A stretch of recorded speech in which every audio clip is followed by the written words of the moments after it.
A very good morning.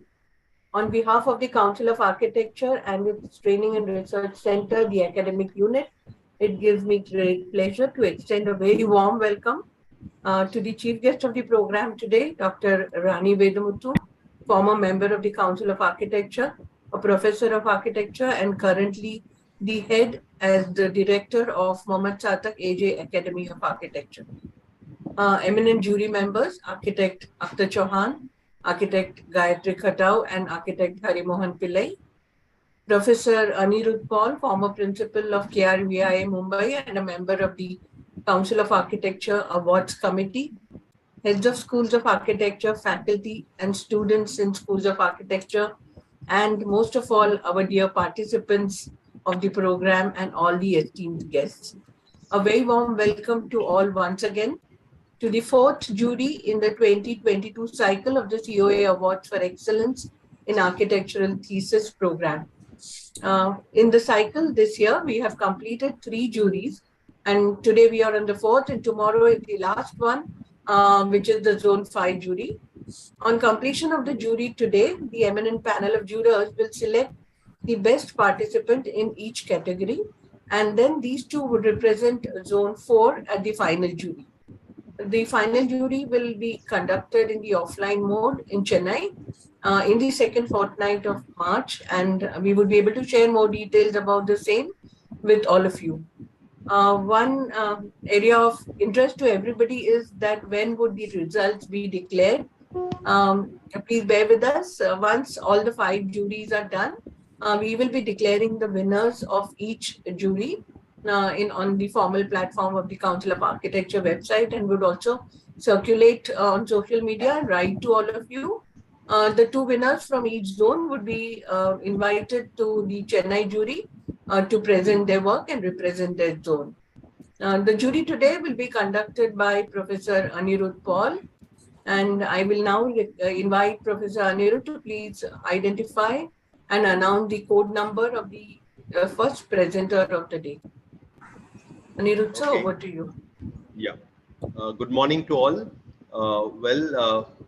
Like Babita has already told us, the way the jury would be conducted, you will be given 15 minutes for a presentation, 10 minutes there will be a buzzer, then a 13th minute buzzer, and 15 minutes you will be told to stop your presentation. So just stick to that, and also give more time to design, less time to your study, explain your study, but clearly move to your design as fast as possible. And with that, we will start the spinning of the wheel. So Regin, can you help us with that? Yes. Is the screen visible? Yeah, the screen is visible. Yes. I'm going to start spinning the wheel now. With your permission, Anirudh sir. Yeah, you can.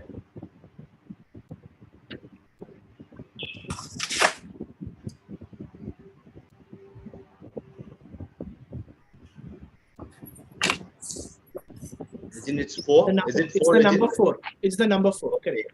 Okay, thank you, Regin. I'll just go and see what's number 4. Okay, so it's in the section of architectural projects. Okay, the number, the code number is Aeat AP 22432.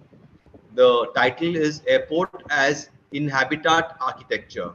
Are you there? 432. Yes, I'm available. Give me 1 minute. Yes. No problem. We will give you a lot of time. Don't worry. Not that we are going to give you 1 minute. We're going to give you a lot of time. So, like you start preparing, you will get nearly half an hour to prepare. Okay. Meanwhile, we will carry on with the program. We'll introduce our chief guest, introduce jurors. Okay, so you have time. Thank you. Sure. Yeah, I'm here. Yeah. Can you please put on your video so that we are able to see you? Number 432. Yes. Do you see me now? Not yet. Not yet. No. 1 second.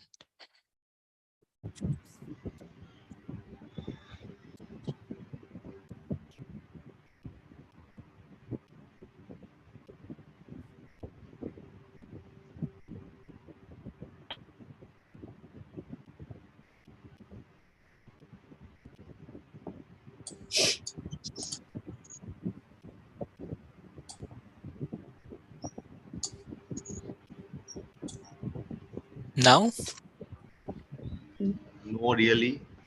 uh, Not yet. We can only see a No, black I screen think in the we can give him some Can see a time blank to yes, screen. yes. resolve it. I'll adjust it. I'll adjust it. Please resolve Okay, it. okay. I think Before you Jayashree, we can. begin, we would like to see whom we are talking to. Sure, sure, sure. No issues. Yeah, Right, right. yeah. Thank you.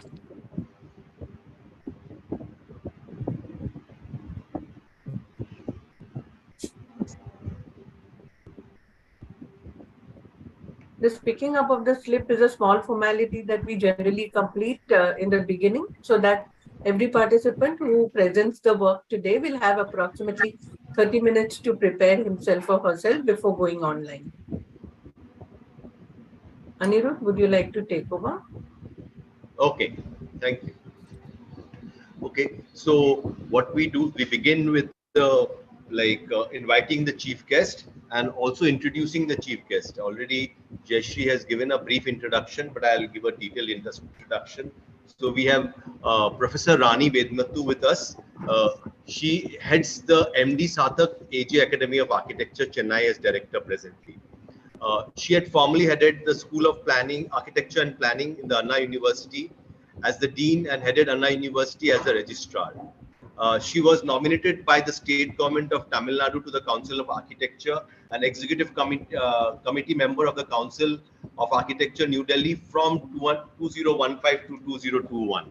She has 37 years of teaching, research and professional experience, having graduated from SAP in 1983. She started her career as a teaching research fellow of the Anna University and went on to do a master's as well as a PhD. She was awarded the Young Teacher Award by the AICT. She held various positions. She was a controller of exam, the head of the Department of Architecture, chairperson, Faculty of Architecture and Planning, and the dean. These are in various years, but she had a vast experience in academics. Chairperson of Faculty of Architecture and Planning. She was also the member of the syndicate of the Anna University. First being elected amongst the professor of the university for a period of 2 years and later representing the chairperson of the various faculties of the university. She has also served in the All India Board of Architecture of AICT. So her contribution to the field of architecture, she was involved in curriculum development, syllabus preparation, not only for the Anna University, but also for the University of Kerala, Mahatma Gandhi University, and other universities too. She has conducted and organized a large number of conferences and workshops, some seminars, both for students and professionals. Presented papers, number of papers at national international conference. She has initiated a number of MOU with foreign universities, which have enabled students and faculty exchange and common platform for research. Also, recognized supervisor for the joint PhD program between Anna University and University of Francois Rabelais in France. So also representative from the Anna University side for the ERC grant awarded to the University of Westminster, London. Uh, she has been awarded the Getty Foundation Fellowship, awarded the German Academic Exchange Grant to attend the Science Tour 2016, the City of Research on Sustainable Development. She has participated in Embrace River Visitors Program organized by the Goethe University, Goethe Institute, Germany, and the Erasmus Plus International Credit Mobility at Edinburgh University, UK. She was also the architectural research head for the Chennai Pavilion of the Seoul Biennale of Architecture and Urbanism in November 2017. She has been recognized by the IIA-TN chapter for Honorable Teachers Award. She's life member of INTAC and also the Society of Architectural Historians. Currently, Rani Vedmattu is a council member, also as we have already said, of the Indian Institute of Architecture and the convener of board for the affiliation of the institutions of IA.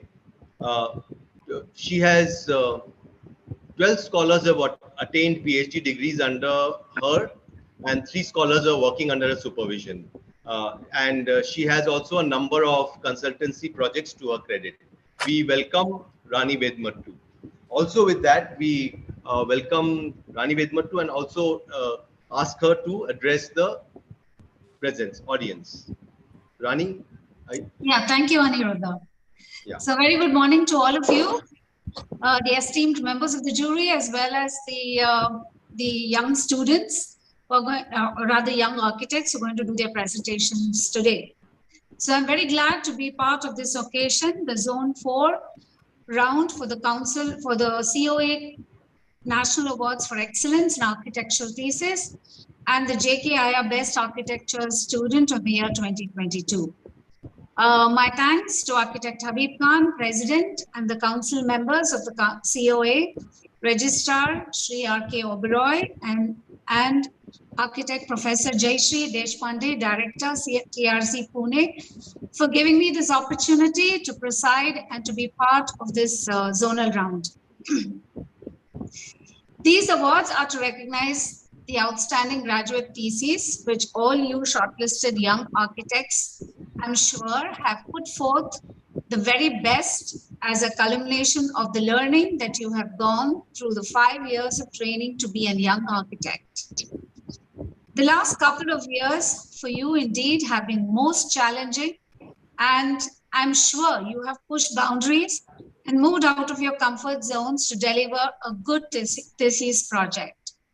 The fact that all of you are here today even means that you are all winners, though a few amongst you may go one step further to win the coveted COA awards for best theses in various categories. The focus is entirely on you. However, I take this opportunity to put a few thoughts your way. Human society today has stepped into one of the biggest crossroads of time, where on one hand, we have tasted great technological heights, yet on the other hand, we are humbled by unprecedented risks, uncertainty, and socio-environmental challenges in a world that is rapidly changing, thanks to the climate crisis and other man-made disturbances of the era.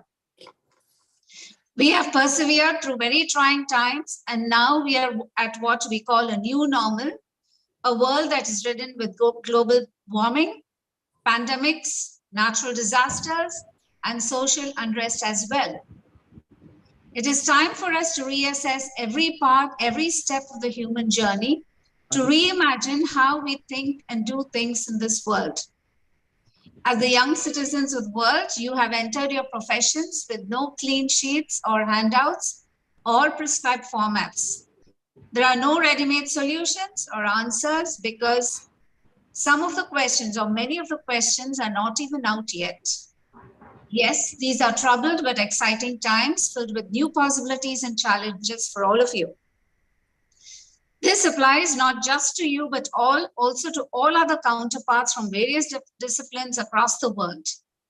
But I would like you to remember that as young architects, the greater share of responsibility and opportunity rests on your shoulders. As you perhaps already know, but I feel compelled to reiterate that the building industry is by far the largest consumer of energy and also the largest generator of greenhouse gases that are warming up the planet, bringing great harm and adversity to human life as we know it, and also to various other life forms that our lives are entwined with. However, responsibility is not a burden. Responsibility is an opportunity. It should be viewed as an opportunity that comes from the fact that as professionals engaged in shaping the built environment, we are also uniquely positioned to contribute the most towards meeting the global climate action and mitigation goals. All we have to do is own our responsibility and apply our creativity and passion towards creating cleaner, greener, and more sustainable built environments. We have to be more conscious and imaginative about why, what, when, where, and how we design and build our cities and buildings. We have to ensure that we consume far less resources and generate far less emissions than we currently are to build timeless creations that transcend the changing needs of society, whether or not it is part of the written brief given by our clients. Our responsibility goes beyond the needs of our clients onto our fellow citizens and the future generations. While climate change mitigation is a long-drawn battle demanding a reinvention of how we think, design, and build, We are also presented with the opportunity to address the more immediate demands of climate change, adaptation, and resilience. It is our duty to be proactive and come up with innovative climate change adaptation strategies that allow human life to function in the most sustainable manner possible, ensuring a safe planet for all species, which is a birthright. With great pride, I would like to remind you that although sustainability and resilience are new age terms coined by the West, we can proudly say that we belong to a part of the world in which sustainability, net zero, and zero waste were all part of our very ethos of existence. What this means is that we do not have to start from scratch. We already have a rich heritage of traditional wisdom and practices that we can tap into and find clues for passive, low technology design solutions and strategies to address the emerging problems of the new age. All it takes is some will and a lot of imagination, which I can confidently say your generation has no dearth of once you have put your minds to it. Whatever role you have chosen for yourself, please remember that a changing world needs us to be first advocates of change. I'm sure that the institutions you have studied in have prepared you adequately for all of this and for much more. And your final year projects are projects that in some way or the other have addressed some of the concerns that we have today and have been an inquiry about how to shape our future environments and provide equitable solutions for all. And I'm sure most of you have attempted this in your thesis. We have both our jury and young audience waiting to see your work and listen to your presentations on how you have conceptualized your projects, the issues you have addressed, and its manifestation as an architectural project that addresses all of these concerns. So take pride in your work and keep learning as you move on. Learning never stops. My best wishes to all of you and dream big. Thank you and good luck. Thank you very much, Rani ma'am. It is a pleasure as always to hear you. You're extremely motivating and inspiring. Your words, I'm sure, will help the students in their journey forward. Thank you so much for being with us in spite of being unwell. And yes, it is a pleasure and a privilege to have you with us. Now, moving on with the program. The award program is successful every year due to the support of so many schools of architecture who come forward and host the zonal juries, the heads of the schools and the faculty who have been with us throughout. But I must mention that we have two very strong stalwarts who are there on the team of the awards committee. One is Professor Anirudh Paul and the other is Dr. Rama Subramaniam, who've been with us for the last several years. And with their strong support, I think the program has been going on so smoothly for the last so many years. Now, Professor Anirudh Paul, who is with us to conduct the jury today, has completed his B.Arch from the Bengal Engineering College in Calcutta, which is now known as the Indian Institute of Engineering, Science and Technology at Shibpur. He did his master's from the School of Planning and Architecture in New Delhi and a postgraduate diploma in urban management from the Institute of Housing Studies in Rotterdam. Presently, Anirudh is a professor at the Kamla Raheja Vidyanidhi Institute of Architecture, known as the KRVIA or Krivya in Mumbai, where he has been the director from 2004 to 2021, a long term, and the deputy director from 2000 to 2002. He has been the coordinator of the design cell from 1995 to 2000. Presently, he is also pursuing his doctoral studies from the Indian Institute of Technology, Mumbai, Bombay, called the IITB, from the Center of Urban Science and Engineering, the CUSE. Through the design cell at Krivya, he has been involved in research projects, engaged with various stakeholders like the government, community-based organizations and communities to inform and provide alternative imaginations for a sustainable urban future. In 2021, he started a collaborative design practice called CODES, CODES, with other colleagues, from where he works to provide architectural and urban design practices. He's also a technical consultant to Spark that actively involves itself in working for the urban and rural poor in different geographies. As I have said, Professor Aniruddha has been associated with the Council of Architecture Awards Committee since the inception of the program in 2006, and has played an active role in conceptualizing and conducting the awards program, and provided valuable guidance for compiling the publications related to the awards. Now, I welcome you, Anirudh, on this platform. Thank you, Of which you've been an integral part for so many years. And over to you now to take it forward. Yeah.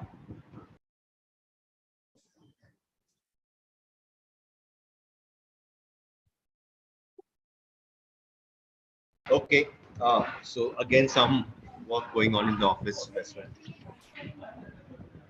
Okay, so with this,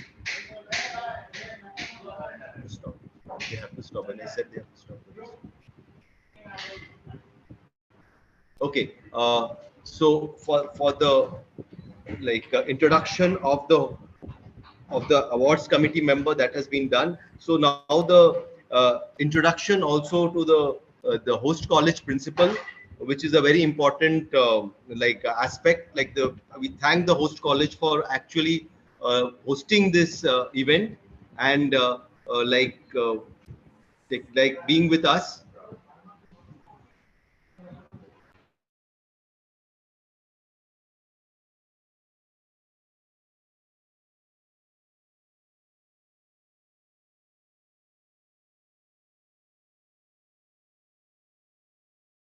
Anirudh sir, are you with us?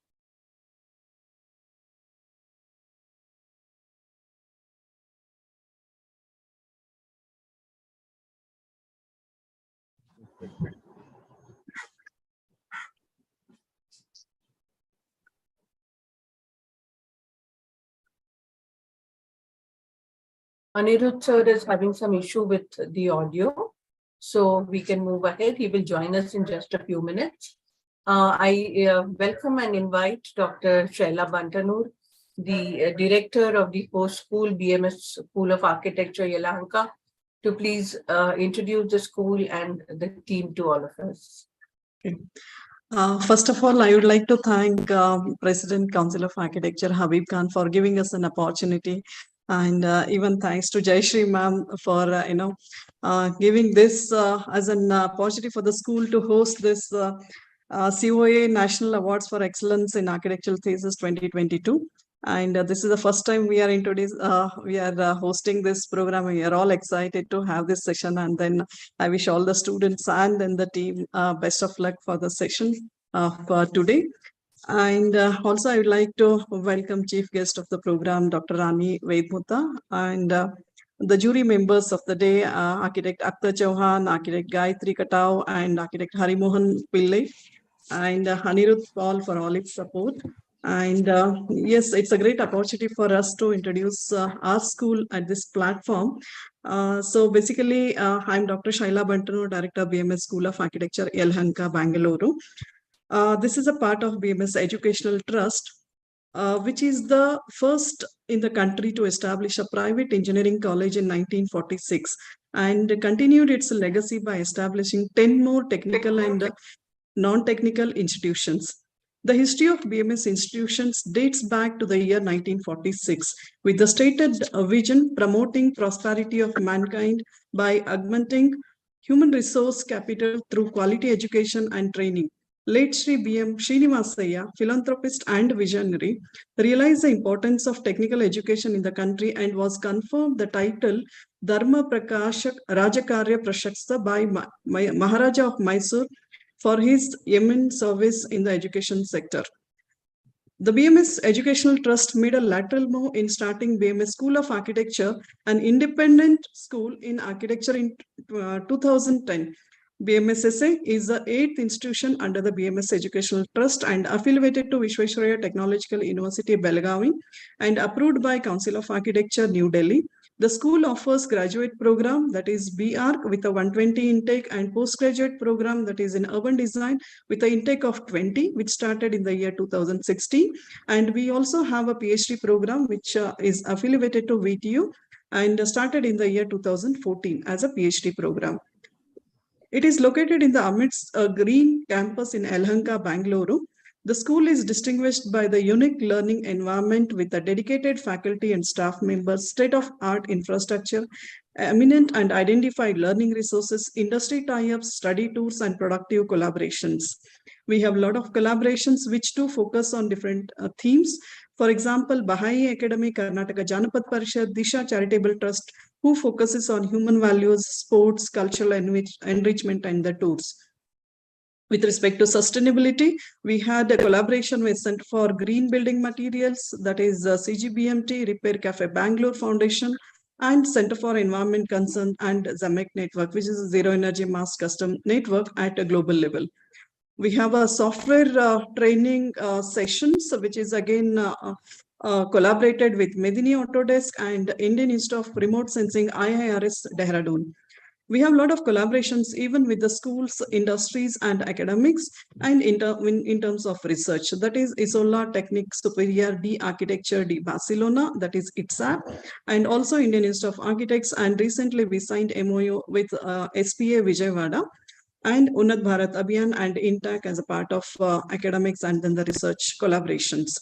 With respect to graduate employability, the school has signed an MOU with Public Works Department of Government of Karnataka, that is PWD, and also the Samutkarsha IAS Academy. We also focuses our students to go for even departmental exams and similarly with the IAS programs.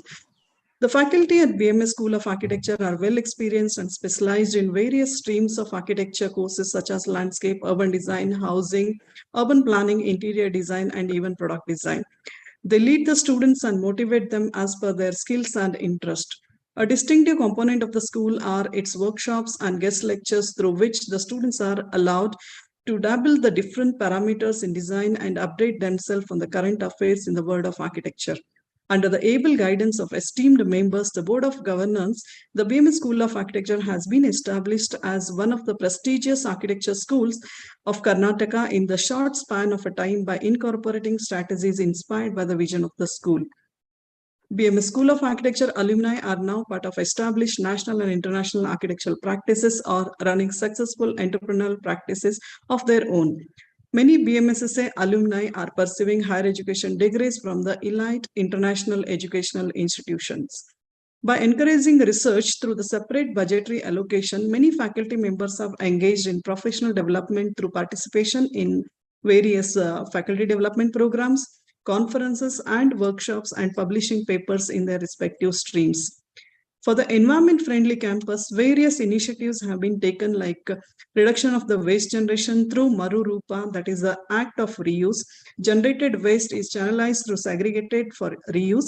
Collected waste, especially in terms of paper waste, then creatively transformed into utilitarian and decorative products through the Center for Reuse at BMSSA.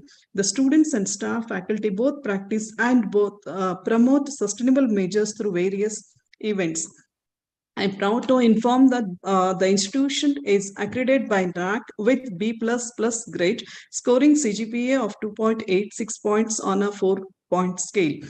The students' scorecard has been introduced in 2010, encouraging active participation of the students with 3 main categories: co-curricular, extracurricular, community extension or ISR activities. The BMS School of Architecture is popularly known as BMSSA, is a part of highly reputed BMS group of institutions. The BMS brand has been outcome of extreme exemplary vision, meticulous effort, and undivided commitment of all the stakeholders of BMS institutions over the decades. Today, education at BMSSA is a dream for everyone who aspires to be a leading architect, just because the institution has perfectly functional system in place. we are honored again to have this session and giving us an opportunity to host this COA Awards at BMS School of Architecture.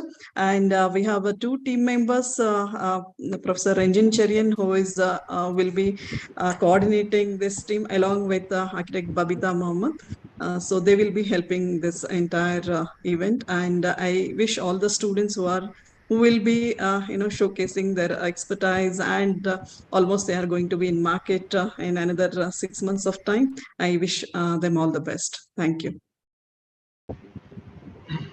Thank you, Dr. Shalita Bantu. So we have a short video to be showcased. Okay. Director ma'am, with your permission, shall I? Yeah. Yes, Ranjan.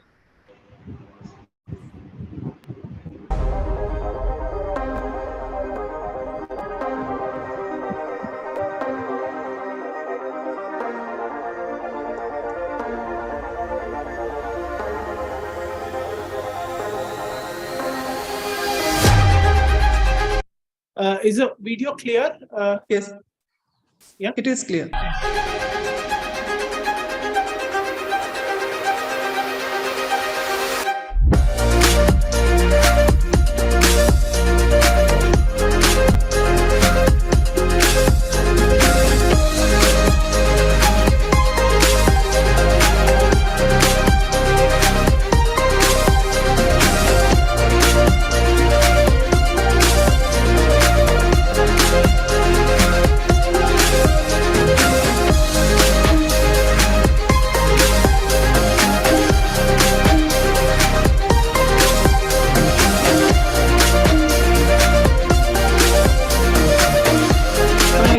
I'm Dr. Shaila Bantnor, Director of BMS School of Architecture, Yelahanka, Bangalore.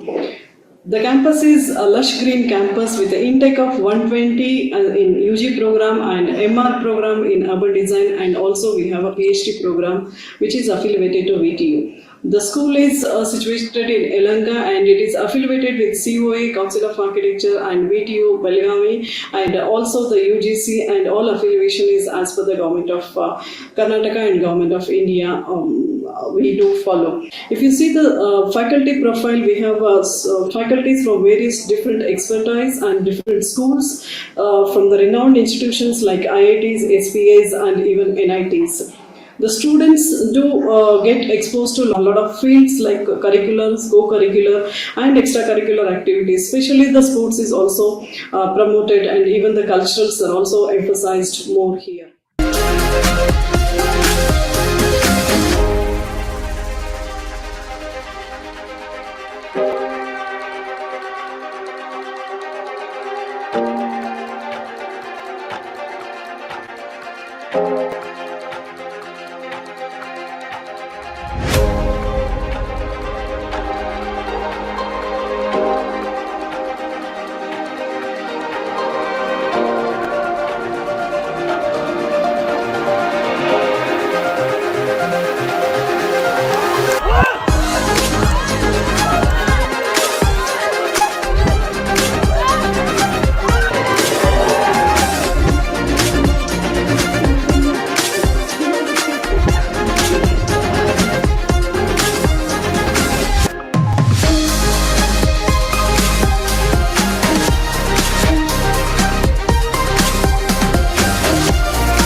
Yes, over to you, Anirudh, sir. Thank you, Dr. Shaila. Okay, so with this, what we do is we will introduce the jurors. And so the first juror with us today is Gayatri. So I will introduce Gayatri to you all. She's the principal architect of Gayatri Architects. She has worked in educational, commercial, residential, and architectural projects, as well as the conservation of heritage buildings. She's committed to sustainable, environmental, and ecological conscious design, which are socially responsive and contextual too. The passion is to create energy efficient building that is in harmony with nature. Uh, she has done a 6 months foundation course in learning disabilities, helped to achieve a better, softer approach towards social inclusivity in design. Currently, she is the vice chairperson of the Indian Institute of Architects, the Lonavala Center. She's been actively involved in self-funded social initiatives since past 6 years to promote and restore and conserve biodiversity by planting, nurturing, and propagating thousands of native Western Ghat species of trees along the road and mountains of Lonavala. The key focus is to make a positive impact on the environment and the local community. She received an honorary mention for a collaborative proposal for a community hall at Lima, Peru in an international architectural competition, GA Together and DNADD Architecture. This thing is Anga now, residents in Lonavala featured in magazines and publications such as Home Trends, Khalij Times, Dubai, and 50 Beautiful Homes of India, Volume 4 of Flagship Publishing. Okay. Uttapati, a wellness shop at Kaivalyadham Yoga Institute at Lonavala, secured a second prize under commercial space category at the design competition of the AI Digest Pune. Invited as national juror at Madhya Central Regional Conference of IA Madhya Pradesh chapter in July 2022. With that, I welcome Gayatri. Gayatri, you're there? Thank you. Thank you so much. Yeah. Okay. Thank you for this wonderful opportunity too. Yeah. Our next juror is Harimohan Pillai. He has done his architecture and PhD in architecture from IIT Kharagpur. He has then started his professional career at the Chandravakar and Thakur in Bangalore in 1979 until 1984 with the United States Foreign Office Building Office at New Delhi as a assistant project supervisor. He has started independent practice as an architect in 1984 in Mumbai and joined as a faculty member at the Sir J.J. College of Architecture, Mumbai. As a practicing architect, she has handled several residential, institutional, and industrial projects. As an academic head of the department, he has developed 2 colleges of architecture. One is the Pillai College of Architecture at Navi Mumbai and the MES School of Architecture at Kuttipuram in Kerala. Currently practicing at Thrissur, Kerala, and invited as guest faculty for architectural design and allied subjects in several schools of architecture across India and Texas State University in the US for teaching architecture of non-Western societies. He has been a member of the Senate of School and Planning and Architecture, Vijayawada. Recently, he has joined as Professor Design Chair at MIT ADT University, Pune, and also a mentor for master's course in Traditional Indian Architecture Knowledge System. He's a recognized mentor for Traditional Indian Architecture Knowledge System by the AICT for IKS, that is Indian Knowledge System. It's an initiative by the Government of India. Academic interest revolves around teaching architectural graphic as a system of representation of architecture in the manual and digital mode, conducting design workshops in schools of architecture, and documenting traditional architecture of India. With that, I welcome Harimohan Pillai. Thank you, Anirudh, for that introduction. Yeah. Thank you so much. Yeah. Pleasure to be with you all today. Yeah. Yeah. Okay. And our last juror and a very dear friend and colleague, architect Akhtar Chauhan. So architect Akhtar Chauhan is a senior architect and planner and educator based in Mumbai. He graduated with a diploma of architecture from Bandra School of Architecture in 1970. He did his postgraduate studies in urban and regional planning at School of Planning, CEPT, Ahmedabad during 1973-75 under Professor Balakrishna Doshi and Professor Christopher Beninger. He has been in practice since 1976. He's a fellow of the Indian Institute of Architecture, IIA. He's registered architect, Council of Architecture. He's elected member of the Council of Architecture from 1989 to 93. Also, he was the honorable editor and publisher for the Journal of Indian Institute of Architects. He was also the secretary of the IIA International Board Affairs, IIA Professional Service Board. He was a National Joint Secretary of the IIA from 1990 to 92. He was also the secretary of Region 5 Working Group on Architectural Heritage of the International Union of Architects. Was also co-convener of the Commonwealth Association of Architects Conference on Housing and Urbanization. He was the vice president of the World Society of Acoustics. Acoustics actually is a science of human settlements. He has a practice with his wife Pradnya and brother Anwar Chauhan, and together they have planned and designed townships in India and Iraq. They have designed residences, farmhouses, educational institutions, hotels, resorts in Baghdad, Iraq, Gujarat, Maharashtra, that is in India. They have designed residential and commercial hotel interior projects. He was associated with Charles Correa as a planning and urban design consultant for his Ulve Note Planning. If you know, Ulve is a part of Navi Mumbai, and also the urban design and housing projects in 90 to 91. He was the first principal and then director of Rizvi College of Architecture and retired after 26 years in 2018. He has, after that, he has been a visiting professor in a number of colleges. He's been member of governing council and academic council in many colleges all over the country. He has been a founder president of the International Association for Human Habitat and organized 21 international conferences on human habitat and 17 IIH International Students Design Competition. He has contributed technical papers at international and national conferences. He was awarded the MASA Gold Medal 2012 for the lifetime contribution to the cause of architectural education. He was awarded the Dharmsthala Manjutheshwara Award for Excellence in Rural Architecture by Indian Institute of Architecture in 1988. He has won national competition organized by L&T along with Group O in 1974. He was awarded the silver medal at the Bandra School for his architectural design. That's when he was in his BH. During his architectural studies, he got the merit scholarship of the Board of Technical Education of Maharashtra State. He has founded several awards such as the Journal of the IIA Project Award, the MASA Best Teacher Award, and the IIA Gold Medal for lifetime contribution for development of human habitat movement. With that, I welcome Akhtar. Akhtar. Thank you.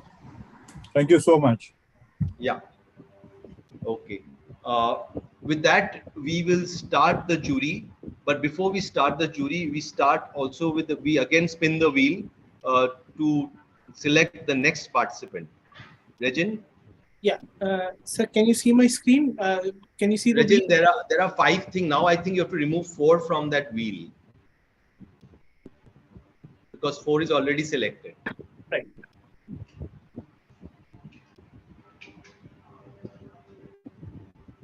Yeah. So with your permission, I'll start. Yeah.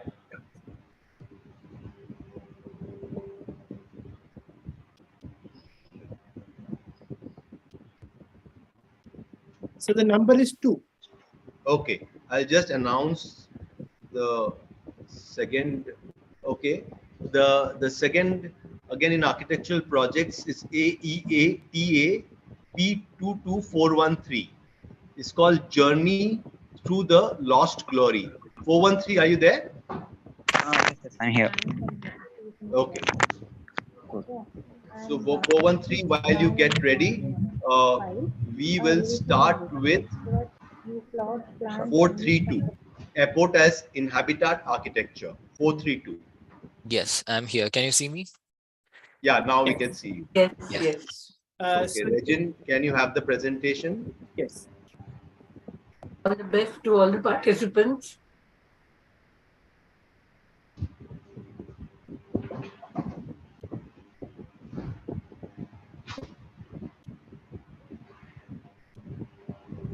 Just give me a moment. I'm still opening the presentation. No problem. No problem.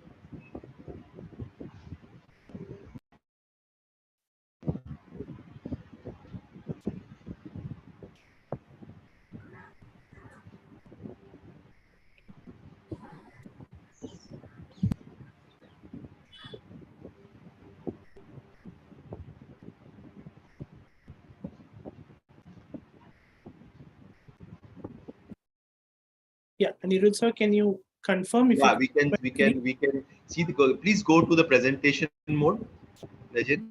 Yeah.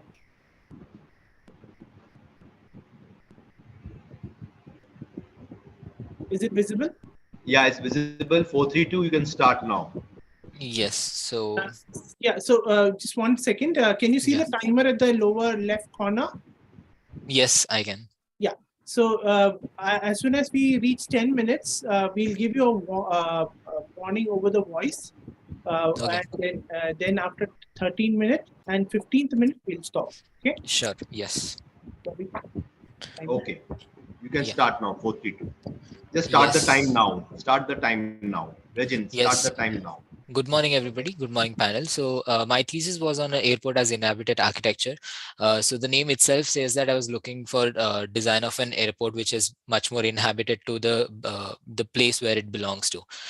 Can you go to next slide, please? So my thesis was mainly focusing on regional airports. So I was in my entire thesis, I was looking for the regional airports itself, where or what we call as tier 2 cities airport, which come under most of the airports in India actually come under Government of India, that is the Airport Authority of India. And I was basically talking about the regional airports because we see that these regional airports are given the funds from the AAI, that is Airport Authority of India, and the present government, that when it came into existence, it bought in a scheme called UDAN, which is the Udega Desh Ka Har Nagrik. Now, this scheme basically told that all the airline tickets will be bought down, so the prices will be bought down. But before that, we need to understand that what exactly UDAN meant. So basically, what UDAN was doing was that it was asking the airports not to charge anything from the flights that they come in. Basically, there's always a charge for flight to land, take off, and even pause in an airport. So Government of India was asking airports to not take any revenue from the flights. So flights were actually intent not asking any of the passengers for that. So when the airport was asking the flights for this, the flights was indirectly asking the passengers to give it in terms of UDF, that is user development fees, in the tickets. Now, when government is asking not the airport to not charge the flights, that means there is reduction in that cost. But that was working very well for the international airports, as they have a secondary revenue generation. They are atrocities, they have their own revenue generating elements inside the airport. But what we understood, or my thesis understood, was that the regional airports, which merely was based on the revenue from the flights and the operations, was losing itself. So we question here that if the UDAN is bought in, then how the regional airports are self-sustaining themselves? How is the maintenance cost and operation cost been taken care of? So my thesis was in order to help the regional airport develop architecturally so that it's self-sustained in terms of many ways, in terms of spaces, in terms of natural resources, in terms of traffic movement, and all of that. So I'll be explaining that further. This was the a flowchart that I have illustrated, where how architecture can be bought in the things that I've explained. So I was looking for the spaces, the maintenance, and the service and amenities. So here architecture was bought in order to reduce the overall cost of the ticket. So I'll be going through. Next slide, please. So the main objective was, as I told you, it was to bring in a self-sustaining regional airport that will withstand all the revenue fluctuations, and this was majorly done through an approach called EONS approach, which is bringing a prototype of regional airport that will have economic viability, operational efficiency, natural resource conservation, and social responsibility. So I'll be explaining all this, how it has been implemented. Next slide. The main emphasis that we know that when we are talking about architecture, it's not merely about just saving the resources and all, but architecturally it also has to mean something to us.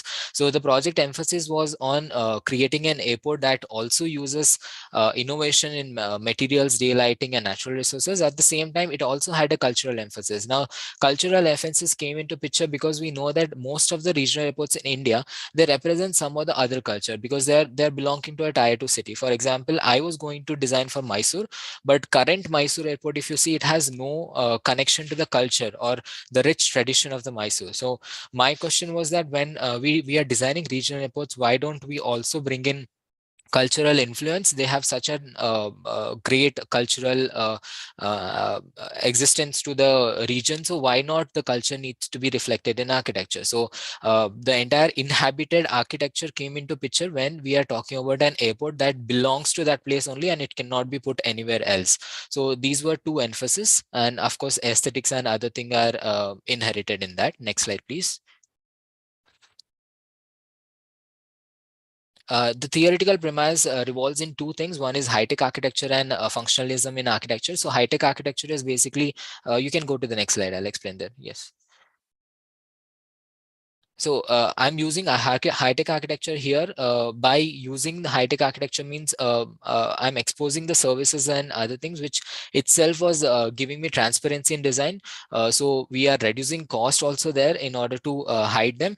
For example, if you see the Kansai Airport by Renzo Piano, he used an entire single structure that went from the check-in to the exit gates, that is to the airline. So that itself was giving a wayfinding. That was an entire element that was helping the passengers to move by themselves without even looking at the wayfinding elements. And it's all also, it gives an expressionism, and if there is transparency to services like elevators and the main services in airport, it's very easy for anyone to move towards their destination. And functionalism in architecture comes when we have efficient functional theory placed in picture, because our airports are one of the major and big infrastructure where functionalism is very important, especially the play of spaces that we have and scale and form. Next slide, please.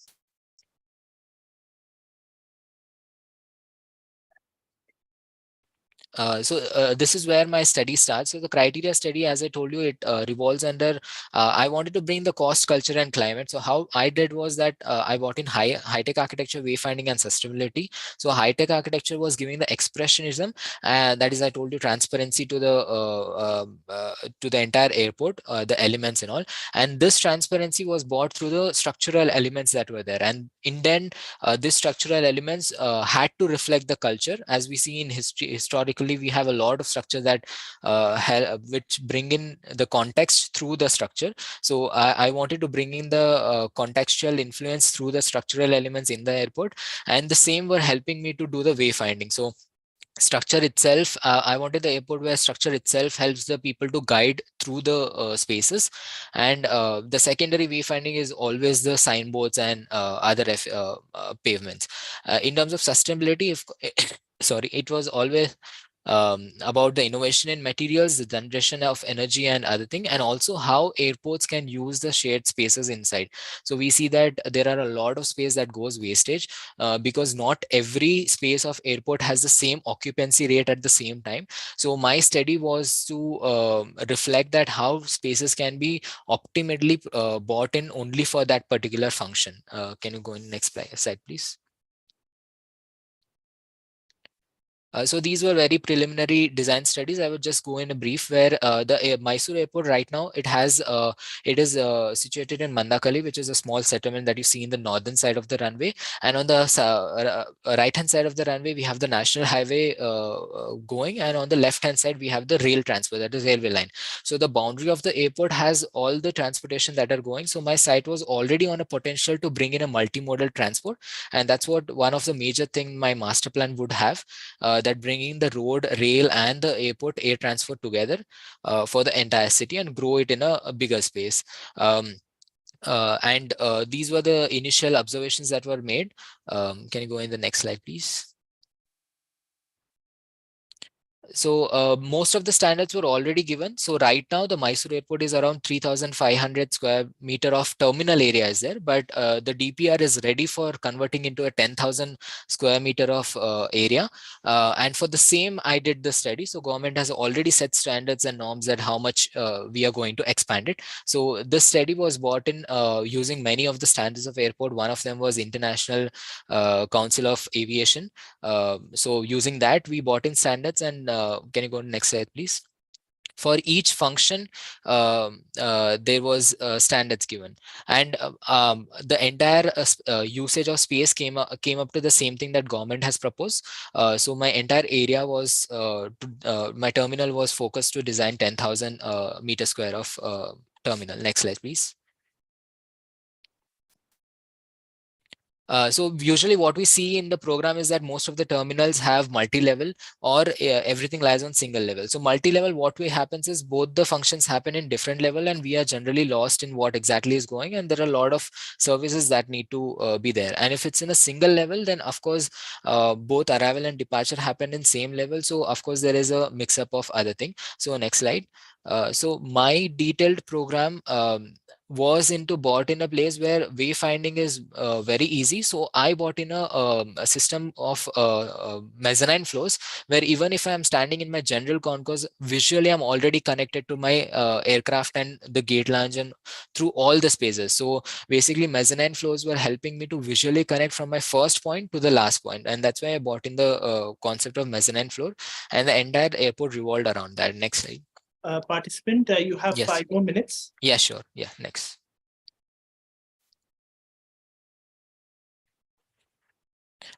So this I've already explained, where I'm trying to bring in the main design, I'm trying to bring in a multi-modal oriented airport where all the three transportation come together at the same time, developing a RDE, that is retail dining and entertainment village, which can get the secondary revenue.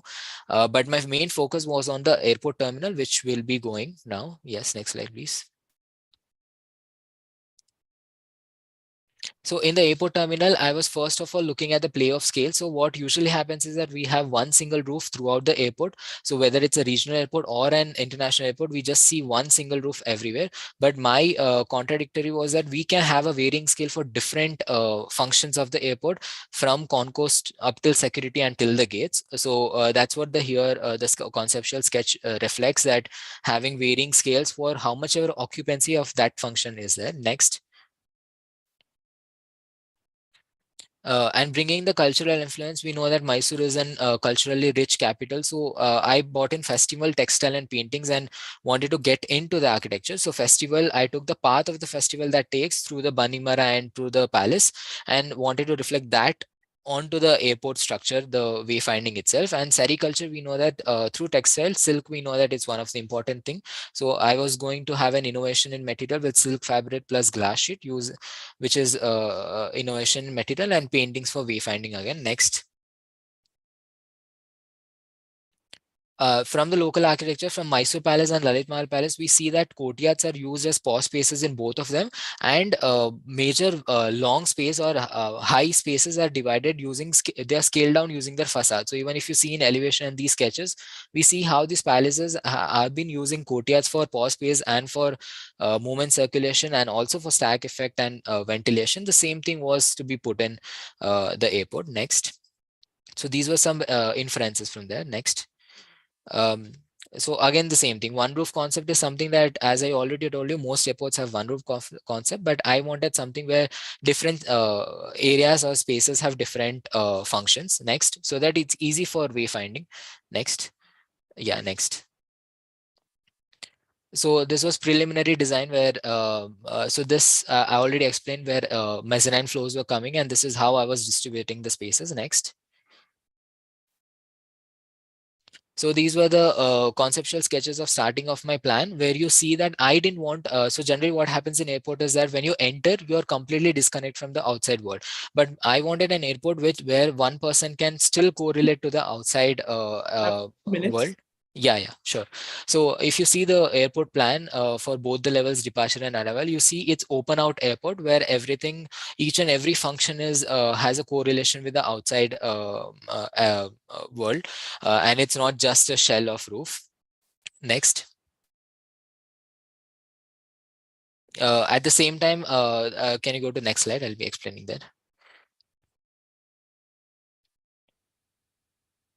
Yeah, if you see the section on the right hand side, this is how the courtyards were bringing in. So after end of each function, there was a courtyard or green space, which indicated that there is a major function that has been ended and you are going to begin into a next function. So that's how spaces were used. Next.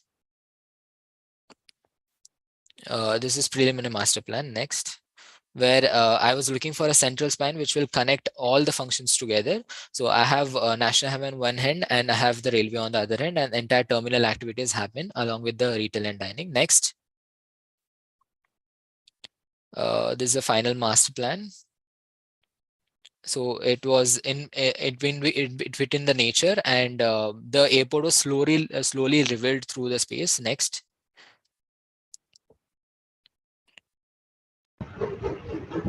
Next, please.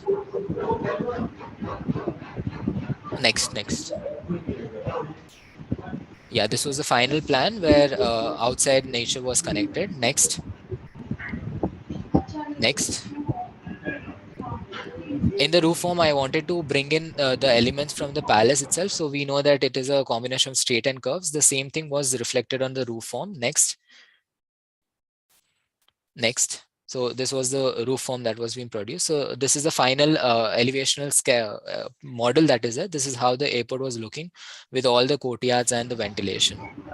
Yes, I'm done. 432, you will have to stop now. Yes. Regin, you can run through the slides if there are more slides.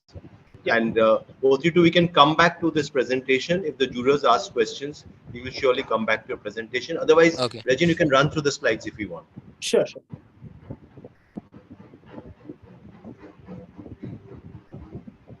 Is that the end?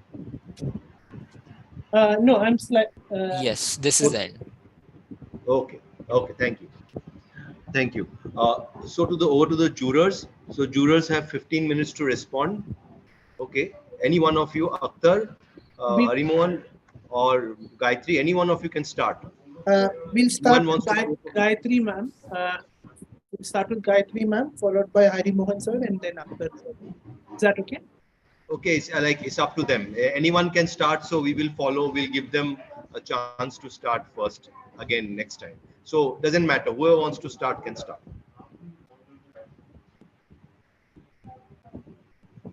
Akhtar, you want to go ahead?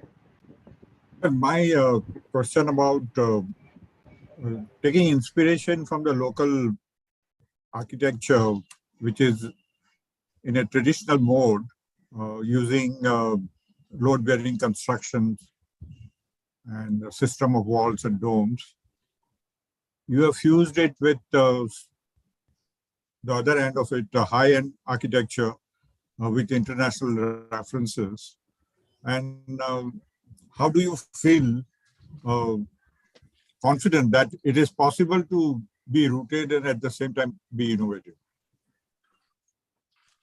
Right. We know that airport is a very large infrastructure, and also there is always constraint about making large infrastructures using the locally available materials. So that's when my idea was to not lose the standards that airports are usually there, At the same time, what can be done using the local architecture and culture can be bought in. So that's why we see a fuse of both of them, and not merely getting back with the entire cultural this one influence of the city or the place it belongs.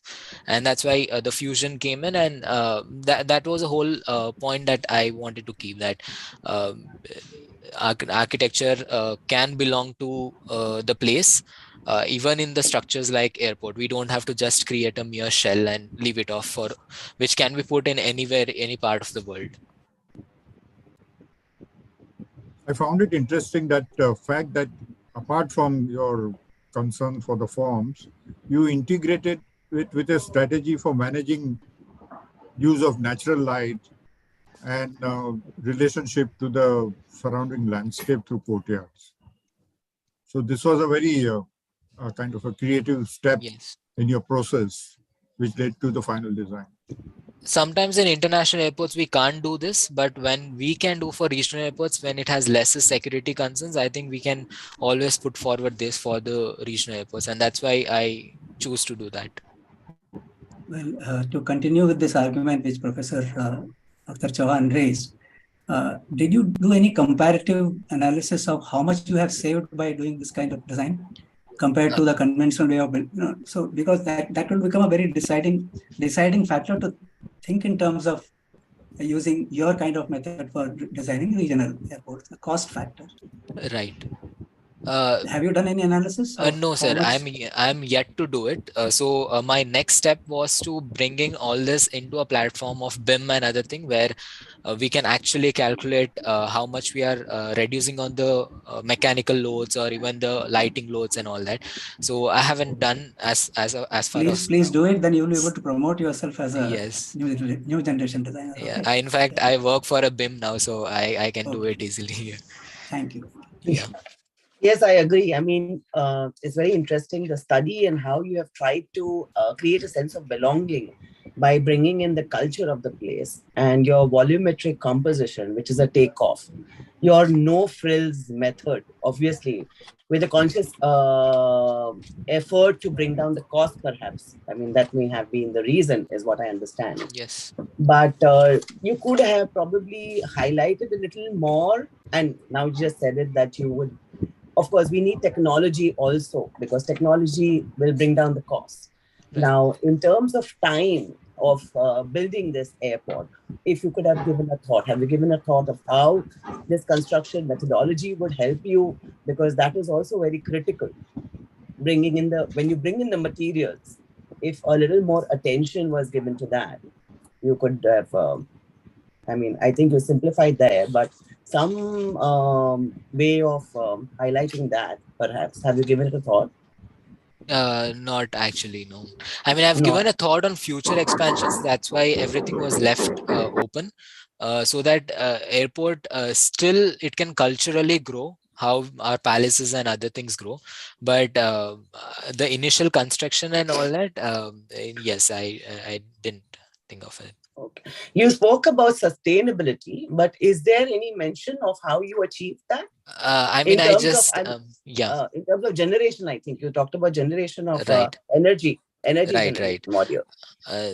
So I missed talking about that. So if you see my master plan, it had some of the water bodies and other thing. So the whole placement of the other functions apart from terminal, the other functions that were there in master plans, they were placed in such a way, understanding the topography where the watershed and waterlogging areas are there. And I was using those as an filtration and a process that the waste generation that comes from the buildings that goes back to them. So those were the ones that I wanted to speak, but because of the time, I couldn't throw light on that. And yeah, of course, the light is one of the main things. So if you see the roof system itself, every part of airport will have light at every time of day. That is what my concern was. So we can easily get rid of the artificial lighting. But any thought when you bring in the light? Of course, this maximum sunlight is very welcome. But any thought of insulation in roof, perhaps to reduce any heat gain? Any thought given to those aspects of passive strategies? Yes, I studied about this material that I was talking, that how silk and glass can be bought together. So one of the prominent uses of this material is that it reflects back the radiation. So it reduces the radiation than a conventional glass. At the same time, it allows a larger amount of light to come in. So what my panels had in the roof, they were openable, mechanically openable panels that can help when it's hotter. Of course, the stack effect, it can be opened and the stack effect happens by itself, and those kind of things were thought in. Interesting. I'm glad. I mean, you've got an opportunity to answer that, which probably didn't come out. You had a mention of some village nearby. How does that have any? I mean, Mandakali village. So that is a settlement with around 1,000 people right now, and right where the airport compound ends and the village starts.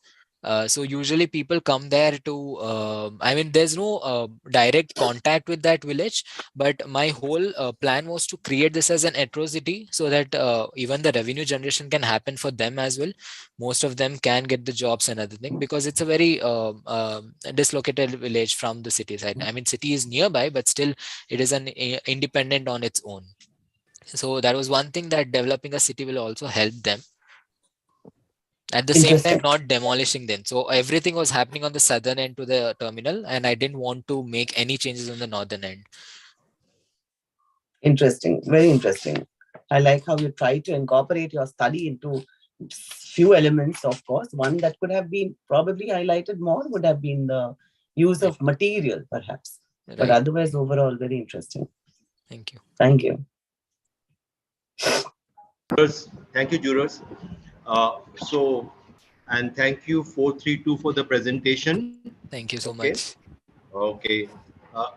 So we will take on the next presentation.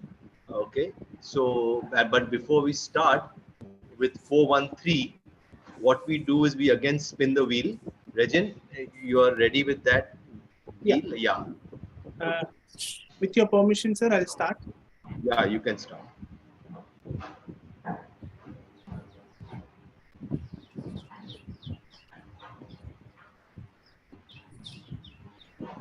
So the number is 3. Okay, Regin. So I'll just see what is 3. Okay. 3 is Aeat 22414.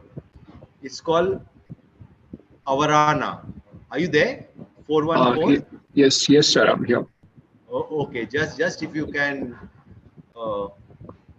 yeah, there you are. So you can open your camera just now. That's fine. Yes, I'm here, sir. So you're ready. Okay. Thank you. So otherwise, we start with 413. 413, you're ready? Yeah, just give me a moment. Yes. I'll just pull out the presentation. Regin, you can stop the spinning wheel. Okay, go to the presentation mode.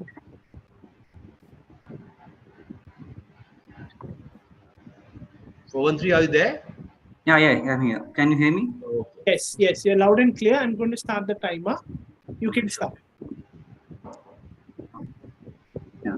Good morning, everyone. My thesis is called as Journey Through the Lost Quarry, and this is a story of one of the most celebrated mining town in the world, that is KGF, the Kola Goldfields.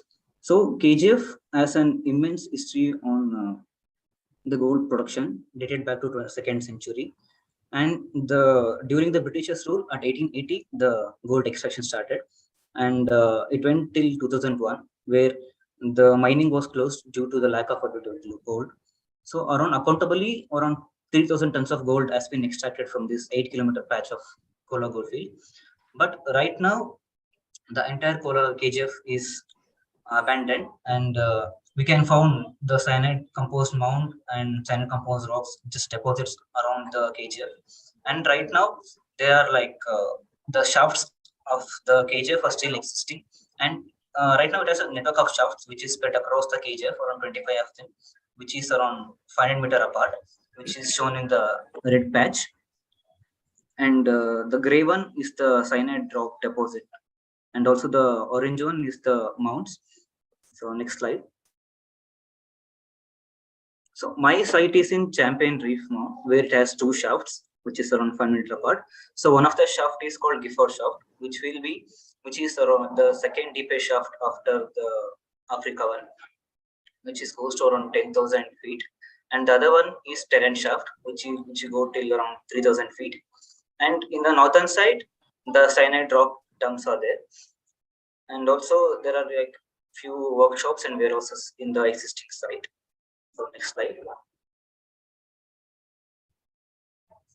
This PDF shows that is at the entry of the site, which is the first one, which is from the southern side, and also the built versus unbuilt, which has a huge open space and like few vegetation across the bunch. And also right now, this patch is not used by many of the people. There is one existing rock mechanic institute, which is on the southern side, which is the National Institute of Rock Mechanics. They still conduct research on the mining, and also they have few institutions, the few research conducting on the other gold mines like Hatti gold mines and other mines in Andhra Pradesh and all. And in this patch there are few villas.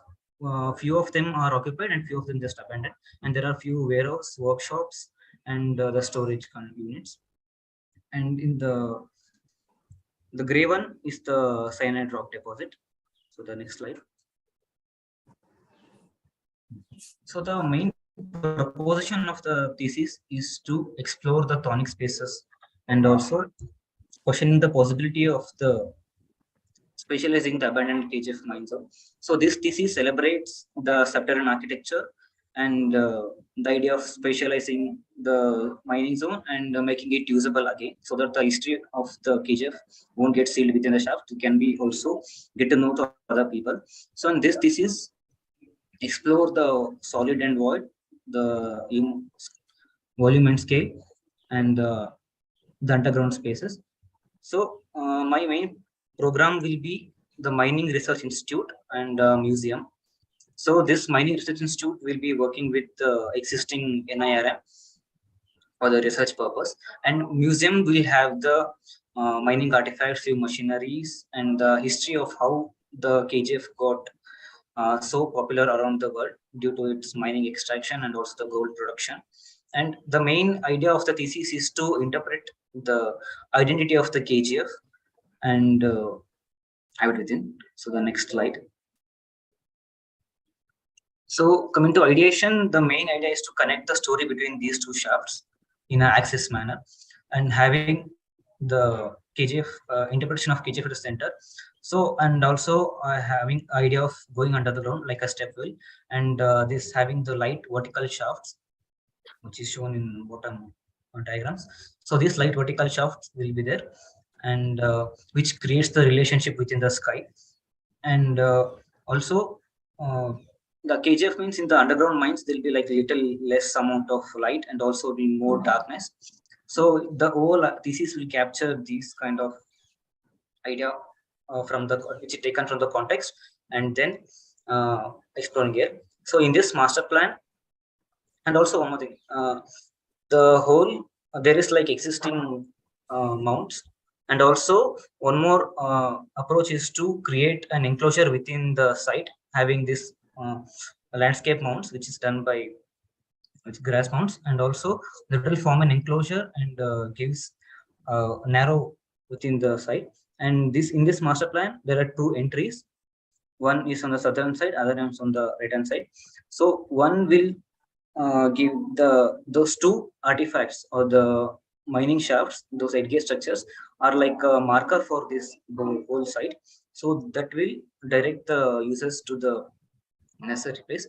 So and also the institution is on the left side, which will get submerged within that mount, and it is a single structure.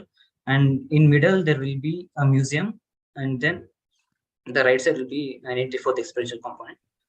The next slide. So in this section, so the whole journey begins at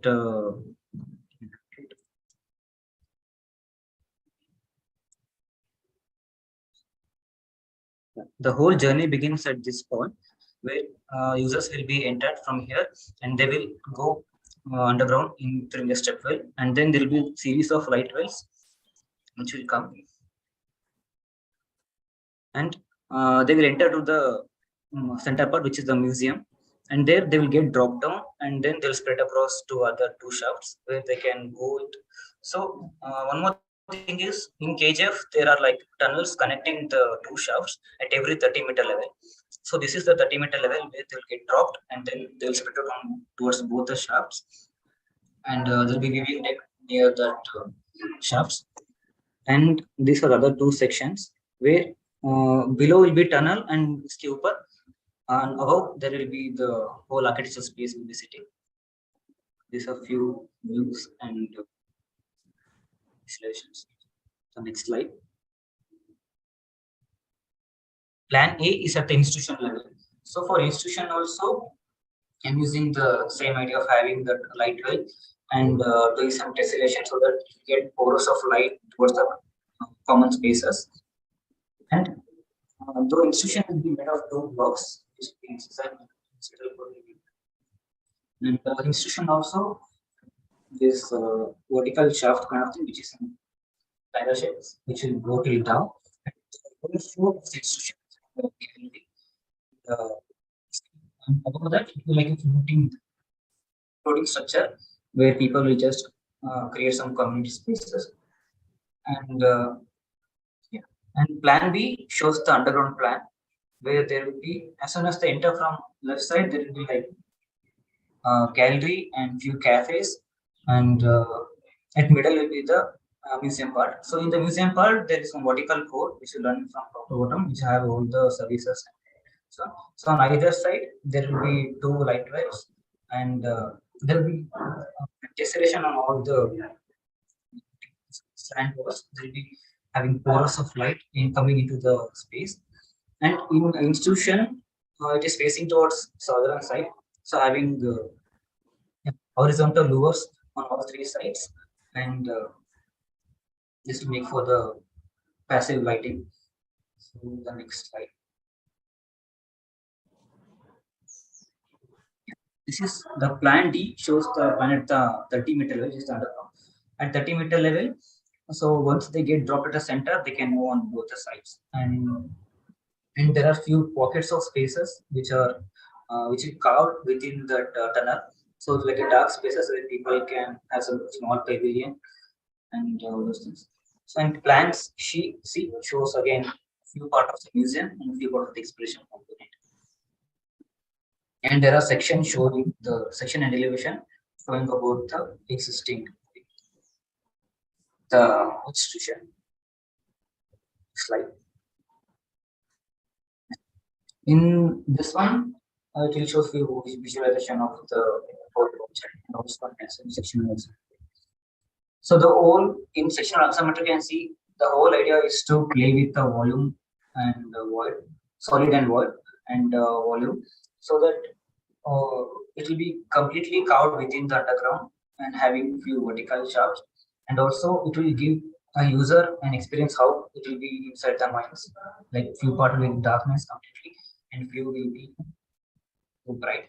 So when you start from entry from the right side, so it will gradually slow down and go to the main dark space. That's how happening when you go into the shaft from light to less dark to full complete dark.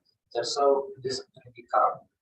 So, dear participant, you have 5 more minutes. Next slide. So this is from sectional axonometry, showing the solid and void of the complete. Also, there is one elevated platform on the above that is in the light shafts, so that people can just move towards the side.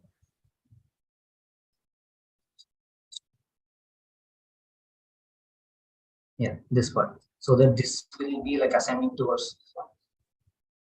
Then that's it. Next slide. This shows the walkthrough.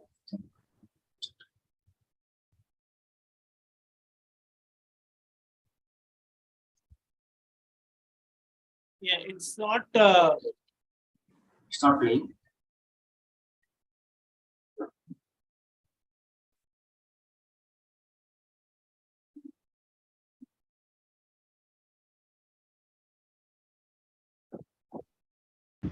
Probably is not linked to the MP4, huh? I don't think it is linked to the MP4. There is a link which needs to be done for that.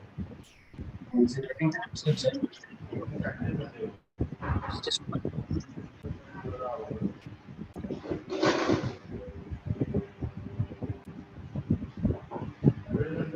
Good. Can you all see the video? Can you Yes, yes, yes. Yes. Regin, we can see.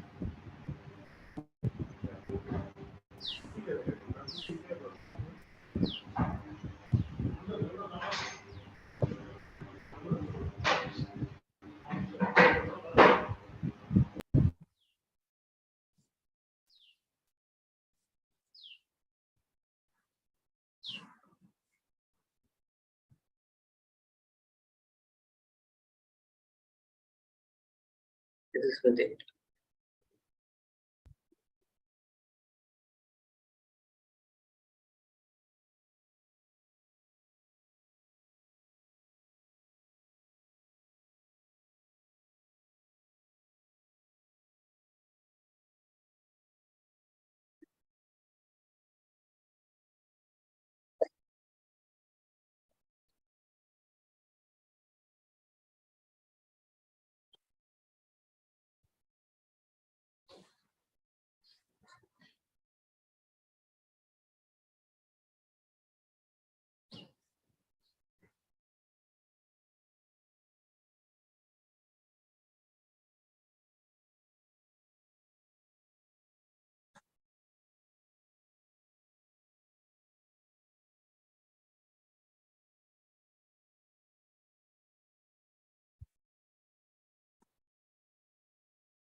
Yeah, that's it. Thank you. Yeah, we'll move to the jurors. Okay. Okay, thank you for the presentation. Now over to the jurors. Gayatri or Harimohan, anyone would like to start? Yes, just two basic questions to you. You have made a very valiant effort at bringing in some architectural sensibilities to otherwise a very drab environment, which is a mining engineer's environment. Yeah. And did you ever contact any mining engineer or geologist to find out why they don't take such decisions while digging up mines? Because there are two kinds of forces at play here, which are very risky. One is the total compressive force because of the entire earth formation, crust over there, right? Second is the likely shear force because of an earthquake, which can happen anytime. So why don't they widen? Why don't they do all this? I mean, did you ever contact a mining engineer or a geologist about this? Because you have gone into their space and increased the size of it, created certain openings, and I think braced everything with concrete as a material, correct? Yeah. Yes. Yeah. Yeah. So for this one, I contacted like few people who had worked in the KJF when I went to the site, and also I got few information from them, like how it was before, and also went to the denier and the existing institute. So and one more, they told that there will be more shear force on this one. It is very susceptible side, and you can't do anything within the existing shaft. So that's why my main approach was to leave the existing shaft as it is, not touching it at all, and creating the architecture space within that stretch, within the outside the boundary. So we're not touching it out the existing shafts to be used at all, same thing, and also not touching the headgear structure, which is the main access for the site. So only the total architecture space will come within that stretch, giving like the first place on both sides and having the integration. Okay, thank you. Yeah. Okay, Akhtar or Gayatri, anyone can go ahead.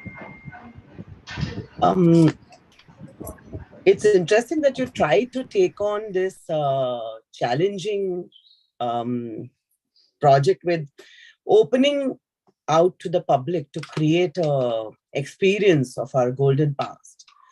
However, I mean, in your design, you try to go into the ground, establishing relationship with the element of light and sky.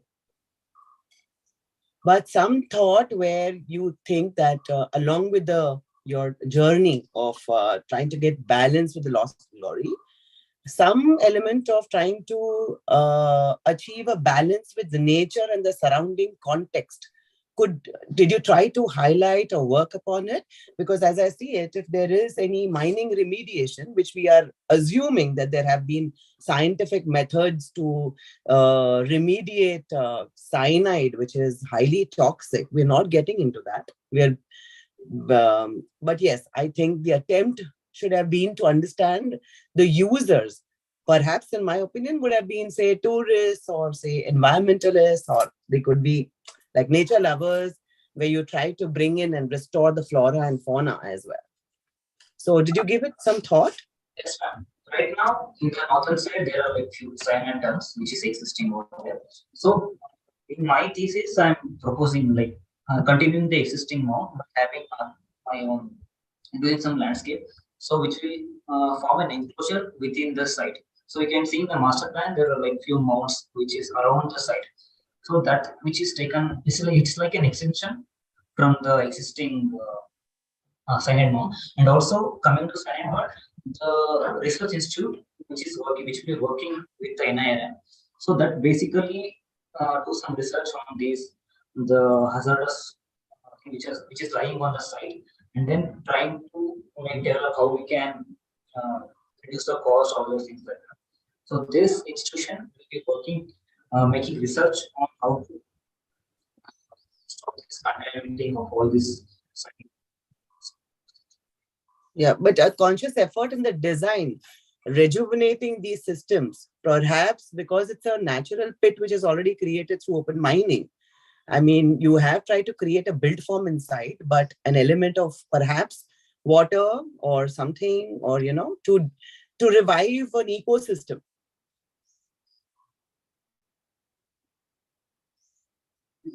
Because you're opening it to a public space, you're opening it to you're creating a new public use for this space. Yeah. I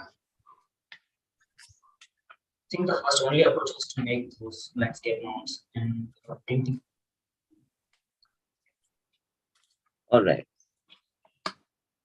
You've taken a very challenging brief. Go study. Yeah. Harimon?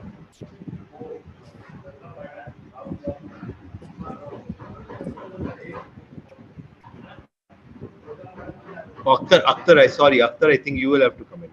Sorry.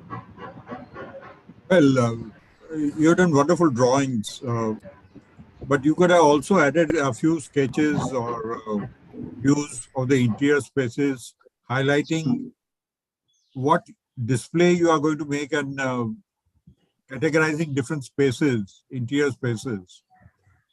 Like we see a lot of levels and a lot of spaces, very interesting architecturally, but we do not know the exact use of that. Yes, sir. Did you work on a kind of a brief that, okay, this section would display this aspect of the journey? For that, sir, I didn't go into that much detail. So there are like 5 levels in the museum. So one part will be completely history, and one part will be showcasing only the mining machineries, and one part will be showcasing the complete augmented reality and versatility, those kind of technological advancements. So like these kind of levels I organized, but I didn't look into the detailed analysis.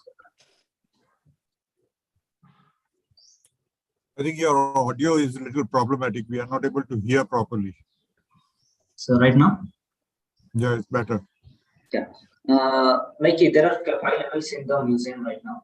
So before going live, I had like each zone we have like one will have only completely about history. The other one will have completely about augmented reality, virtual reality, and one will have the machineries and also the technological advancement in those times.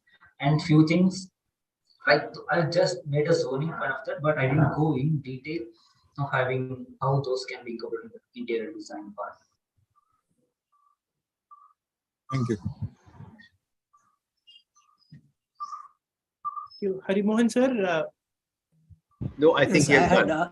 I have asked, but I would just like to add one more thing, that what kind of security issues are there in Kolar gold fields? Because we are dealing with gold there. So as I understand, there's a lot of security there for people to come in, to go out. You are checked from top to bottom if you could even carry 5 grams of gold, out of that. Yes, so how have you addressed that issue, whether they allow those areas to be made more public access kind? Yes, sir. Recently, I think I went 3 to 4 times to the site. All 3 times, every shaft has like 1 to 2 security right now also, and they won't allow anyone inside each premise. I know that. Yeah. So how do you deal with in such a situation where you are bringing in more people to a public space, right? You are creating a public space there. So for that, sir, right now there is not much of gold production. Okay. So in the mining right now, so I haven't thought about that. Okay. But it's very secure. I know. Yeah, it is very secure. So they would like to keep people away from the place actually all the time. Yeah. Yes. Thank you. All right. Anirudh sir, can we go ahead? Yeah. Okay. Yeah. Thank you so much. Thank you. 413, thank you for that presentation. Okay, so before we start with 414, we will again have the spinning wheel. So sir, I'm going to start the wheel. Yeah.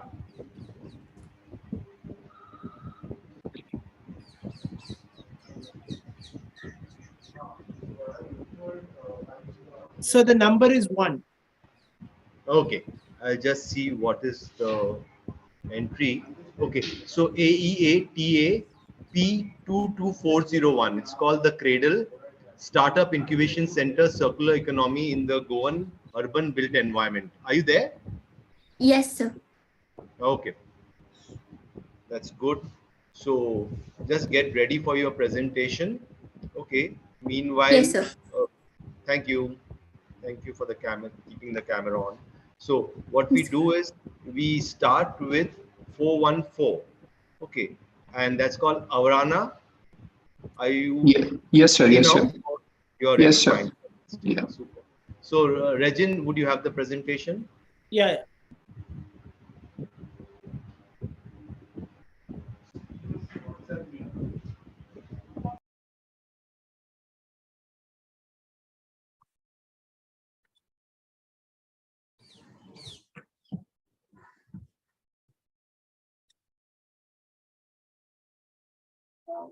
Is the screen visible to everybody? Anirudh sir, can you confirm? Yeah. Yes. Thank you. It's visible. Yeah.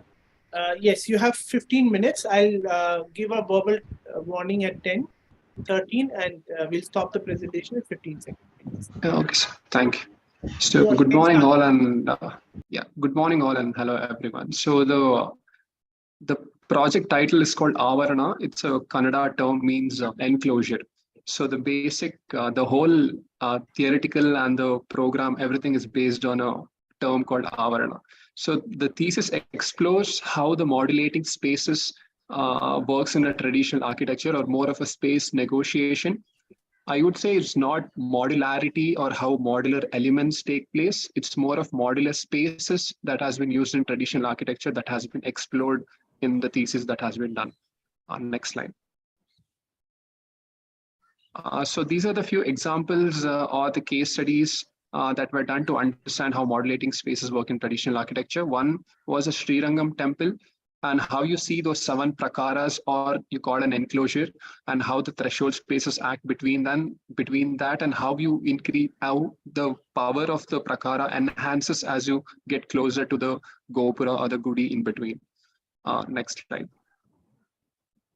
This is another example in Mudubidri, a Jain tomb. So as you can see, how there are certain principles involved in maintaining the tomb or building a tomb. So as onto a hierarchy that is followed, each tomb has been built to a respective value a person has been built in that place. Next slide. Coming on to the study of culture and built environment, that was a topic, the larger context on which it had gone through. I had chosen a site called Mudabidri, that is in Dakshina Kannada, which is on east coast of Karnataka. So this place is entirely filled with Jain basadis. That is the Thousand Pillar Temple. I think most of you have heard of. That is on the leftmost part. And there's a street which is called Jain Street itself, which has 10 basadis in it itself. That is a 200-meter street which has basadis facing east and west orientation. So the entire Mudabidri place has overall of 18 basadis, has 18 connecting roads, 18 lakes, and 18 villages surrounding around this place. On the right side, you can see the true form of basadi, or how this basic form of basadi has been modulated into other basadis, or how spaces have been taken forward. As you can see, there are many avaranas or the prakaras that is forming into the main shrine, that is a sacred space, and how the entrance is always smaller compared to the main structure that is behind it, and how the hierarchy has been followed from the street to the building, with the steps following up to the main shrine inside that. Next slide. So this is the overall view of it's a very rural town with a Jain community living together in it. So it's mostly filled with Jain organizations and Jain sanghas and Jain basadis and temples and all of that. Next slide. This is how the modulating spaces work in traditional architecture and various basadis that has been told. Like Thousand Pillar Temple, the idea of scale has been enhanced, and the other Derama Shetty basadis, the idea of rectangularity has been formed into a square, and other basadi, the foreground has been emphasized. So these are the various spaces that has been modulated into bringing into the basadi. Next slide. This is a bit of a history following on how the Mudabidri place was formed. Next slide. As you can see, it was a dense forest. Mudabidri is east, bamboo. Muda is east and Bidri is bamboo. So it was a dense forest before, and then it has evolved from starting with the Guru Basadi and forming into a town in the overall 20th century nowadays. Next slide. So this is a basic idea of how it started with the Tirthankara's idol into a dense forest, and then how it became a smaller enclosure with a small shrine, and then a bigger enclosure, and many enclosures form into a small space. That is the Thousand Pillar Temple that you're seeing right now. Next slide. So this I want to explain in a little detail on how Akasha is treated as an element and not just a space. So usually we design a space, and whatever the space is left, we consider it as an open space. So in this, the idea is a little reversed, where they design the open space, and then whatever is left is used for the shrine that has been built. Next slide. So as you can see, the non-hierarchical open public space that has been built in all of these basadis, and how they use that to perform all the events rather than the space inside itself. Next.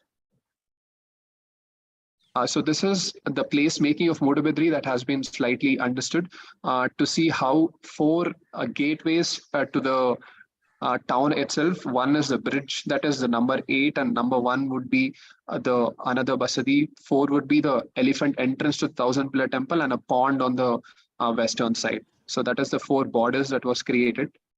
Next slide. So this is just to understand the vegetation or the temporality of spaces during events. And like I told, how 18 basadis are there in Mudabidri. And I think since it is a traditional historic place, ASI also comes into picture. So only the Jain tombs, which I showed you in the first slide, comes under ASI. Other things are all handled by the Jain organization itself. Next slide. A preposition, I think I've explained this with the idea of modulating spaces and how it has been followed. Next. A background, I think the history has been followed, and how Digambaras are living here, who are connected to Shravana Belagoda, which is a little farther down in Hassan district. Next slide. objective is to basically enhance the lifestyle that are living. And as you know, Jains have certain principles of not letting the foreigners or visitors actually indulge in their principle, and to consider the sensitivity and then to create a design for them. That was the objective. Next. Scopes and limitation against the history, legacy, and how to not destroy it or how to not overpower the history that has been there in Mudbidri, and how to actually design the space. Next. This is the project type and area and how it has been worked out with an open space being a little larger than the built and how it can be done. Next. A literature review, a design of cities, overall area, since it was mostly to do with master plan and how it can be worked out. Next. A case studies against Zamora offices. It was a little Western case study that was done, and an old Delhi Chandni Chowk street and how it was developed and what could be done for the temporality of the spaces. Next. I think this will be explained further. Next. So I'll tell you why the program with the position on the program and why it was chosen. Like you see the view of the inside Jain Mata, that is right now the place where they hold all the programs and all of that. It's quite concentrated, and the below one you can see the Rajaramani Research Center. So they have held all the Jain lipis or scripts that is within them, and then they exhibit on certain events, but which is not really exposed to people, or only the villagers get to see, and they're not able to spread the word of Jain events or Jain culture to the entire world, since that is their main motto here, and how the access of the Basadi restricted access and how it's very complicated right now. Next. So this is just a program on to see how it works. I'll explain this in further. Next. So this is the overall master plan on how it has been worked out. The right side street, which you can see, like as explained, was the Jain street, which has Basadis within that. The top left right portion is called Jain Patashala. That was the main program, which has, normally you would give a conventional education with schools from LKG to 12th and all of that. So Jain Patashala has a school from 8th standard to 10th standard, along with the spiritual education that they gave. So after 10th standard, they're given an option if they want to become a saint and continue with that field, or would they want to take a step back and continue in the conventional way of education. So the below portion you can see is a culture and experience center. It's more of an experience center than a cultural, since Jain has a lot of things to contribute or to expose of what the culture is, and not many people are aware of what their lifestyle, food style, and daily lifestyle of how they do and what are the festivals and all of that. So this becomes a very nice space to be within that. Next.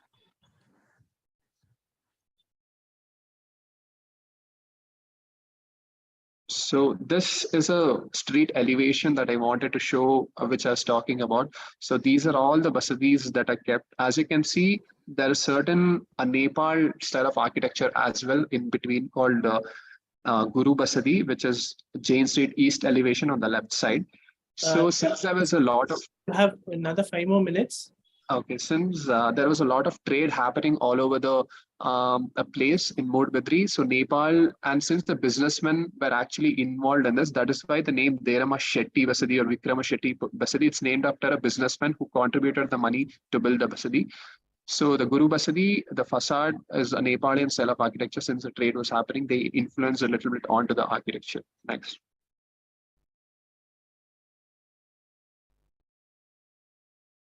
So this is the overall idea of how the place has been working. Since it's a very cold and rainy place, it requires a very sloped and a very conventional. The rain is a very main factor that has to be considered before even designing the space. Like I was explaining how the Jain Sangha or Jain Patashala, it's embedded within the culture that has been expressed in the Jain street itself. Next.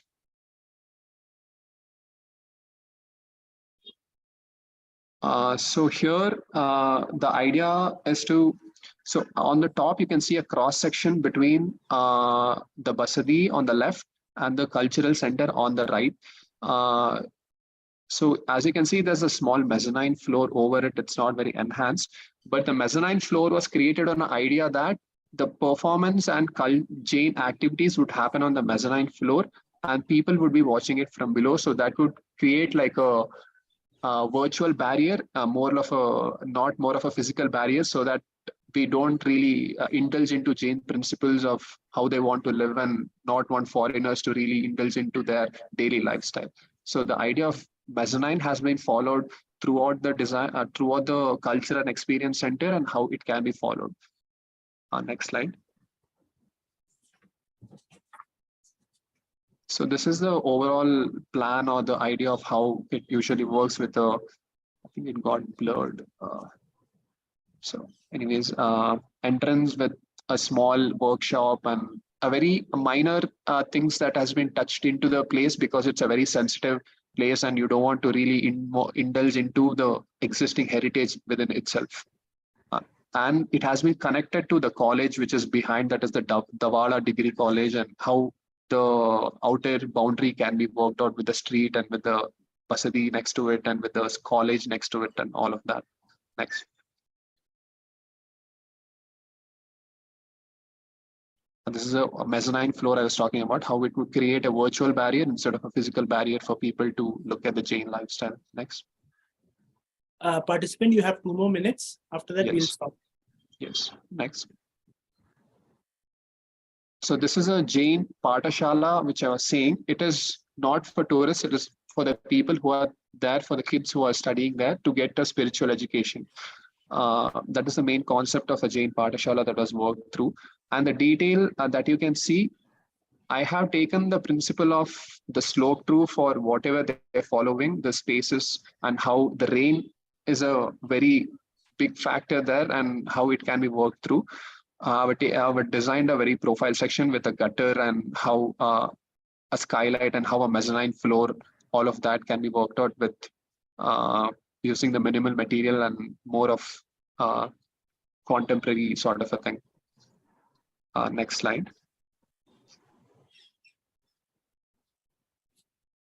So this is the Jain Patashala, which I was telling, which has hierarchies as you go through.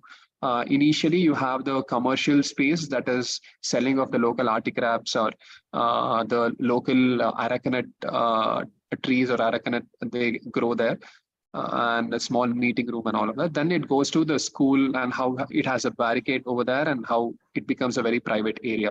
Left side, you have a small exhibition space for all the Davala scripts and how the Rajaramani Research Center holds it right now in a very clustered and a very closed space. To make it a very open and to express, this has been created. Next.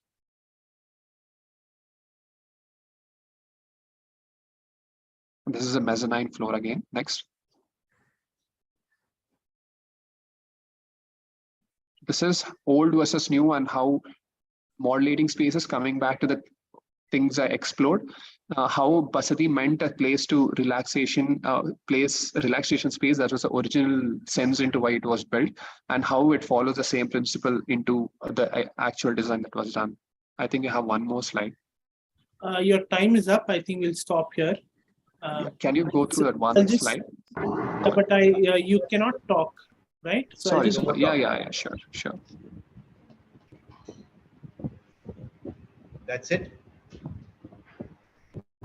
Is that it? Thank you. Yes. So before we start with the next set of juries. Okay. So Gayatri, you can go ahead. Gayatri, you there?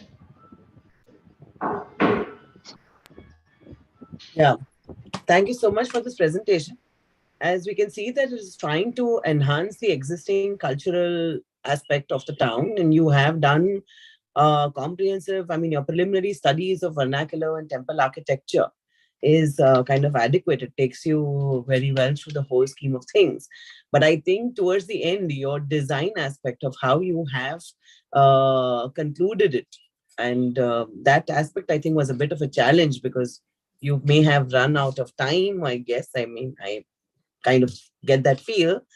But in the larger, since you said Mudbidri is a town of businessmen, So what kind of people live here? This cultural center is mainly only for Jains, or is it for people around the space or for business owners? So the place is a very rural place. They mainly depend on agriculture, arecanut and coconut agriculture.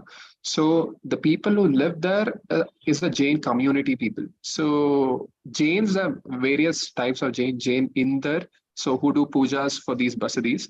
So Jain Shettis are the ones who do control the commercial aspect of the town. And then the other Jains who are the ones who do agriculture. So, but it goes against that fact that Jains, they're not supposed to kill even a small insect, and the agriculture part of it where they're plowing the land and all of the insects and all of that. But that has evolved through the time, and since the lifestyle of the place is agriculture, and that is the main source of revenue, the principle of Jain and the occupation has come together into this. The commercial aspect, the entire community itself, the whole village is entirely of a Jain people. So do they have any shopping? So what is there? I mean, what is the lifestyle over here? What is the, because you've not addressed the concerns. I mean, you have proposed a cultural aspect, but somehow it doesn't run you through that. Did you address the concerns, the needs of the locals there?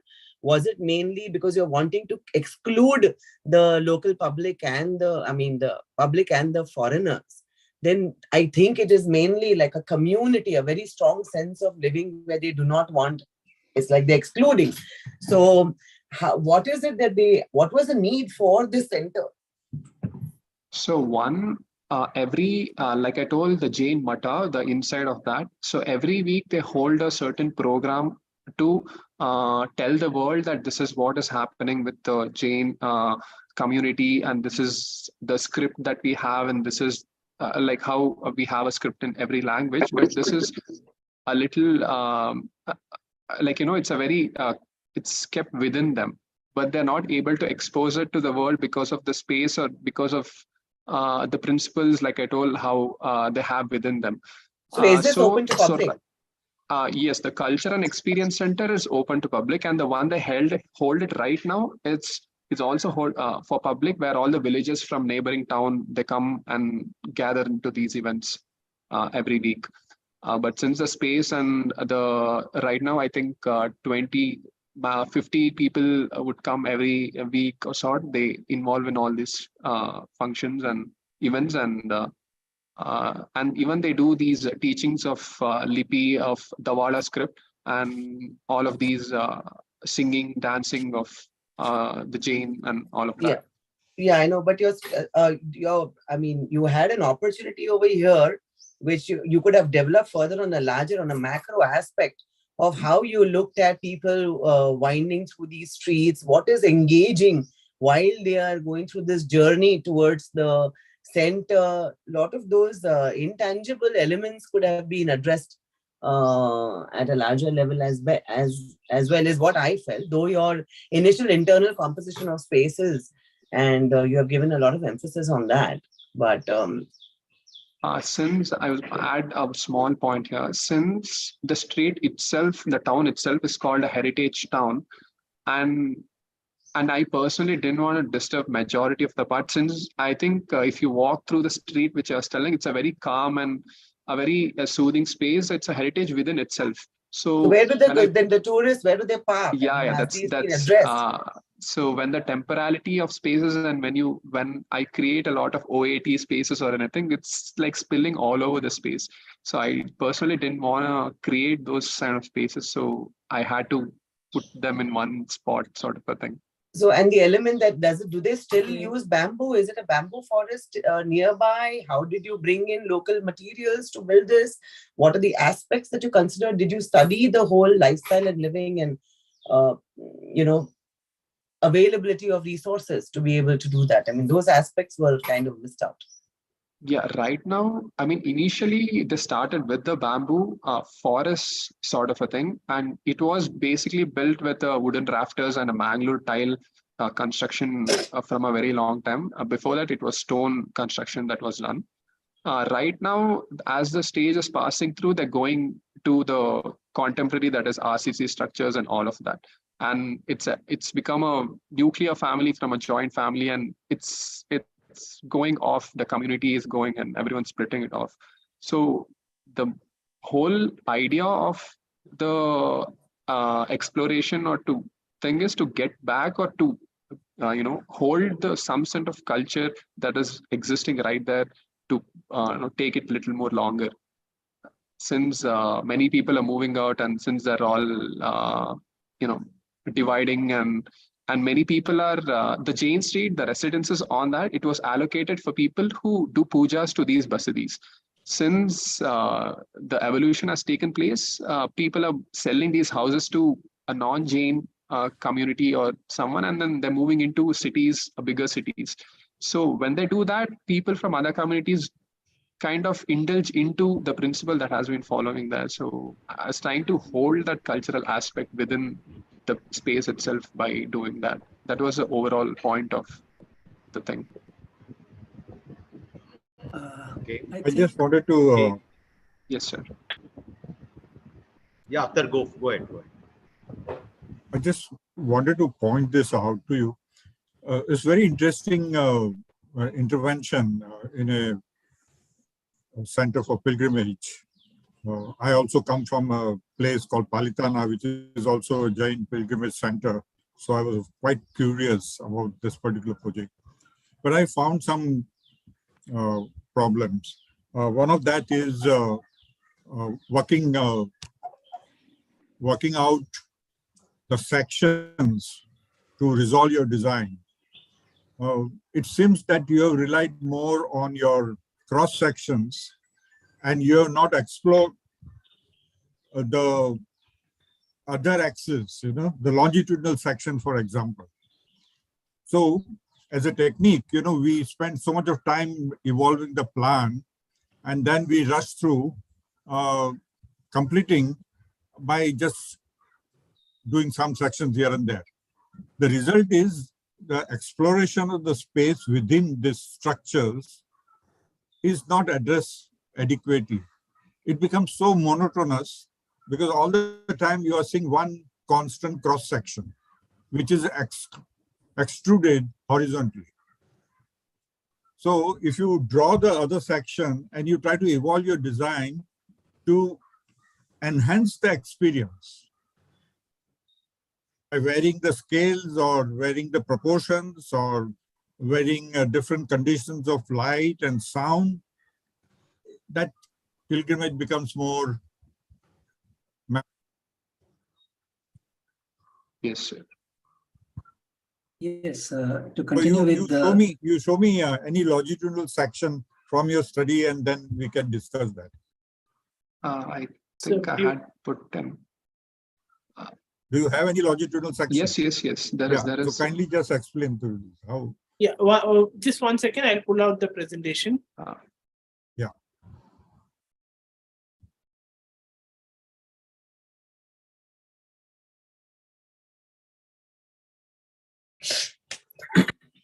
Participant, could you tell me which slide? I think it's in between. Could you scroll through? Back. This one.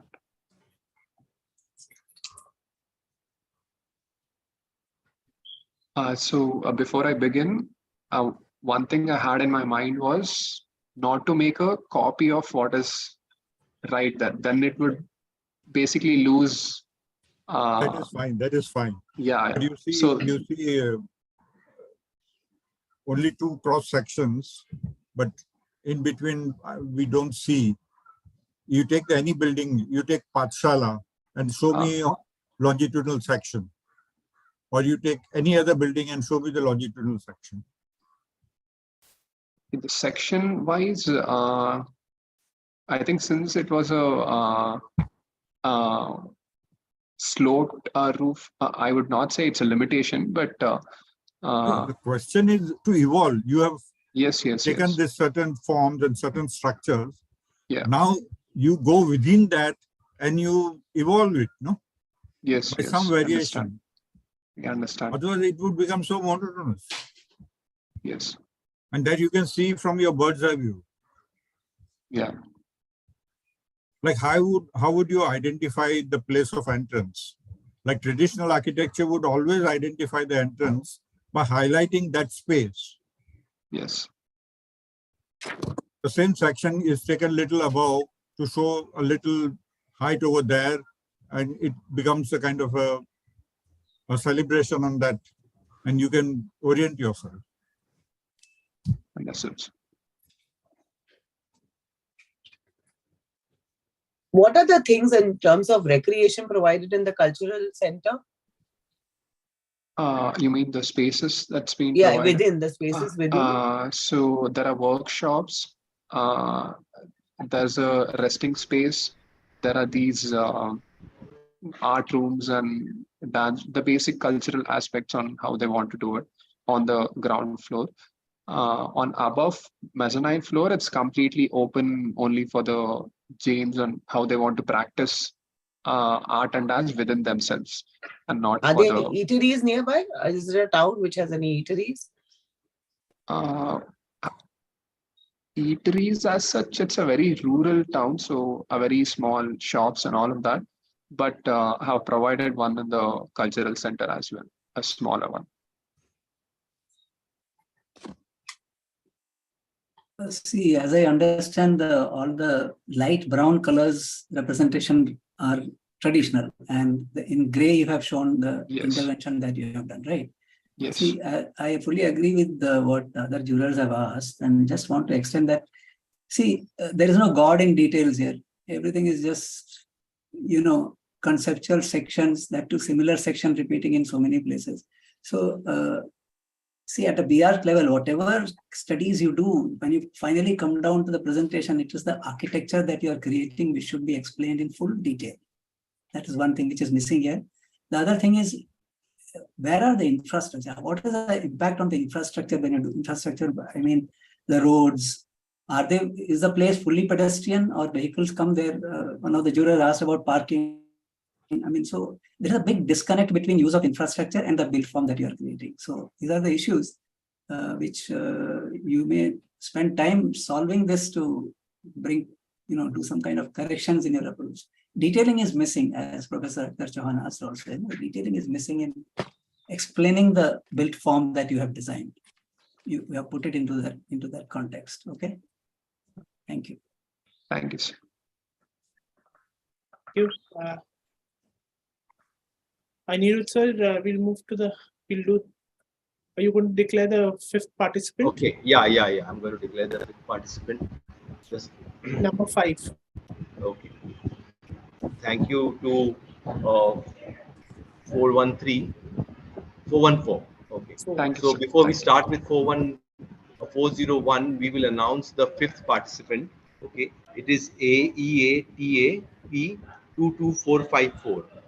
And it's called Mustawa, a geological activity hub. Are you there, 454? Yep, I'm here. Okay, excellent. Okay, so yeah, thank you. So get ready for the preparation for the presentation, and we start with 401. 401, you're ready? Yeah. Yes, sir. Yeah. Regin, we can have the presentation. Yeah, just give me a moment.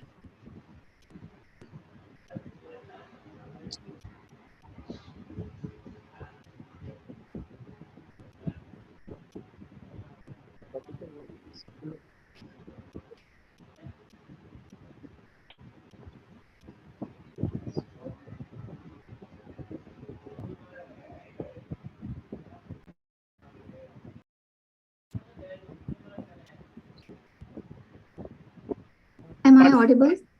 Yeah. Yeah, you're audible. Should I? Just wait. Now you can start. Yeah, you can start now.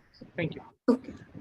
Good afternoon, dear esteemed members of the jury, my fellow participants, and everyone. As Albert Einstein said, we cannot solve our problems with the same thinking we used when we created them. Hence, I would like to present a thought for change, and my thesis proposal aims to do the same. I present my thesis proposal, the Cradle Startup Incubation Center. the circular economy principles derived for the Goan urban built environment. Next slide. The built environment plays an important role in shaping our economy, influencing growth and innovation. The linear model that we follow now is a take, make, and dispose approach. The circular economy model is an economic system aimed at eliminating waste and prolonging use of material, which helps in closing material and energy loops. Next. What is the need for such kind of projects? In current times, where increase in environmental crisis and increase in world population puts more pressure on the urban population. It is said that the urban population is said to grow and 2/3 will live in the urban areas, which means more pressure on the aspects of land, energy, and water networks, leading to rigorous extraction of materials way faster than the earth can replenish. The building industry itself is guilty of 40% of the total waste. In India alone, just 2% of C&D waste is recycled. Continuation of this, and the building industry will be much more responsible than the present. So hence we need a system, a resilient structure. Next. Next.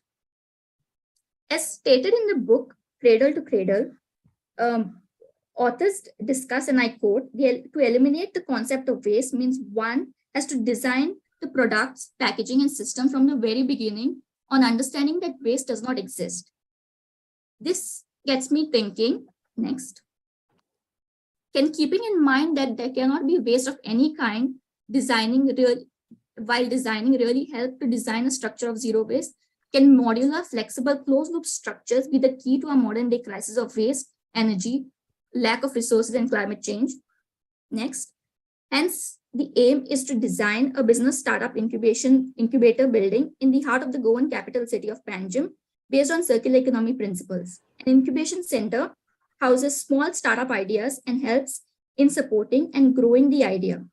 The building itself is an idea, which nestles smaller ideas of the future for the future.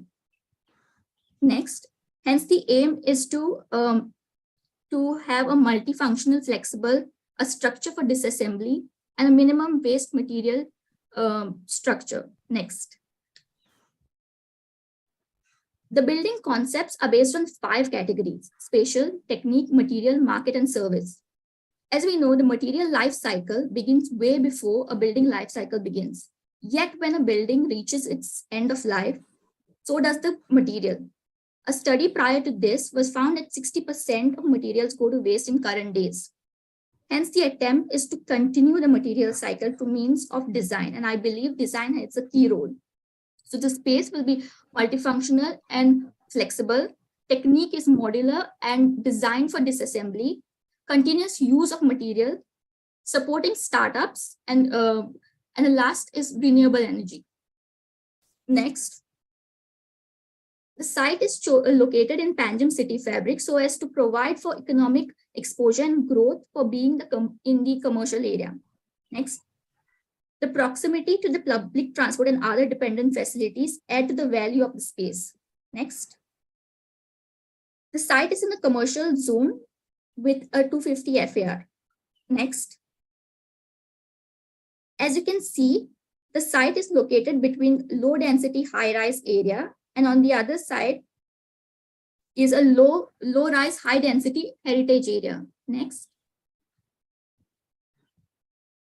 Next. Next. As you can see here, these are the traffic commotion zones at peak times. Next. Apart from the line of mangroves at the water edge, the area has low vegetation around, which can be felt during the harsh sunlight during peak times. Next. Next.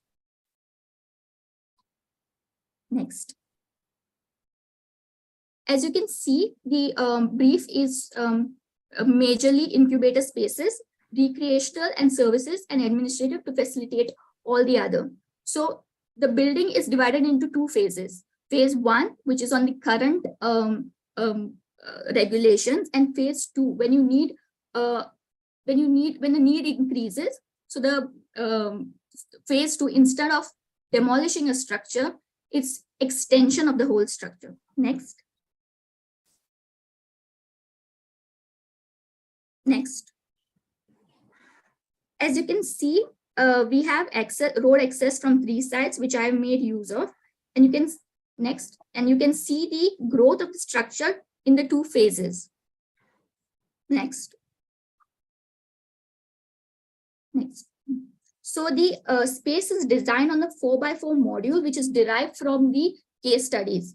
The ground floor, as I already mentioned, has flexibility and functional idea of the space. The ground floor aims at public space wherein it's open and blends seamlessly.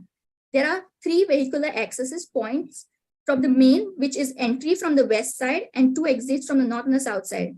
Due to the space crunch and innovation of the structure that allows for a car lift at the rear of the building, which goes a floor below and 2 floors above. Another service to the building is the vertical sculptural staircase, which happens in the atrium, which adds a playful and dynamic touch to the structure. The multipurpose hall is also proposed on the ground floor to push for more events, and the landscape also adds the pre-function area, which adds the multifunctional element to increase the meet and greet and communication between the system. The atrium courtyard provides a space for exhibition, sharing ideas, and learning more about the company, the building, and giving it growth. The restaurant with seating is also on the ground floor, catering to events as well as being a driver for public space. The entrance is triple heighted, which emphasizes the entry to the structure. Next. The car lift takes you down 1 level and takes you up 2 levels. In case in the future you don't, with the more stronger public transport, this area doesn't need it. This space can be transformed into a different use. Next. Next. Once you come on the 3rd floor, on the left side, you have a huge workstation that acts as a casual, semi-formal, and formal space simultaneously. A casual seat-outs for everyday use, a workshop area for semi-functional, formal times, and if there are guest speakers, which many of the incubation center invite speakers from out, have this dynamic with a dynamic space with a formal presentation. And also on the right, we have meeting booths and private spaces that are divided by movable panels, which allow for maximize and minimize of space. Next. As you go above, one thing is common: the workspaces and the offices with conference room green spaces. There is a play of volume with a change of floor plates, but the module of the floor plates is the same, that is 4x4. As we go higher, the structure recedes and the floor plate decreases, but the idea of flexible spaces still stands. With current regulation, the phase 1 ends on the 9th floor. Next. Next. Next. On the 9th floor, we have a restaurant, which is, and once it comes into the next phase, the restaurant area remains the same, but it becomes a refuge floor for a higher structure. Next. Now, if you want to grow and more companies, we do have 2 options: dismantle or extend. The phase 2 extends the structure 10 floors. The roof is dismantleable, and the restaurant floor becomes a green space refuge floor, and extend 10 floors more with the same area of playing with 4x4 module to create spaces and volumes, light, shadows, voids, pushing for communication and interaction. Next. Participant, you have 5 more minutes. I'll stop. Yes. I'll give another warning, and after 3 minutes. Next, yes. Next. Next. As you can see in the section, you have solid and void spaces, openness to all the other spaces. Next. The atrium also shows bringing in the central source of light, interaction, communication. Next. Next. As you can see, now in the elevation, the 4x4 module of a planning is taken vertically, wherein the 4x4 module is divided into 4x1, 2x2, 1x1, and played along on the facade. This is not facade wherein you have lesser amount of louvers and greens because you get in the diffuse light, but you have cross bracing to manage the wind loads. Next.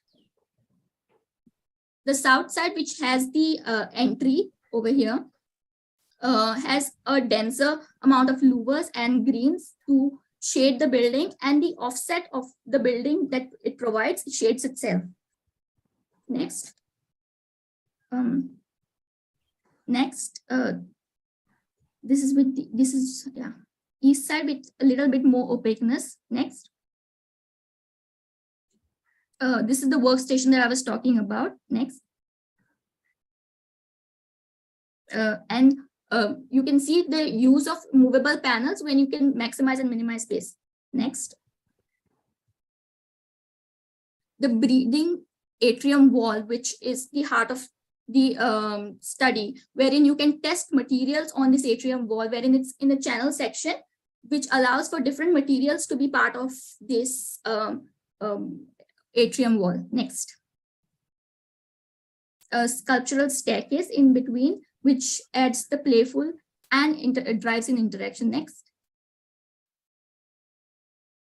This is the animation. Can you play?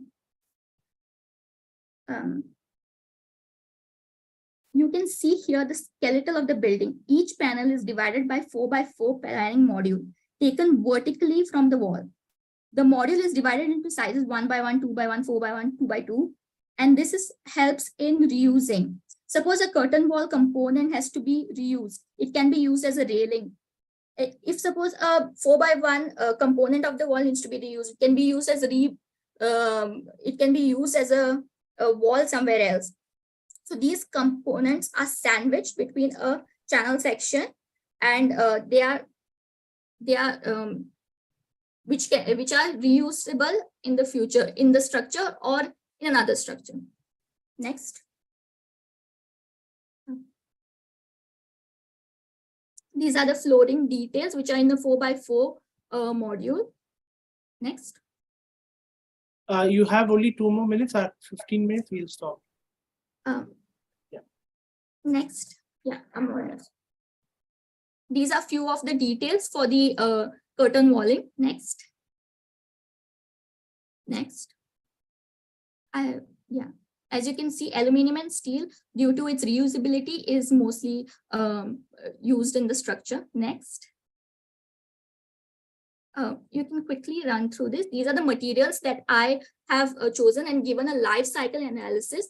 And at the end, what I've gotten in a wastage of 11% waste from this average of this structure, which is 50% less than usual structure wastage. Next. Next.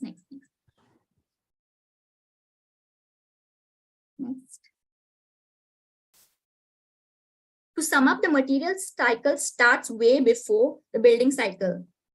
So designing components to live longer, and once the building has reached its end, the component material enters a second life stage.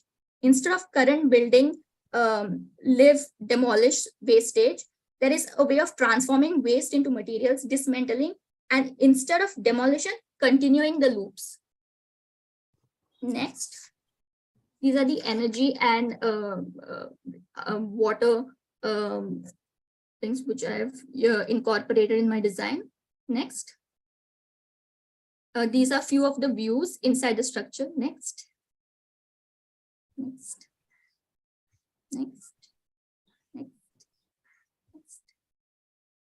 Yeah, next. I'd like to conclude the future design necessitates a rethinking and how we view our built world. The ability to consider a building as a material bank has been enabled and helps the building to be a transient entity with, as a result, it retains value. You have to stop now. You have to stop now. Okay. Yes. I think think you, Regin, you will have to just run the slides which are there now. Yeah.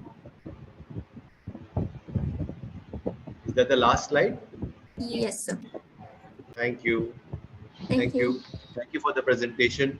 The jurors, Akhtar, you want to start? Yes, may I? Okay, Hari. Mohan. Fine, fine. See, you have shown a growing high-rise building, right? A building which can grow upwards, right?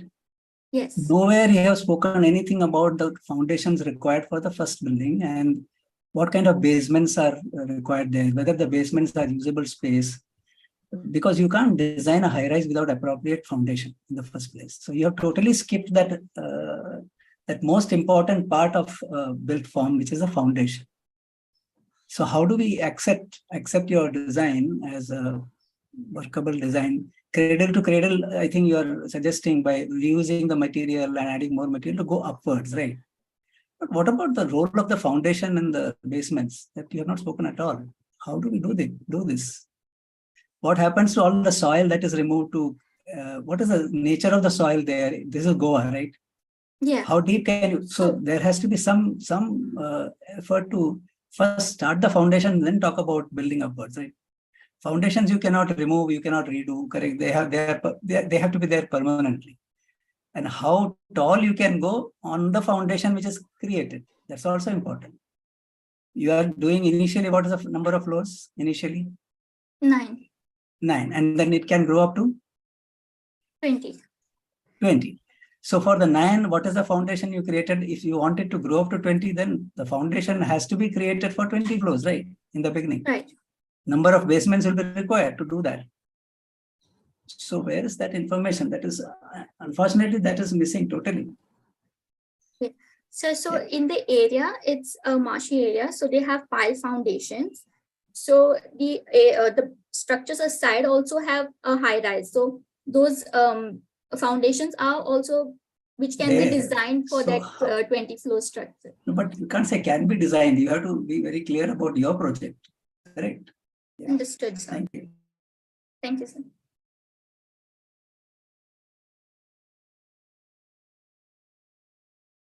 Akhtar or Gayatri, you all want to?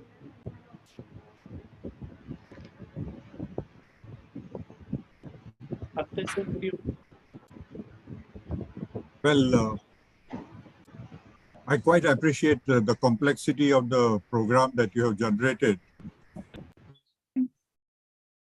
Evolve this build form.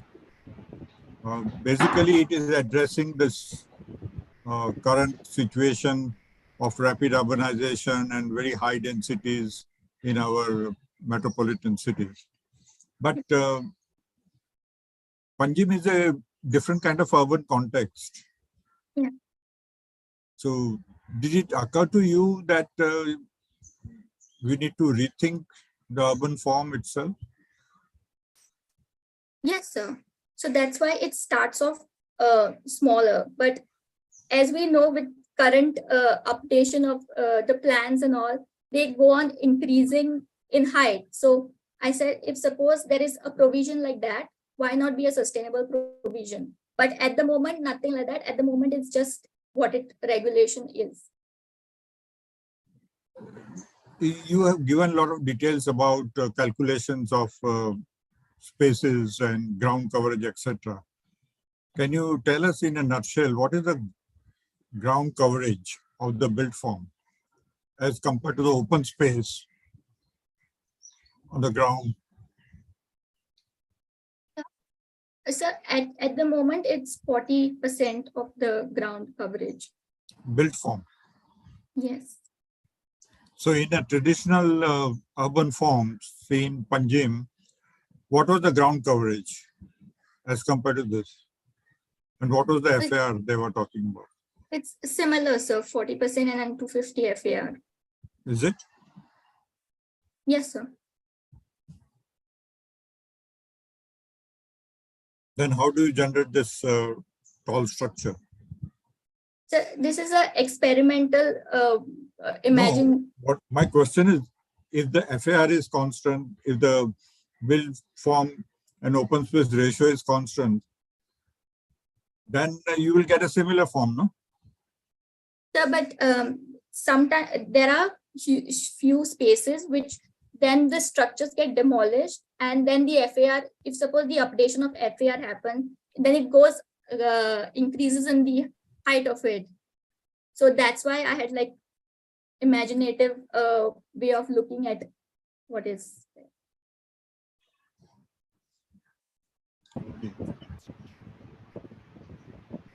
Okay, Gayatri. Okay.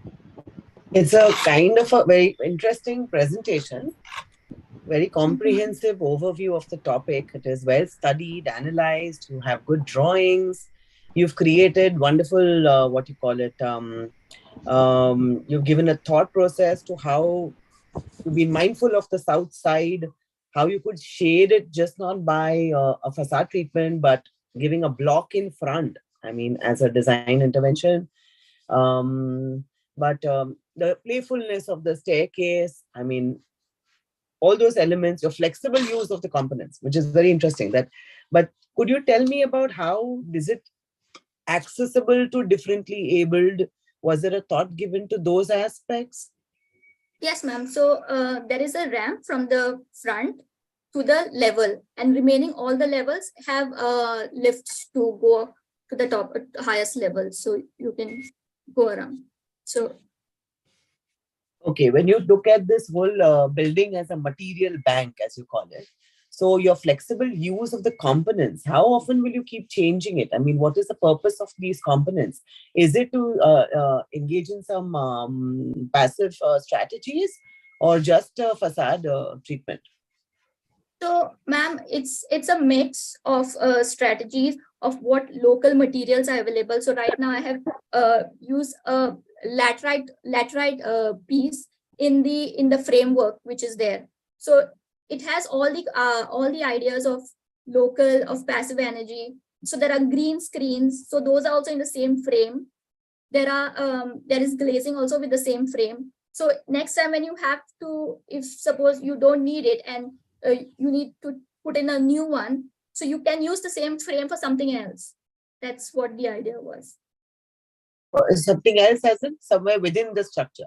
Somewhere within the structure. So so the module is divided by 4x1. So if that 4x1 module is removed, you can use it as a panel in the interiors of it.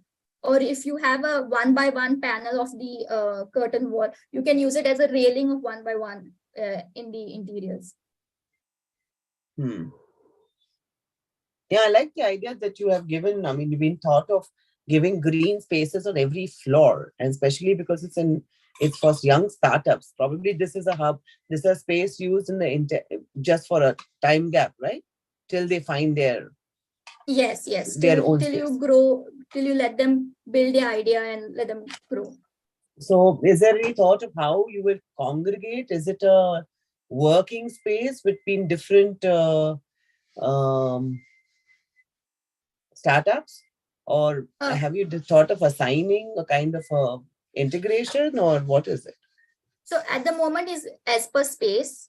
So because it's movable and you can maximize and minimize space as per requirement. So if they increase in their personnel, and if they need more space, so they can increase their space requirement and then have that space allotted to them. So that's You've really done a detailed study of the life cycle analysis of the materials, as I can see, which I think you fell short of explaining that. You fell short of time.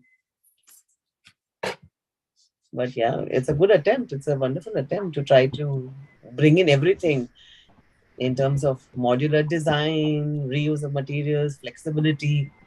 Good attempt. Very good attempt. Thank you, ma'am. Thank you, 401. Thank you, sir. Okay, so we have the last presentation before lunch. Okay, so and once we break for lunch, before we break for lunch, we will take the next spinning wheel and see who is the next presenter. So 454, are you ready for the presentation? Yep, I am. Okay, fine. Just give me a moment. Register. Yeah, I'm just opening it up.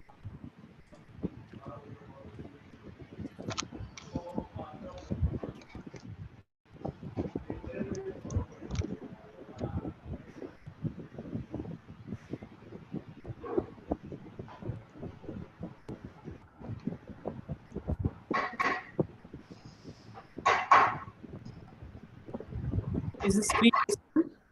Yep, it is. I'm just going on to the presentation mode. Yeah. Yeah, you're good to go. Yep. Good afternoon. It's a great honor to present my architectural thesis to you, Mustafa, a geological hub. Next slide. So what is this thesis based on? It is a proposal of a geological activity hub in an island called Shuweihat in Abu Dhabi. This is the capital of United Arab Emirates. The island can be provided an opportunity with an approach of ecotourism. Next slide. UAE is a country that has a rich natural environment that offers a unique mix of diverse topography. This uniquely beautiful island is surrounded with red rocks and erosion-carved cliffs with pristine beaches. Next slide.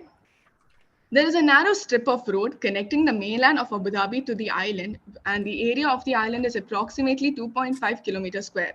There are very less built forms, as you can see on the map on the right, and most of the built forms are the farmhouses or abandoned dwellings. The island is well known for different activities such as water camping, stargazing, hiking, etc. Next slide. This orange-red island is stunning with its textures of rocks in different colors and forms. Although the island is peaceful, silent, and an absolute treat for the eyes, it has its own threats due to humans. Those are the pictures that I've taken during my site analysis, and those are the actual pictures without any filter. It's a beautiful, marvelous space. Next slide. Human involvement has had numerous harmful effects on the environment over the last decade. When prime locations such as the Shuweihat Island is open to public without any sort of restrictions, this can become a victim of contamination, littering, misuse of the site. This would be the ideal location to incorporate ecotourism and provide the public with what they acquire best of this place. Next slide. To understand this better, I took two case studies into consideration. The first is the Buhays Geological Center, which is done by Hopkins Architects. It is an interpretive center based in Sharjah, and it is to learn the rock formation and the geology of the space. Next slide. So the planning of this interpretive center emphasizes how small spaces can function well with just a well interconnected spaces. This is an interconnected pod of 5, and it has an outdoor trail which takes a person through the rocks and teach the person about the space through the journey of walking in the trail. Next slide. The foundation system used for such a geologically important site is a light touch foundation, and it focuses on minimizing the impact on the environment. So the foundation is a floating disc system, which I would be also proposing for my topography too. This concrete disc foundation is used structurally for the project as it enables the foundation system to be built without disrupting the geological character of the site. Next slide. Now, these are the few pictures of the center. On the right, you can see the trail. Next slide. The second case study is Rubal Khali Oculus. This is a desert-inspired glamping pod, and it is a competition entry by Aeat Studio. Next slide. The idea of the pod is a biometric approach which makes the pod adaptable according to the user's need and comfort. So the shading system is used according to what the user wants. Next slide. This construction also has a very similar light touch system, and it is again prefabricated and assembled on site. Next slide. Now coming back to Shuweihat Island. Next slide. Yeah, now coming back to Shuweihat Island, I have proposed a specific area which is the most favorable in terms of views. The area is approximately 660,000 meters square, and the places that are visited, like I've taken a panoramic view of the site, and I've sketched through the space of where the possible built form could be, where the circulation areas could be, etc. So this is the panoramic view of the site in specific. Next slide. So when I went there, I did collect some stones from Shuweihat, and I considered them as the contoured spaces of my site, and I decided where to do the zoning spacing of it, and those are my pre-conceptual sketches. This is again the built form, the left and the right is the contoured spaces of the area. Next slide. So what can be done to a geological hub? Like how can we represent it better in terms of concept by going to the roots of Shuweihat itself? So the idea is based on levels in Arabic known as Mustafa, the name of the project. The logo is inspired by the contours of Shuweihat itself. Next slide. The sedimentary rocks of Shuweihat was formed due to the layerings of sand, soil, and rocks, and the motley of this stratification as the basis, the concept of this project proposal. Next slide. The ideology is to incorporate ecotourism strategies considering the terrain, the water, to evolve humans in and the area with the help of sustainable materials and strategies. Next slide. So what is part of this master plan? So for those people who wants to learn about the rocks, the fossils, the geological aspect of the place, there is an interpretive center that's proposed. For those who wants to interact with the space, learn in the form of activities involving themselves, there's an activity trail design. And for those who wants to come to this island mainly for camping, a glamping resort is also incorporated. Next, as you see on the right, okay, I'm sorry, can I go to the before slide? As you see on the right, there is a arrival on the geological hub is between the mountains, entering the interpretive center, and it exits out to the form of the activity trail and the open exhibition center. The center is also connected to the glamping resorts, and it also has a separate entrance and arrival lobby of its own. Next. The interpretive center is set between the contours of the site, which has a natural look. It has a natural intervention of its own. The museum is around 4,500 square meters, and it has spaces for exhibitions, theaters, workshops, etc. And the blocks are interconnected with walkways, which creates various scenarios for the users. Next slide. The few conceptual sketches are shown here. Next slide. Space planning was taken into consideration for the different pods, including the indoor and the outdoor spaces. Next slide. The circulation diagram was focused for the intention of smooth movement for the users. Next slide. Circulation being vital in the hub, so the maximum experience for the person, for the user in terms of privacy, safety was adhered to. Next slide. The center has a set of 9 pods, and with each space is dedicated to learn, experience the depth of geology of the built form and the exteriors. This planning is highly considered for all the ages so that they can interact in the space. Next slide.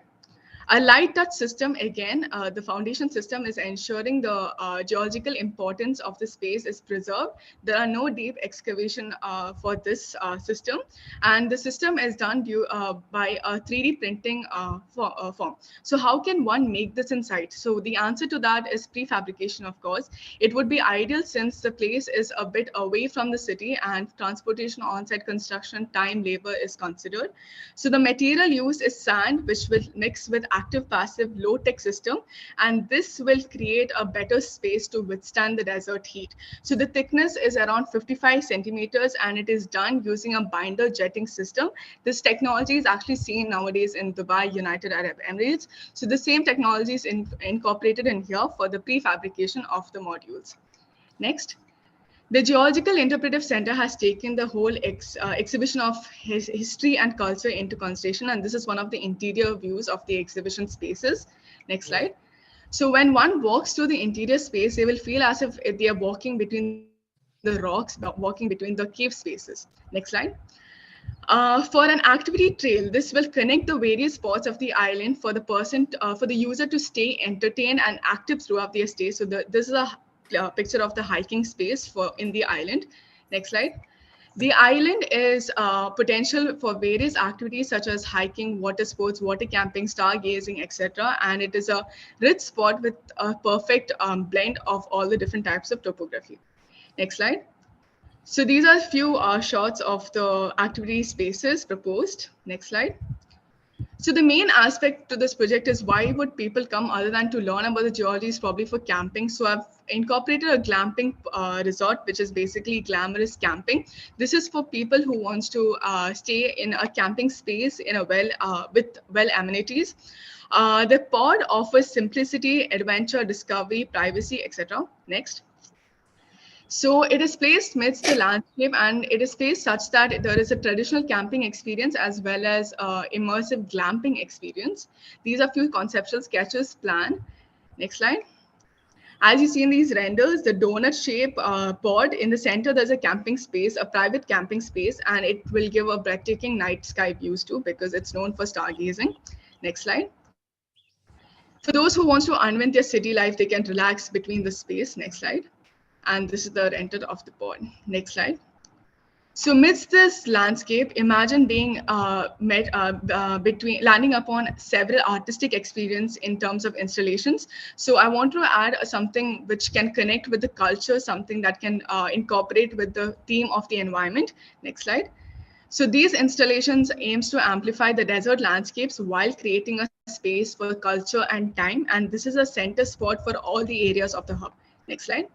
So this is an example of the installation, a large-scale installation. Next slide.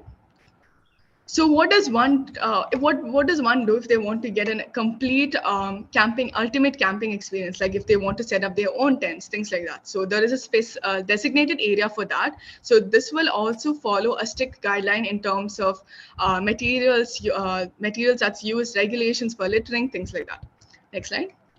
Participant, you have another 5 more minutes. Yep. For a space which is already so magnificent, you don't need landscape to be emphasized, but the landscape that is a touch of simplicity. So desert landscaping is followed throughout the entire space. Next slide. So mainly focusing on to xeriscaping, which is ideal in terms of the climatic conditions, and the Balkan dunes, which is the shape of the dune, is considered as an inspiration for the buffer spaces for the different zones that's created. And this is also it will also help affected areas for the mild sandstorms. Right, next slide. So how can one not get lost in this beauty? So I have designed an app that could help potential users of the space to navigate around the geological hub.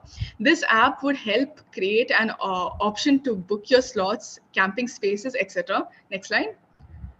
So you can book your glamping pods, camping spots, and it would also allow you to navigate through the activity trail so you won't get lost. And you'll also be able to figure out which route is best for you, which is the ideal experience for you.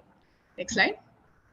So Mustafa, my architectural thesis proves that it is possible to create an environment and cultural awareness through the form of ecotourism on the island.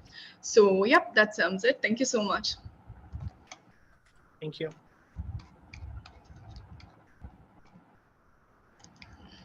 Let's start with Hari Mohan, sir. Yes, can you go to 27th slide? Yeah. Just give me a moment, sir. Yeah.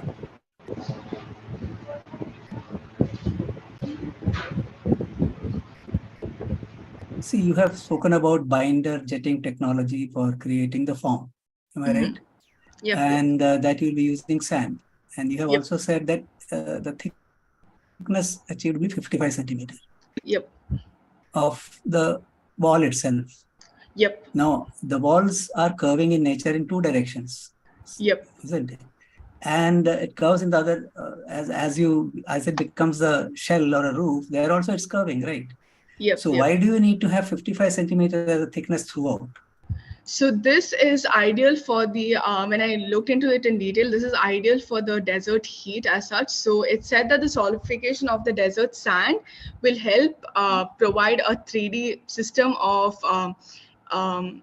containing the heat of what's outside. But then that can be done by, say, keeping 55 centimeter at lower levels or ground level or up to 1 height. But then we can also create hollowness, because 3D printing gives you a lot of opportunities to experiment also, right? It's actually so there. If you create hollow space, that gives you much better insulation than a thick wall, because it will get heated up over the daytime, right? It's a desert area. By evening, the walls will be very hot and it will the heat will percolate into the space inside, right? Agree. So over there, if you see on the top, you actually see that there are holes, there are hollowness within the building itself to create open spaces. So like once you go inside the building, it's not like the entire wall is completely covered up. Yeah, so actually the detailing is missing. What I meant was the detailing of the structure is missing through sections. You could have shown it through sections. Okay. Right. Thank you. Yeah. Overall, wonderful presentation. I must compliment you on an excellent presentation. Thank you so much. Okay, Akhtar or Gayatri.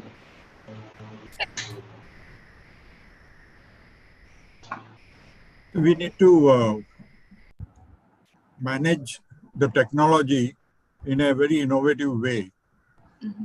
Like if you just shop around world over, there are many systems available. And most of the time, we don't apply our mind and we just apply this technology to a given problem. So Harimohan was raising this issue that whatever technology in whatever context we select, but as an architect, we have to apply our concerns and take it to the another level of application and also through innovation. Agreed. So while presenting, if you just keep on repeating forms, it doesn't show your innovative kind of effort. So though it is in your mind, how do you represent it in a drawing? So there are different aspects of that, and you select those and you elaborate that through your sketches or through your 3D illustrations. Then it can convey in the same space of the drawing, rather than just repeating the forms. I understand that we as architects fall in love with the forms, and we start celebrating it as we are doing it. But somewhere we need to disengage ourselves with this kind of a crush for the form and look into the process of articulating it to take it to another level. Okay. Very interesting presentation, very interesting approach. And but it also gives an opportunity to go further. Yep. Agreed.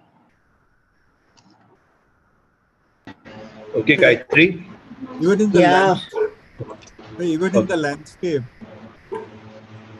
it's not enough to show an approach with one illustration. You are talking about the trail. What happens to the landscaping of the trail? What happens to the pauses on that trail? They can be all expressed through landscaping details. In a thesis, we have to go deeper. Whatever be the topic, whatever be the context. You decide the scale. Within that, you have to go deeper. Okay. Yeah. Gayatri? Yes. I must say, congratulate you for your wonderful visual graphical representation, which was brilliant, very vibrant, and impressive. Didn't know such a hidden gem existed, actually. But you know what happens? When human activities tend to degrade the land utility, and the consumption systems will kind of devalue the land. So though your concerns of your analysis of your concern, that littering is a major concern here, how have you addressed to protect the marine ecosystem, to address waste management systems, so that you don't... There's one attempt that you made. There was a deep thought that you gave to protect the sand dunes, and the thought that the form will protect the sand dune and the vegetation behind was an interesting thing. But then it did not kind of transcend and continue to look at that aspect, because we humans tend to create experiences for ourselves, but we're not being mindful of what we may do to the already existing virgin ecosystem that's existed before we entered the zone. Great.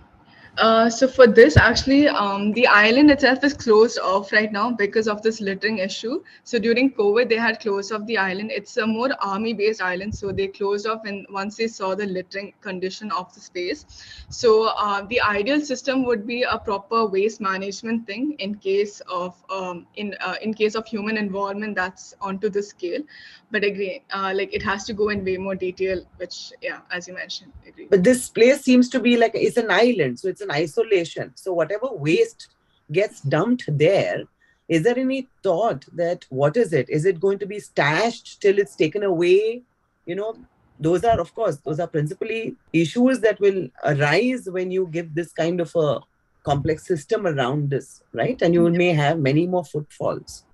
So yes, a thought of landscape. Yes, I agree with Johan sir, that yeah, the thought of landscape is something that you could explore further. Okay. But overall, yes, the emphasis on design and the technology and the blend of materials to create and use of your representational tools, which is impressive. Thank you. Thank you so much. Thank you, jurors. So now before we break for lunch, what we do is we spin the wheel again. Now we move to the next section that's on social concerns. Okay, Regine, you have all the five. Yeah, good. So Yeah. let's select the one of the presenters. Yeah, I'm just going to start the wheel. Yeah.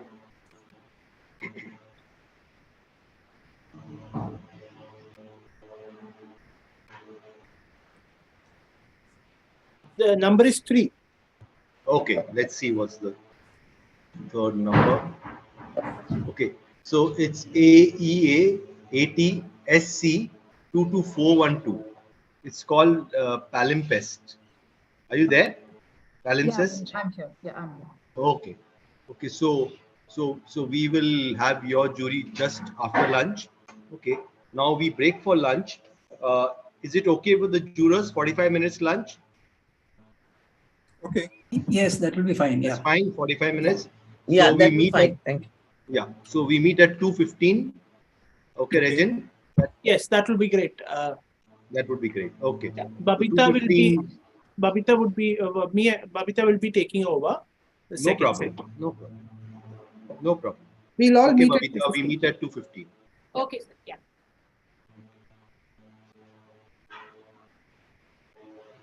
Participants 2:15.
Hi, Anuj sir. Hi, hi. Sir, can we check the buzzer once? Are you playing it? Yeah, we'll play it. Ah, that's better. Okay, fine. We can hear the buzzer, but very likely, but we can hear. Okay, fine. But still, I think you should just give the warning. Yeah, verbal sure. Yeah.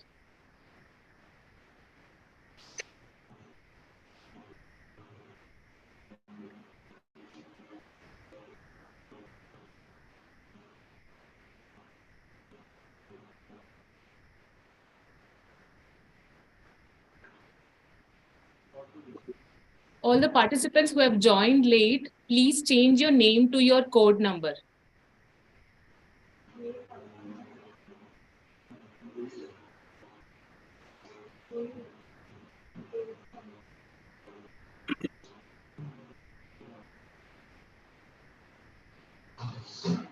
There is a participant named Aishwarya. Please change your name to your code number.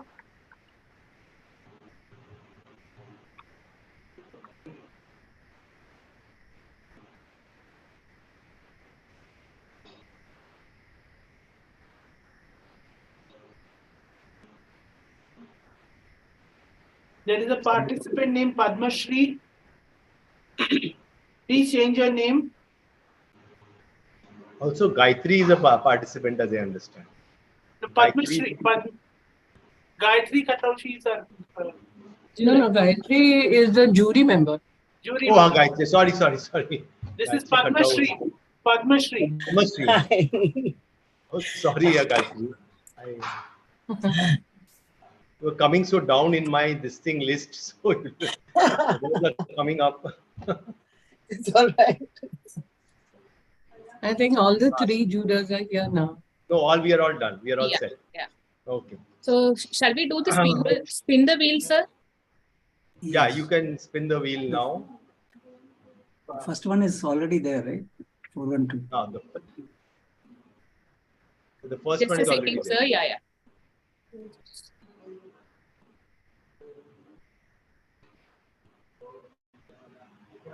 But we can't see the wheel. So we're just sharing the screen now. Okay. Okay. Yeah, there.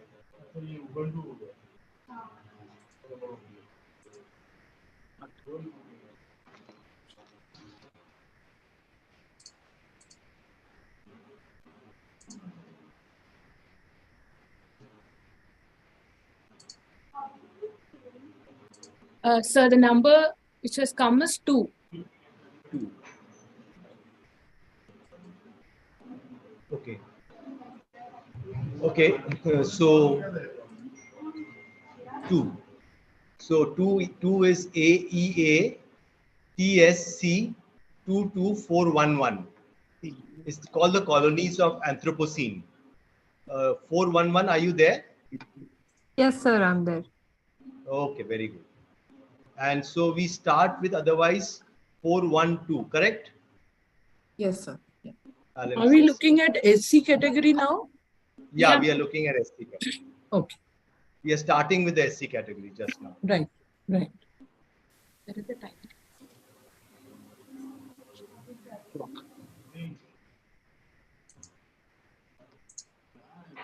Let me do it. Yeah, correct, no? Okay, so. Yeah, shall we start, sir? Yeah, you can start. I'll just share the screen now.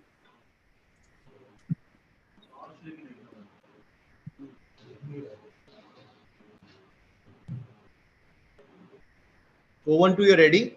Yeah, I'm ready. Yeah, you're ready. I can see. Yeah.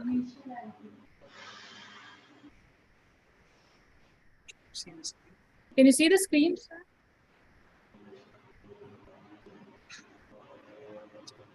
Hello. So can you see the screen now? Yeah, we can see the screen. We can see the screen.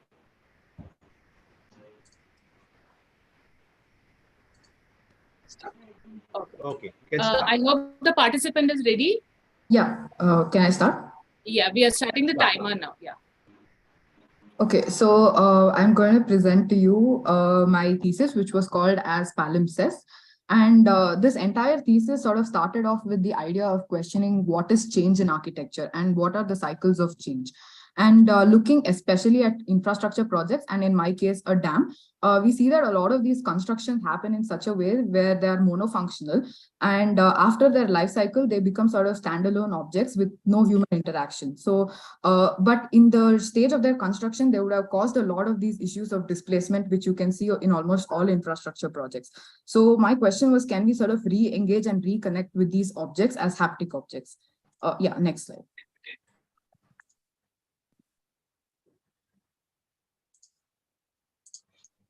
So if the site that I'm have chosen is called the Hirebhaskara Dam, and it's located in the Sharavati Valley in Western Ghats, which is a very highly biodiversity rich zone. And people in the south would know Sagar and Shimoga, which is there nearby. If we look at the timeline of the Sharavati Valley, before 1920, it was just a river that was flowing through this area with communities around it. And by around 1930s, there was the construction of the first Hirebhaskara Dam, which is like the third and largest siphon dam in India. This caused a little bit of displacement, but people just moved outwards. Next slide. But during the 1964, there was a construction of another dam, which was called as the Linganmakki Dam, which currently serves the national grid. And you see that the reservoir largely increases in size. This causes the Hirebhaskara Dam to submerge within the reservoir of the Linganmakki Dam. It also creates a sort of man-made island in that area, disconnecting the communities, segregating them, and also separating them from the amenities around. And even now, after 60 to 70 years, they are fighting for a bridge construction, which will sort of connect the NH 66 and 69, because that is the only way they can reach the city centers. But even in that time, the government is also proposing more and more projects onto the Sharavati, like an artificial waterfall and an underground dam near the Jog Falls, which will sort of increase the tourism activity. And like on the side, we can also see the context study and like the maps of the context. Yeah, next slide. So next, the problem with, we will look at the site condition itself. So if we look at the existing cycle right now, it's neither completely natural, neither completely man-made, because if we see the time from April to July, we see that the water level recedes and the dam that is there, Hirebhaskara Dam, resurfaces, and this is the site condition that would be existing. And during the rainy season, especially from September to December, the water level raises in such a way that the dam gets submerged. And this is the kind of natural context that we see if we go to site right now. And the highest reservoir level is around 5 meters above the dam top surface. And the highest recorded is actually just 3 meters above the dam top surface.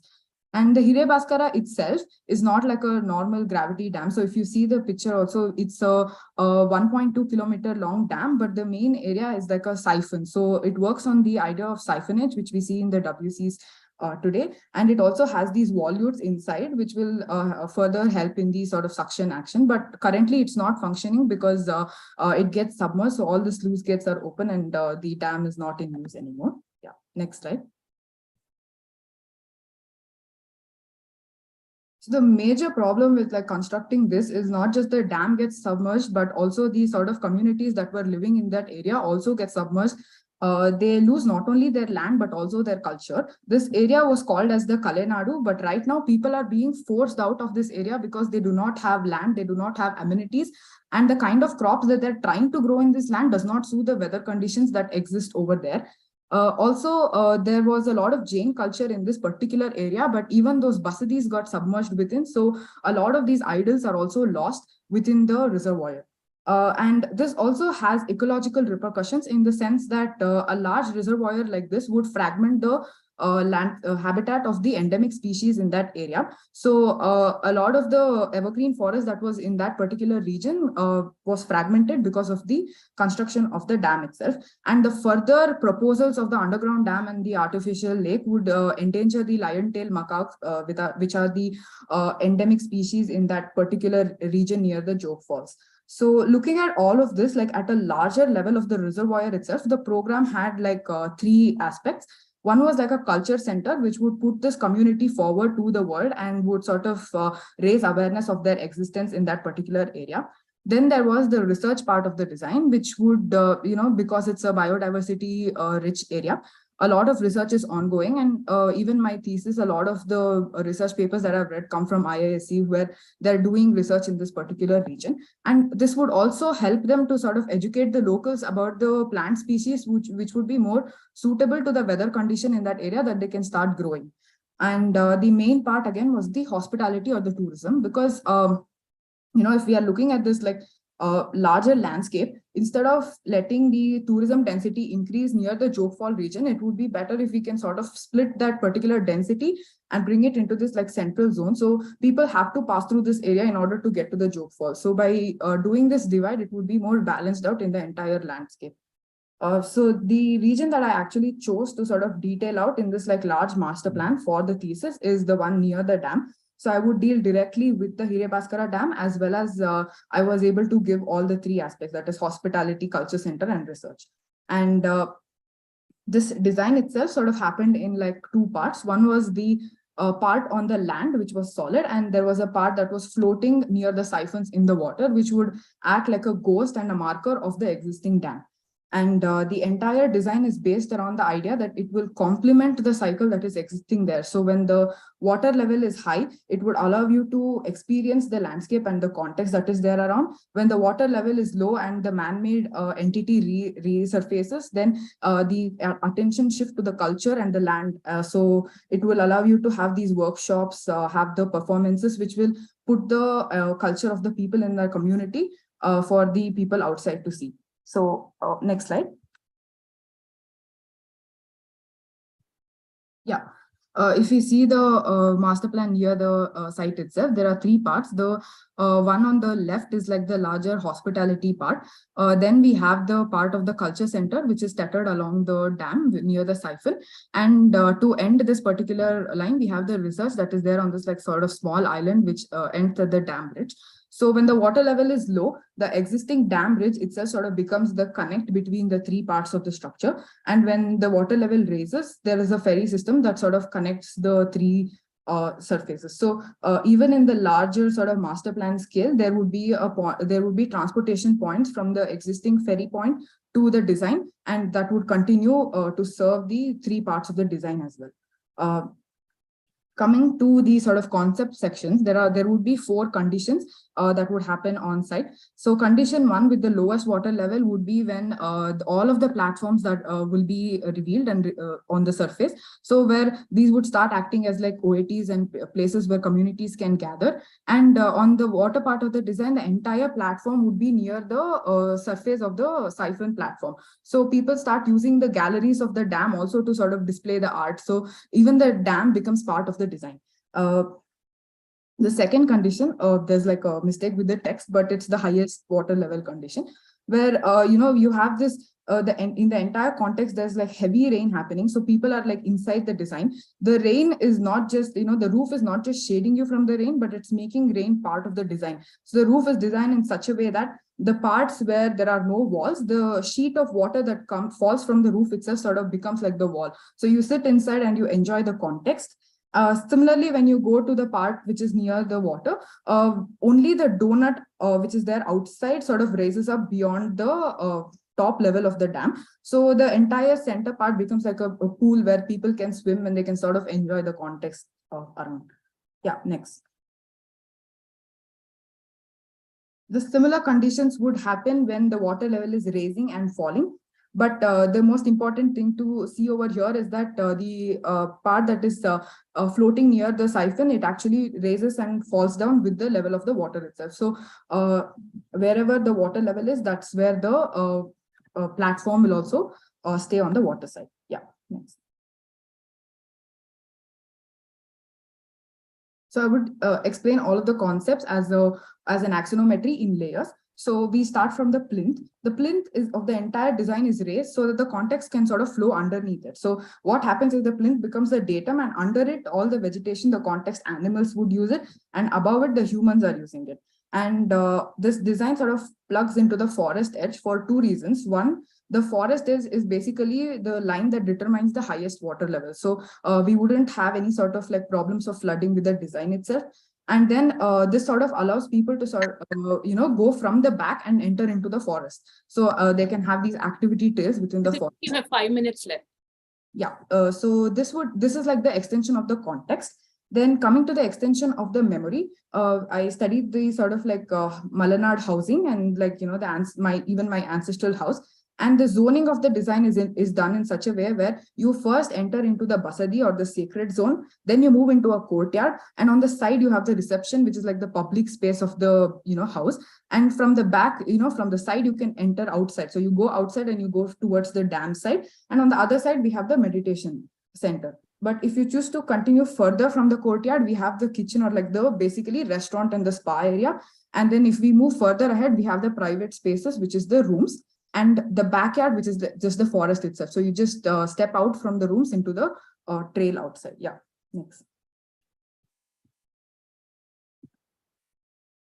So even with the materials, it's an ode to the kind of construction that they were doing. So I started using clay blocks and bamboo structure, and concrete as an ode to the dam itself.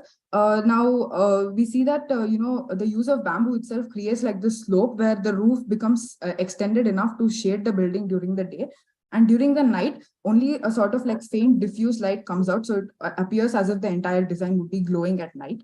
And there are like small simple details like a cutout in the slab where rainwater would collect and insects would get trapped in there. So these smaller details would sort of enable easier life within the structure itself. Yeah, next. Yeah, like I said, the roof is not just protecting you from the rain. The water that falls from the roof also acts like a sheet, which becomes like a wall itself in the design. And the other major thing is that because the roof is so extended, even if there are nocturnal animals at night, you don't have these blaring lights from the design that is coming outside. Because the roof is so extended, the design becomes very intrinsic, and there's only a faint glow to the outside. Yeah, next. Coming to the water part of the design, the major problem here was that the structure is a buoyant structure which would have to move up and down with the water. And we have seen such structure with marine constructions and flood prone areas, but the level of water raise would be around 1 to 3 meters. But here the level of water raise is around 15 meters, and this structure that is supporting it as a vertical tether so that it doesn't move horizontally would have to stay within the water for almost that entire distance. So this was actually based on a patent where it uses a technology similar to like a scissor lift with a hydraulic hinge, where at the topmost surface it would stay over there for a certain time before it starts dropping, so that even the water can drain out at the highest water levels. Participant, you have the last 2 minutes. Yeah, next. So we see that the lowest level of the tether of this particular water surface is at the platform of the siphon itself. So people can start entering into the dam and start using the dam itself as part of the design when the water level is low enough for them to do so. Yeah, next. And when the when the water level is high enough, then only the donut on the outside sort of raises up, and this creates the pool in the center. So they start using this as a way to sort of view the context and enjoy what is there around them. Yeah.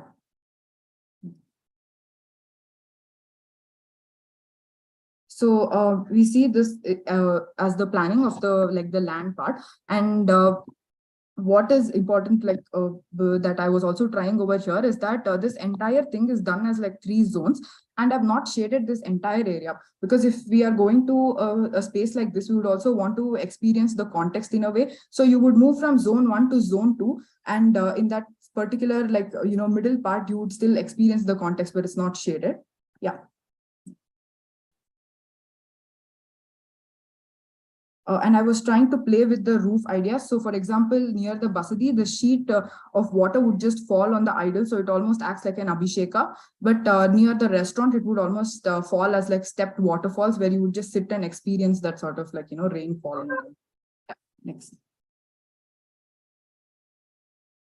Next, this is the water part. Next. Yeah, so this is basically like an explanation of how it would have looked before and after the design. Yeah, click on one. Yeah, so this would be when the water level is very high, when there's nothing happening. Then when the design happens and the you Your start time doing is up. You have to stop listening. Just run through your slides now. Do you have any more slides? Yes, sir. Oh. That's okay, it. you're done? Yeah. Oh, okay. Okay. So over to the jurors.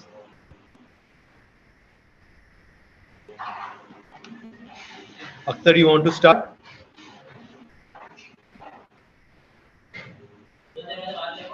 Akhtar, you're there? Okay, yeah. Akhtar, you can start if you want. So may I? Yeah. It's a very interesting project concerning the setting of water bodies and infrastructure development of dams and its impact. But I miss out on the details. Some overall view, general statistics of this environmental context can give a much greater insight into the issues. So I didn't see in the study part. I saw many sketches. That is good on one side, but it should be also supported with many more detailed drawings. I think the scale of the drawing creates a problem where all these construction details cannot be seen. So it leaves a lot to be desired. Okay. I also find problem with structures which are submerged and using only maybe timber. Maybe a problem. I mean, it has to be properly designed to withstand over a period of time. Right. So that particular part of the part which was like tethered on water, it was a largely explorative part of my design as well. So that design evolved over like multiple iterations, and what I came up with was also like I had patents, and I was looking up research which deal with flood prone areas. So it's research that is ongoing and to test. So it's like an extension of that, and like I was trying to consult with sort of like structural What people. are the sizes like, for example, comparative sizes for the submerged portion and the portion which is above water level? Is the same size of the sections that you are dealing with? It looks in the drawings similar size. Oh, sorry, I didn't understand the sizes of the structure which is submerged. Right. So the columns, for example, and the braces, and then you have the floors, and then you have the posts above that, and then you have sloping roof. Yeah, so the structure underneath is like these were much larger. The ones on the top was lighter roofing material, so they're not of the same size. Like underneath is around 15 meters. Can you show some section where you have shown these details? Yeah.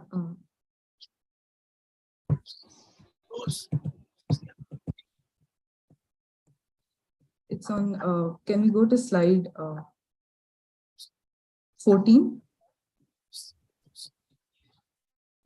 Just a second, we are trying to share the screen.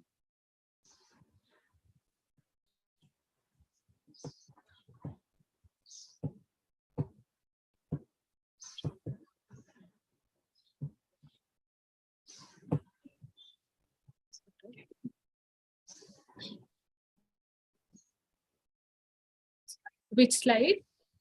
14. 14.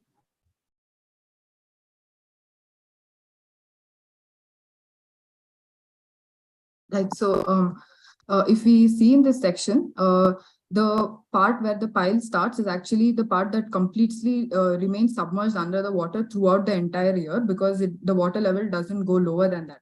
So from the ground surface itself till the lowest water level that the reservoir reaches, it's around 14 meters, which is like the piles.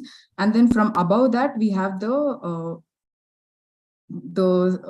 anchor that happens again for around 13 to 14 meters, which is there upward. Have you mentioned anywhere sizes and the materials? Yeah, like I've mentioned it in this, but it's not like I've not mentioned it in detail. So.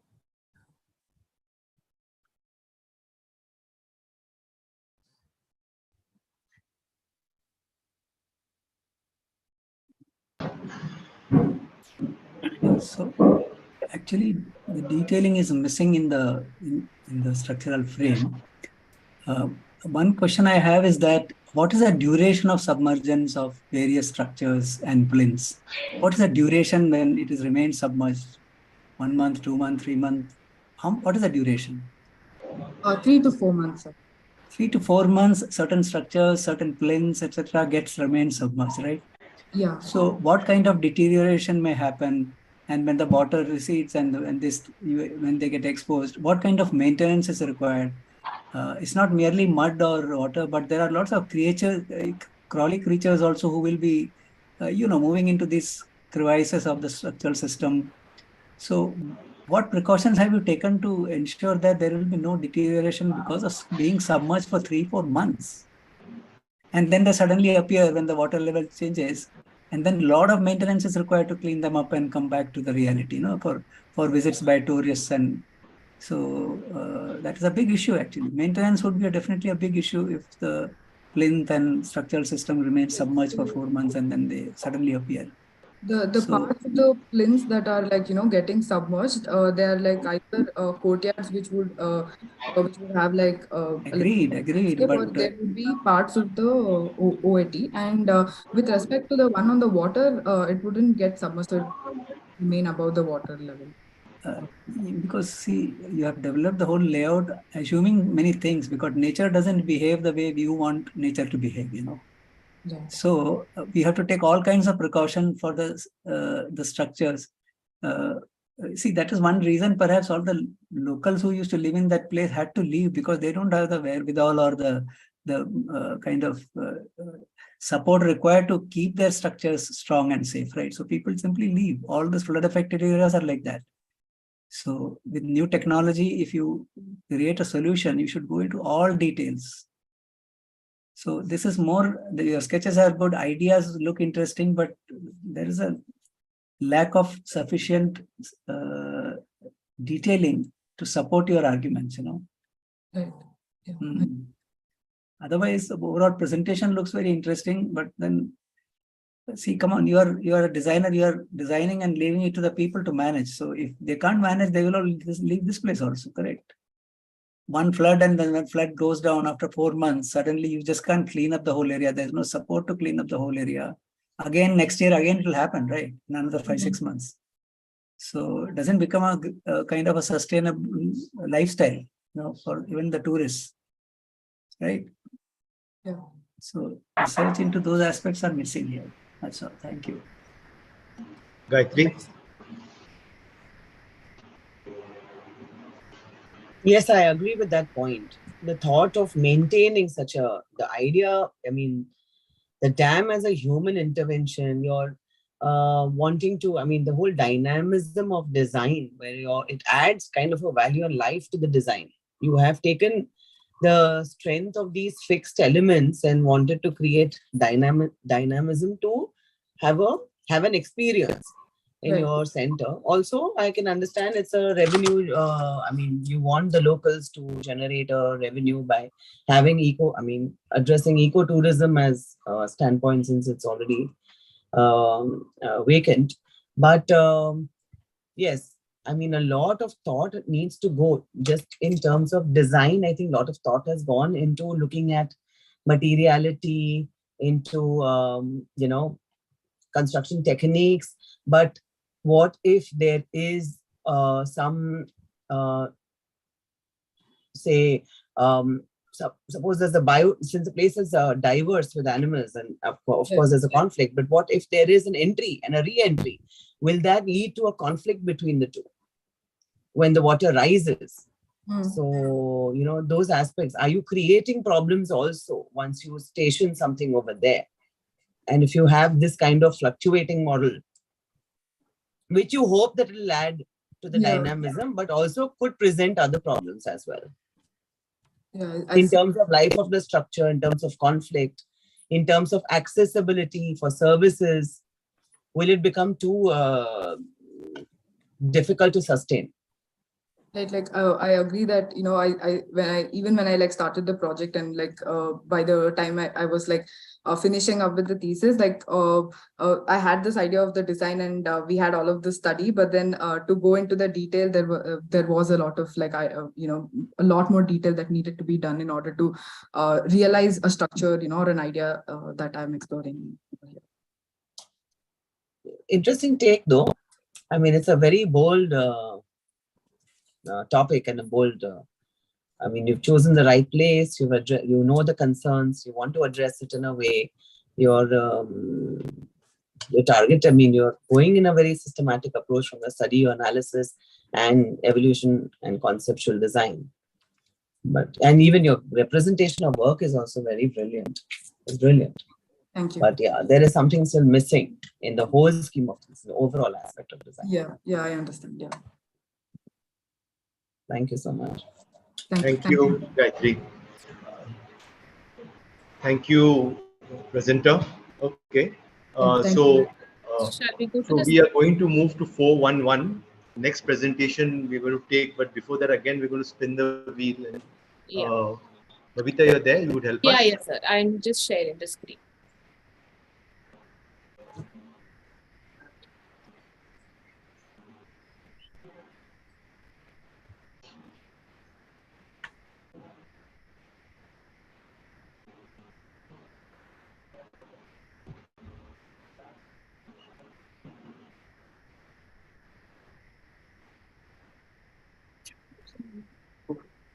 So the number is 4. Yeah. Okay. So 4 is AEA 80 SC 22417. It's called Green Station. 417, you're there? Yes, sir. Yes, sir. Okay, so you will be the next presenter. Yes, sir. Okay, meanwhile, we start with 411, Colonies of Anthropocene.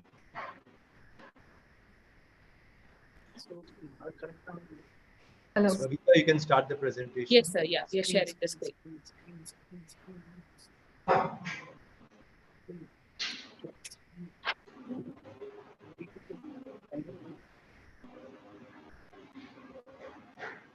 Sir, is the presentation visible? Just wait. Yeah, it's visible. Go to full screen. I hope the participant is ready. Shall I start the timer? 411, you're ready now? 411. Hello. Yeah. Can you hear me? Yeah, we can hear you. Just be louder than that. Okay, sure. Yeah.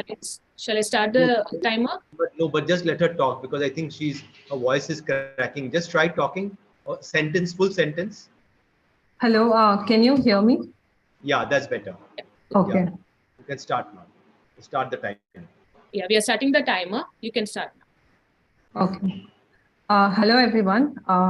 My project is called The Colonies of the Anthropocene.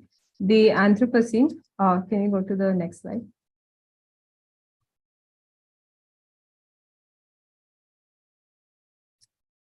The Anthropocene is characterized by the significant human impact on the Earth's ecosystem, leading to climate change, which causes long-term shifts in temperature and weather patterns in the planet. And we are heading towards a catastrophic future.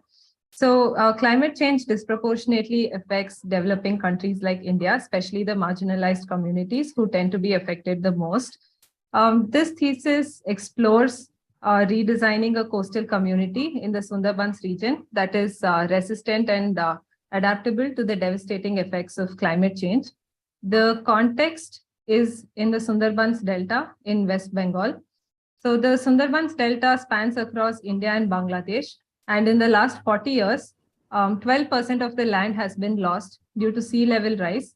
And the red portions in the plan of the Sundarbans represent the areas that might be vulnerable to sinking in the next 30 years. So the site is located in Gosaba Island. So it falls under the high-risk zone, and it is located in the fringe of the Sundarban Reserve Forest, making it a prime location for tourism and trade and commerce. The next plan shows how it shows the location of the site in relation to the neighboring islands. So the main mode of transportation here is by boats, and the green portions along the coast of the islands show the existing patch of mangrove forest.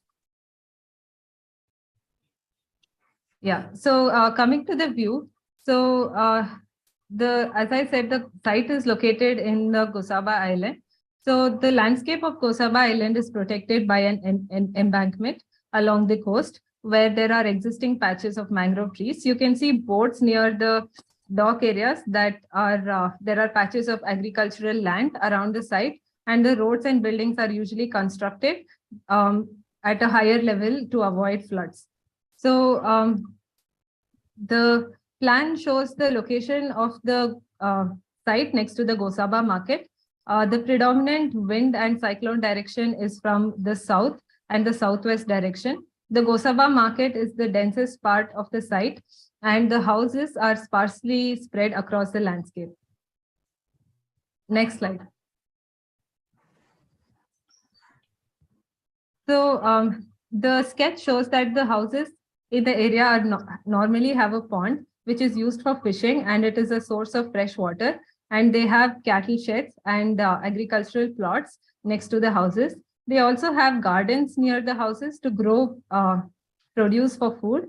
And the front porches of the houses are used for social activities and cooking. The embankments are used for walking and recreational purposes. The next set of sketches show some typical houses in the area, where houses are usually found in clusters. Natural materials like bamboo, timber, mud, and thatch are commonly used for construction. So through the area of demonstration in this project, the aim is to design a prototype that can be followed all across Sundarbans. The program includes multi-purpose cyclone shelter, which can be used as a school building during non-cyclone season, a research facility, a visitor center to promote tourism, and housing for the people along the coastline who are vulnerable to floods. Apart from that, the aim is to restore the mangrove forest and create self-sustenance for the people here. In the series of plans at the top, we can predict the level of sea level rise and sinking that would happen in the next 30 years. So about 50 to 70% of the land along the coast is vulnerable to flooding and sinking. So coming to the design problems, first of all, the land and water are essential resources for the people of Sundarbans. The Gosaba Island is protected by an embankment, and here you can see that the embankment leads to the stagnation of excess floodwaters, and it does not allow the excess water to escape. The embankments are sometimes breached, causing devastating floods near the coastal parts. The mangrove is a natural barrier against cyclone and storm surges, and it is an essential resource for the ecosystem here. During the British time, they initiated mangrove deforestation drive to convert the mangrove forest to agricultural land to increase their tax revenue. This led to the significant decrease in the mangrove covers in the region. The landscape of the region is constantly changing due to coastal erosion and sea level rise, and it is highly prone to cyclones. This leads to environmental degradation and loss of livelihood. The existing zoning does not consider the effects of natural disaster in the region, and the buildings near the coast are vulnerable to sinking. The current building practices are not resilient to floods and cyclone. Coming to the design interventions, the landscaping, which is the first part, the idea is to remove the embankment in some parts to allow the water to enter the site. This will form plateaus and of land surrounded by swales. The level of water changes according to tidal movement during floods, but the elevated portions of land would be safe from flooding. The aim is to also simultaneously restore the mangrove forest along the water bodies to create wetlands and tidal marshes. The buildings are designed to be flood resilient by elevating the building and connecting them by bridges and walkways. And the buildings are cyclone resistant by orienting the buildings along the cyclone direction. The buildings are designed with hipped roofs anchored to the ground and are cross-braced to withstand harsh winds. The stilts also allow the air to pass through, putting less lateral pressure on the building. Next slide.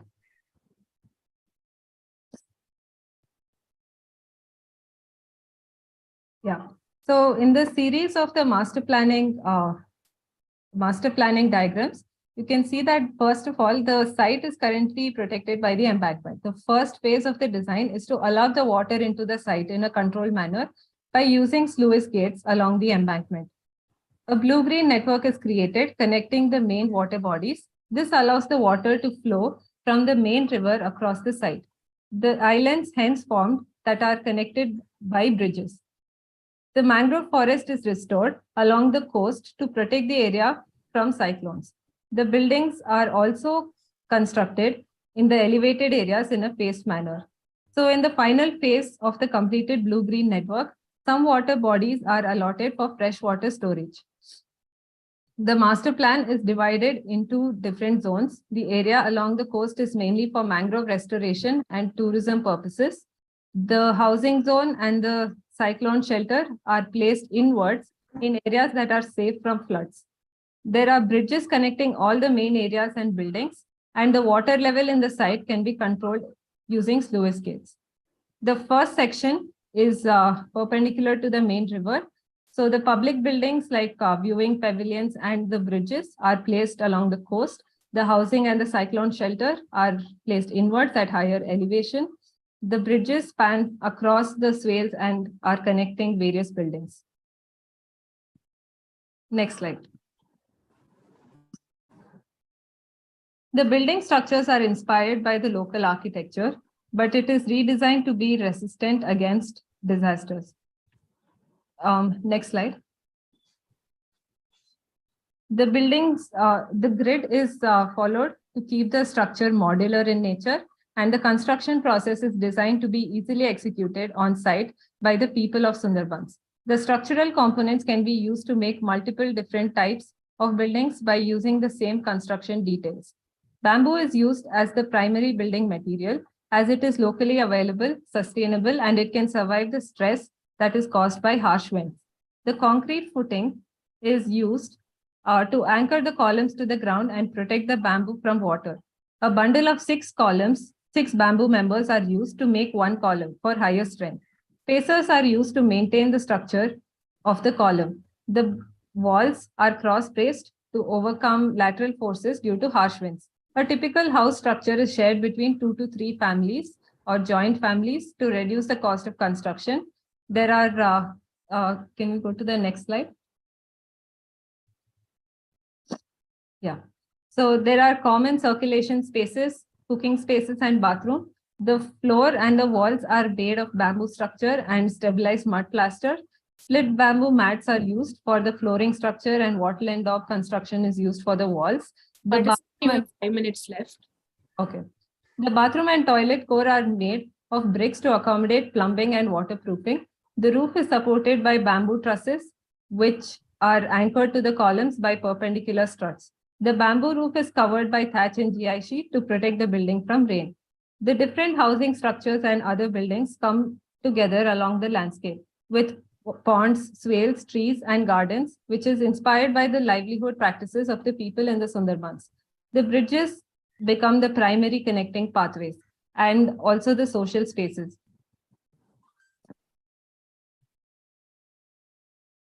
The buildings are placed on plateaus on higher elevations and are surrounded by water bodies and trees, which, along with the viewing pavilions, act as walkways to experience the landscape for tourists and the local community. In conclusion, the project is a response to the impending disaster that the people of Sundarbans have to face. The design process responds to the climate, environment, and the social needs of the context by symbiotically fusing the natural landscape and the built environment. The design sustains the landscape and the buildings along with its people. Thank you.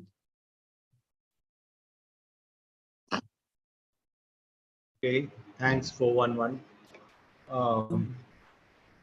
Okay, the jurors.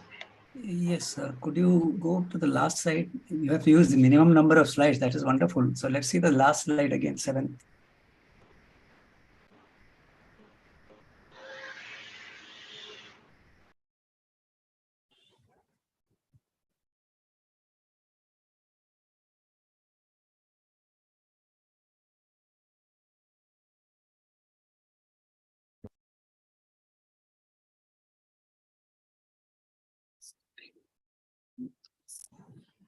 Sir, I've shared the slide. The last one, the number 7. Yeah, this is the last slide, sir. It's not seen here right now. You're not able to see the slide? No, yeah, no. I can't see the slide, but Sir, I'll share it again. I can open. Actually, the slide is visible. Yeah. Is visible? It is visible. Try again. Okay. Yeah, I'll share it again, sir. Yeah, but it's visible to us. Okay. No, what I was trying to tell you was that this last slide shows very intricate details through sections. Yeah. Now, we read actually plans, not sections. Sections are there for us to know construction sequence and the technology involved, etc. But the real movement pattern in any design, architectural design, is totally dependent upon the planning, correct? We have not done any detailed plan anywhere. Nothing is like, we don't know how many people are occupying, how many people there, what will be the area. So, except this image above the conclusion, there is a plan, but otherwise there is no plan at all of your design. So how do we judge the design? You can't judge the design only by looking at the section in detail, right? Yeah, so we are dependent on what you are talking about planning, but there's no plan at all anywhere. Okay. So I had actually done the master planning, and then no, master plan is not everything. Master plan is only a key to what you want to do, right?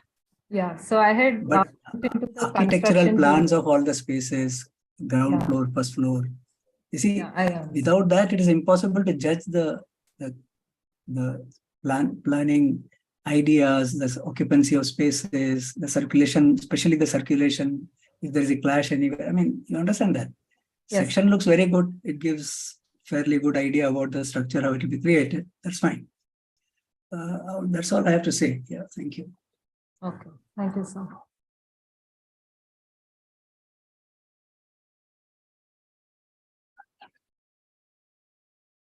Akhtar, sir, you have any question for the participant? Again, it's a similar situation where we don't have much information about the context in terms of number of people, the ecological kind of a footprint of vegetation and water bodies, and the issues which arise out of climate change and changes in the level. All this has to be quantified to a certain extent to deepen our understanding about the context. That's why, I mean, we do thesis in a slightly different way. The entire process is very important, not just the final drawing. This data has to be analyzed to create the kind of program which you justify through your design. Okay.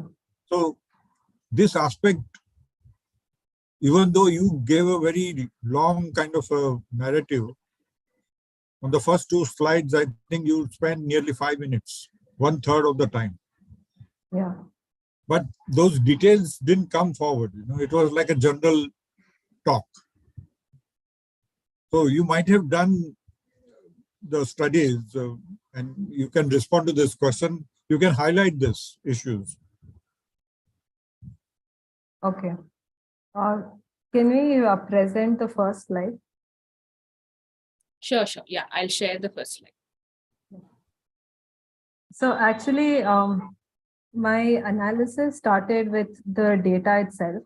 So I had actually presented the key takeaways from the data that I had analyzed. So the first slide. The second slide. Yeah, so at the bottom, so I have collected like how much, like the number of people living in Sundarbans in general, which is about 4.5 million people. And in this island that I'm talking about, there are about 5,300 people. And 18% of these people have already migrated out of Sundarbans because of the effects of climate change for better living conditions. So from there, I also went into the study of the context. And can we go to the next slide?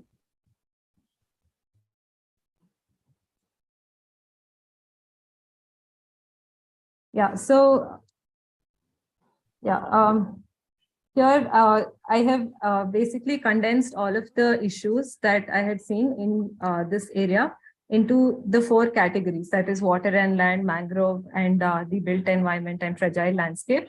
So the main problems here were related to cyclone, flooding, and the depletion of mangrove, and also how the built environment is not responsive to the problems that these people are facing.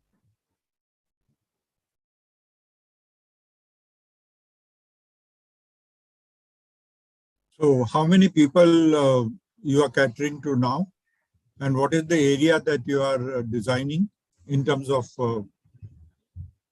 its length and breadth? If you can give some idea of the total hectare. Yeah. What is the kind of density that you are talking about? What are their economic activities? Yeah. Are there any different communities living in the same settlement? Yes, sir. So basically in this area, I have selected one area, that is the area of intervention, which is like a prototype area. So in this island, there are different communities, but because it's more of a like in a more trade and commerce kind of area, so a lot of people live in that context. And so the area that we are talking about is about 7,000 square meters. And basically, I chose this area because it was situated next to the market, and it was near the coast. So it was more like a model area of intervention. Do you have the site plan of this with the market and the sea and surrounding area of this plot? Yes, sir. It's in the first slide. Can we show the first slide again? Yeah, sure. I'll share.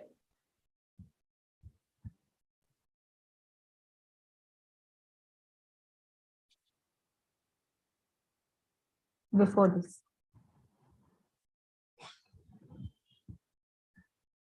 Yeah, the site analysis. So the dense area that you can see here is actually the market, and the area that is in light red is the area of intervention. So you're talking about this site analysis. Yeah, so I have also mentioned the site, like the location of the site. When we talk about analysis, we would extract certain aspects and give the information on different diagrams or different maps or different plans using the same as the base map. so that it is easily identified that which aspect you are studying. Okay. Like I do not know the different land uses within this because there is no color coding. So I can't differentiate houses from institutions and markets. Okay. Yes, sir. This we have learned in town planning and urban design, no? Yes, sir. I'll add that, sir. So you could have done one more drawing for this analytical diagrams. I'm sure you have the information, but the way you present it matters, in a competitive kind of environment. Yes, sir. And then the detailed plan of that site, I couldn't figure out. And Haribon was pointing out to that. So where is the detailed plan of this exact site that you have designed? Can we go to the next slide? Next one.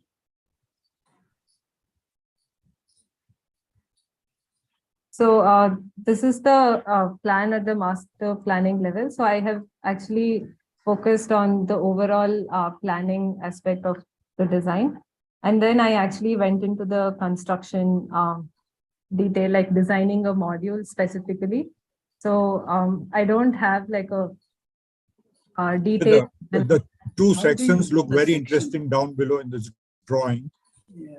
But you should have had the master plan at the same scale of these sections. Okay. Because the plan above and the section below are different scales, isn't it? Yes, sir, they are. So if you had a plan of the same scale as the section, it would give us some greater understanding of the quality of design. Okay, sir. And from that little view of the bird's eye view of part of that gives some idea, but it doesn't give a complete picture. And it is interesting. I mean, you would have enjoyed doing it. Yes, sir. Yes, sir. I'll work on the detailed plan as well.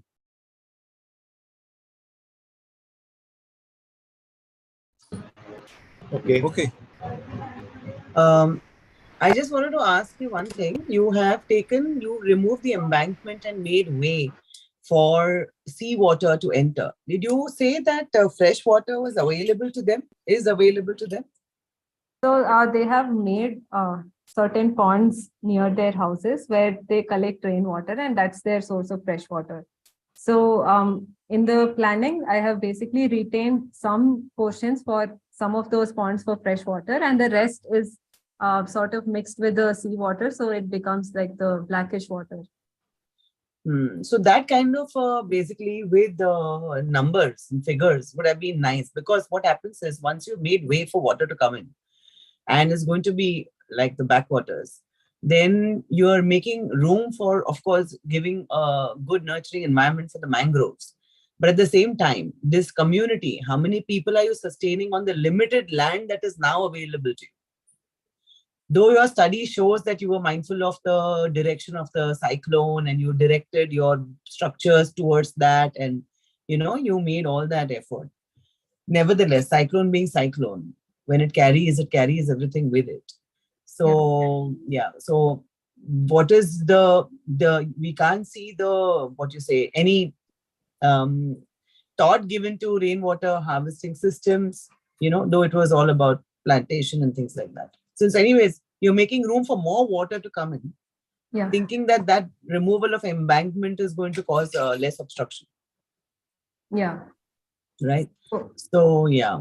So those kind of pattern study in terms of what was the land surface area available to now what it is, and how much are you supporting? How many people are you supporting? And what is the kind of resources and infrastructure that you need to, what you're proposing? Is it adequate? Because you're making room for more water. Yeah. So right now, the people occupying the area on site are the people who are living there. So they have their houses there. So I've taken the same number of houses for considering the design intervention. So So I think in that way it is adequate because it is an area where the houses are very sparsely scattered and mostly they have land for agriculture and like ponds and all of that. So that way I feel that I have sort of tried to keep the same ratio of land and the number of houses, but I would say that there is more water coming in the new intervention.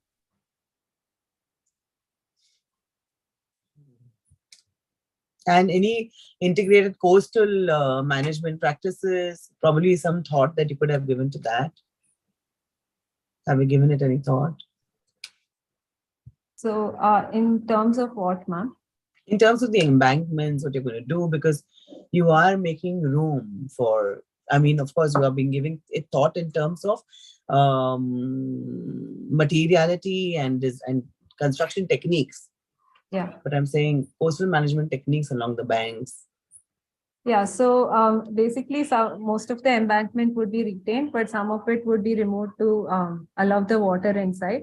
And along the embankment, there is a plan to restore the mangrove along the coast itself to reduce the amount of floodwaters and storm surges happening. So that's the sort of intervention that I've done along the coast.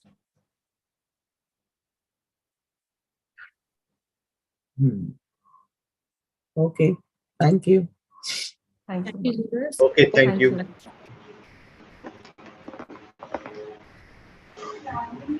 Okay, thank you 411. Shall we do the spin the wheel? Okay, yeah. So you can start the Babita, you can start this. Yes, sir.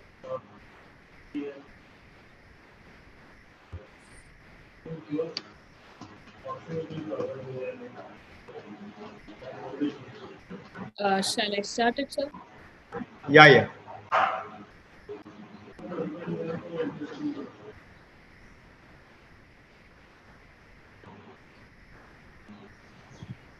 Next number is 1. Yeah, okay. So one is AEATS C22401, healing Bhopal as above, so below. Are you there, 401? Yes, sir. Okay, very good. So otherwise we start with 417. Yeah, so I shall share the 417, screen. are you 417, you're there? Yeah, fine. Yes, sir. Yes, sir.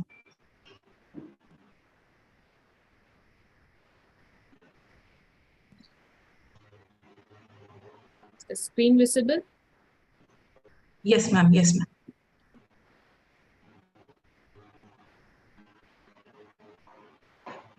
Sir, shall I start the timer now? Yeah, yeah. Yeah. Good afternoon, jurors. Good afternoon, jurors. So my project is a green station, which is basically a waste to energy plant and an urban farm. Next slide. Next slide. Next slide. Yeah, so the project aims at designing a sustainable green station to incorporate an ecological conscience and to make the user aware of the waste generated regularly. That is, our waste, our responsibility. Next slide.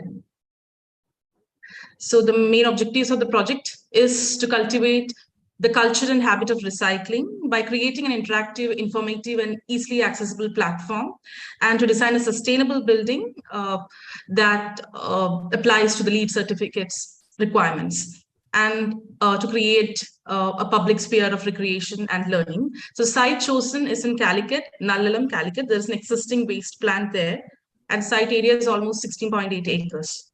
Next slide. So considering the organic waste, next slide. The waste generation, considering the waste generation about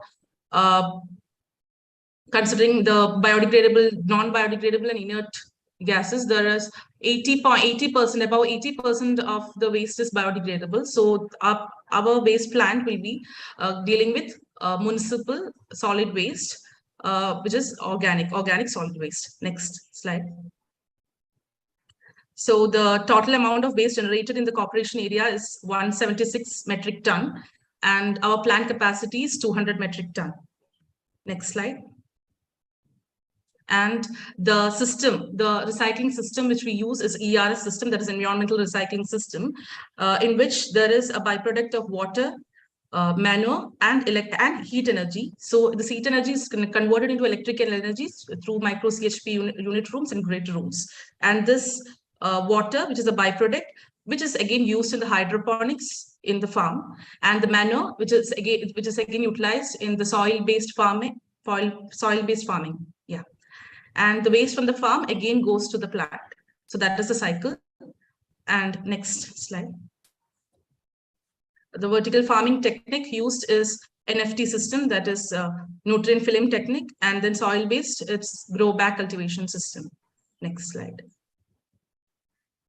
So considering the site, it is located in the Kozhikode Municipal Corporation, and it is prone to floods. So there's no basement provided here. And then considering the 2018 flood, which was the highest, there is 2-meter rise from the lowest contours. So I have provided a water catchment area, so that which acts both as an aesthetic element as well as which serves the function. And the top suction pumps, it is again utilized in the hydroponic farm. The water is again utilized in the hydroponic farm. And yeah, next slide. So this is the site.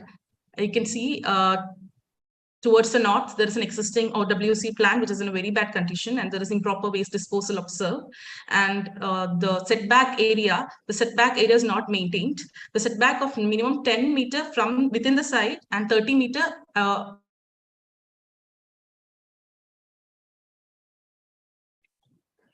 Participant, you're still there?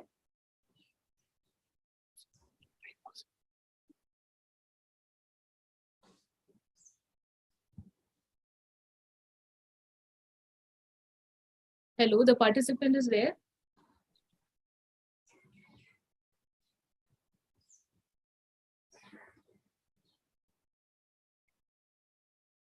Participant, you're still there?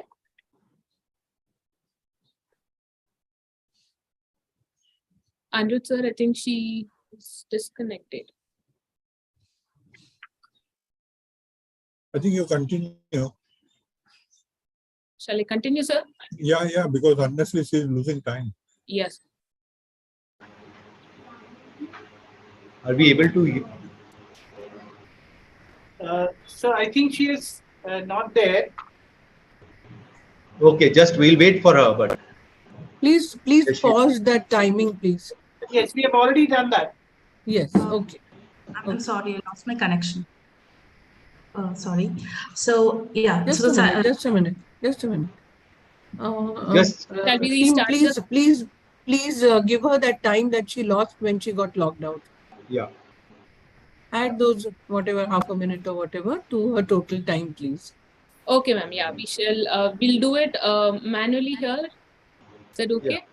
Yeah. Yes. Give her 15 minutes, 30 seconds. Yeah, we'll give her 30 seconds extra. Right. Yeah. Right. Thank you, ma'am. Thank you. Okay, so the next slide. Moving on to the next slide. Yeah, next slide. The flooding condition, again, I've explained. In 2018, it was 2 meters. Next slide. Next slide.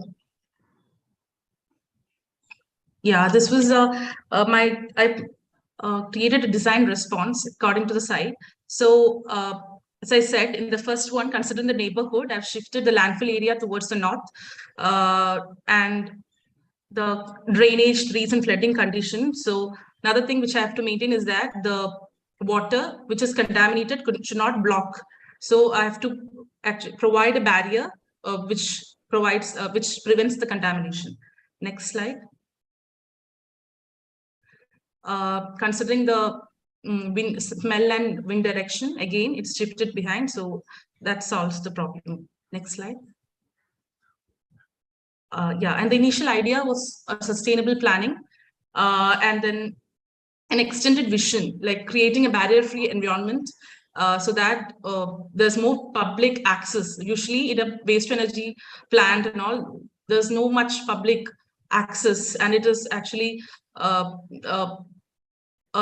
different zone. So actually, I wanted to invite public into that. So more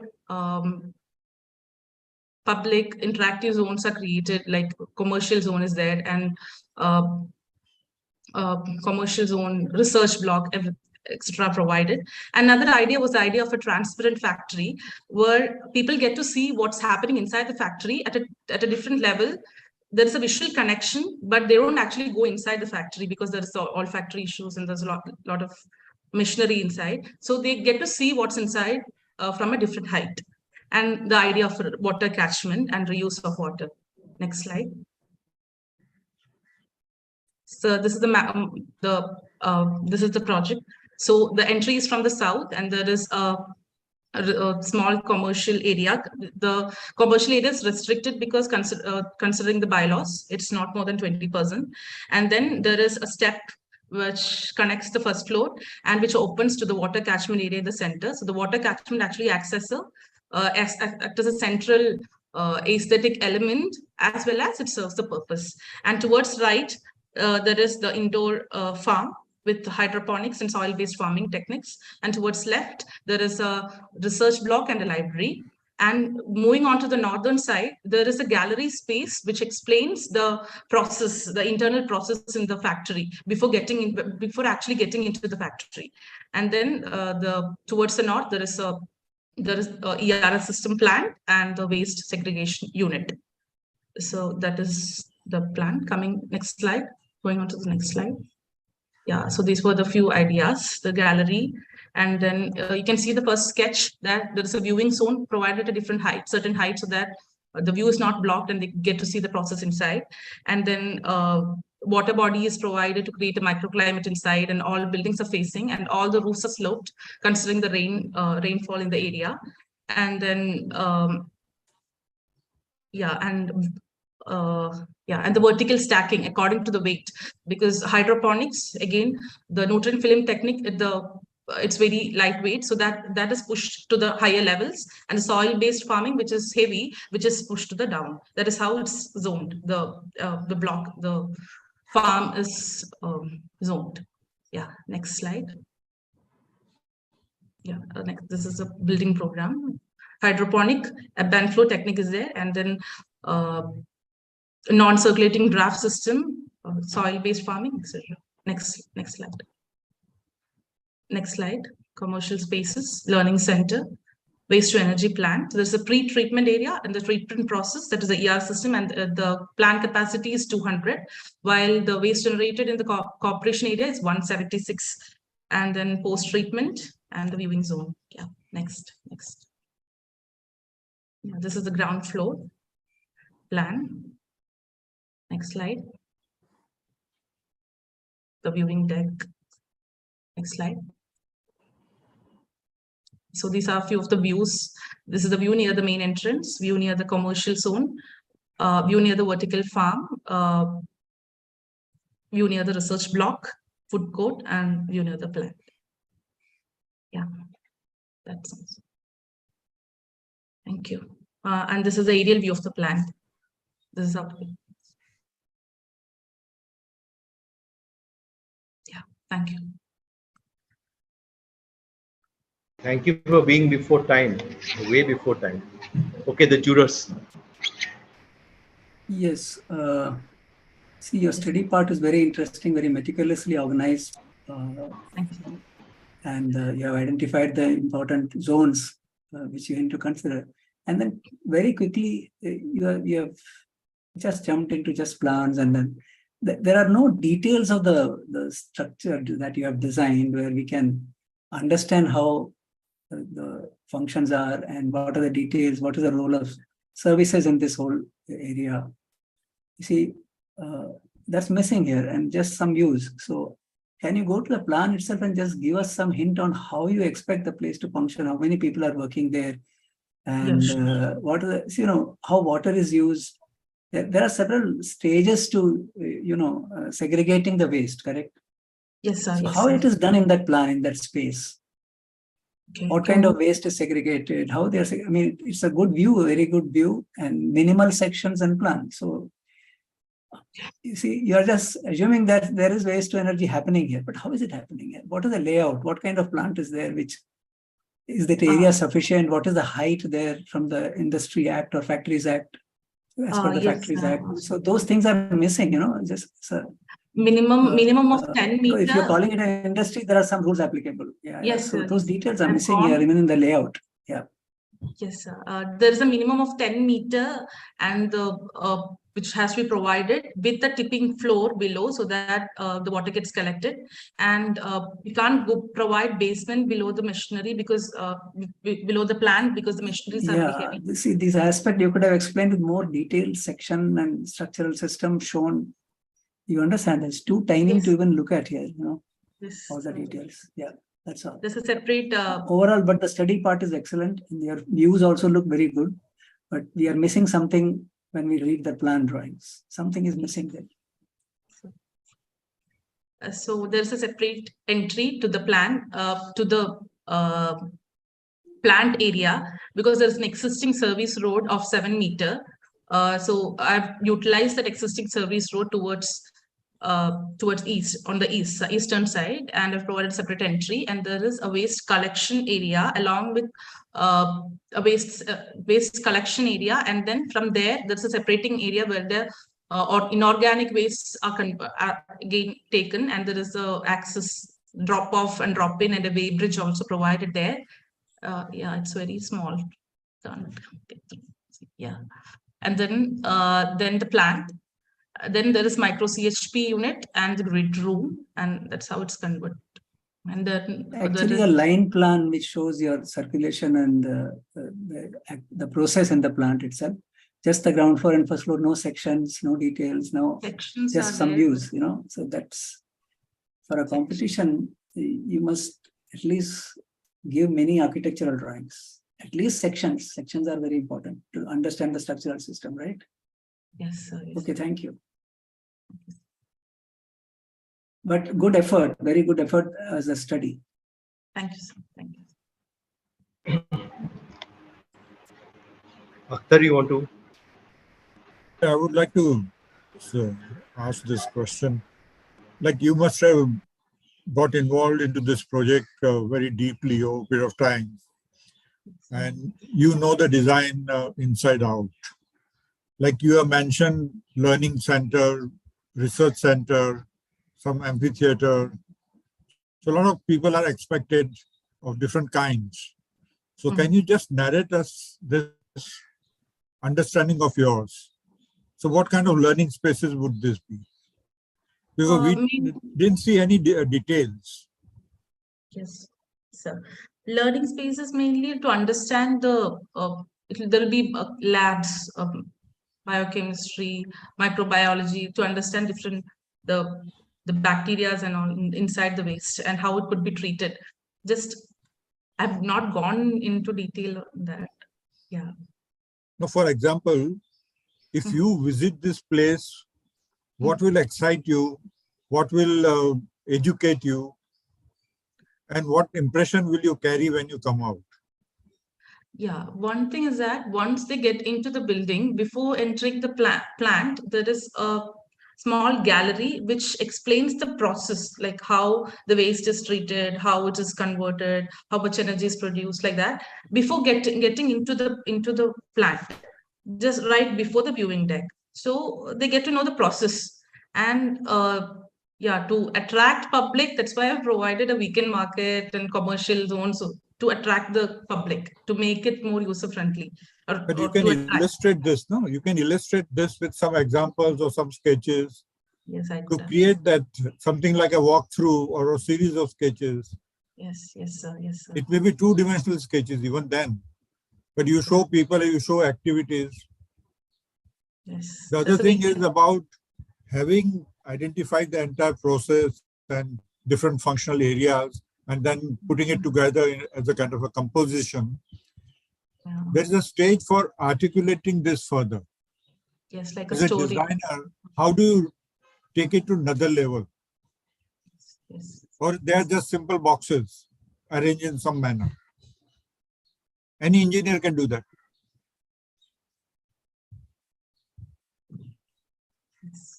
So some interesting details which excites you. Yes, sir. I could have provided. Or for that, not even color scheme. How it will look in the urban landscape. The details of the landscape. Yeah. People will come out of the rooms and halls and labs and they'll spend some time around this building to relax and reflect. So what kind of landscape would it be? Yeah. So the architecture that we design, we should inhabit that. We should experience it so thoroughly that it comes alive in our mind, no? And then you represent, you communicate. Very, very interesting topic, and you had all the details available to you and you have put it together. The question was not stopping at that point, going 2 steps ahead. Yeah. Actually, you went that far. I mean, you went that far. You did the entire process, but the experience of wanting to come here, when you talked about that, how consciously in your schematic diagram, it came in at the conceptual level that you were trying to keep the smell away. But when you went to the ideating and the actual design, that element was not, I mean, you left it. It like you missed the opportunity of explaining it in the design, how you catered to that. Then when you are doing kind of an experiential learning, if you want this as an experiential center, then those elements of design in terms of, engaging, that narrative is not being translated here. So you may have done circulation of spaces and you've done a detailed study of how and what you would like to do, introducing the generation of energy through waste. But that narrative of spaces of how you're, taking the person through is missing. It can be worked upon. I mean, it can be further, you can work on it further, because you have mentioned about in your schematic representation, you've shown water catchment areas and water tower, which is added on top, right? Not a water tower, ma'am. Just a top suction pump, which is, yeah, there is a water pump next to the farm. Yes. You mentioned in your schematic that representation, there is some water tower added on top. That's what I can see. But in your actual building, I couldn't, I mean, probably either you rushed through it or I don't know whether it is there in your design. Did it continue further in your actual design? Yeah. Yeah, it's not there in the design. I've provided a pump, a top suction pump, which is outside the farm, right next to it, so that the water from the plant and the catchment area could be collected there. That's the farm. Yeah, so when you're doing a barrier-free environment and stacking and creating microclimate, that narrative is missing in the actual design. Missed it out. Yeah, yeah. So you could, I mean, you could include it. You can add a few more sheets and make it more interesting and elucidate. Yes, I'm sure. Thank you so much. Thank you. Thank you, sir. Thank you. Thank you, sir.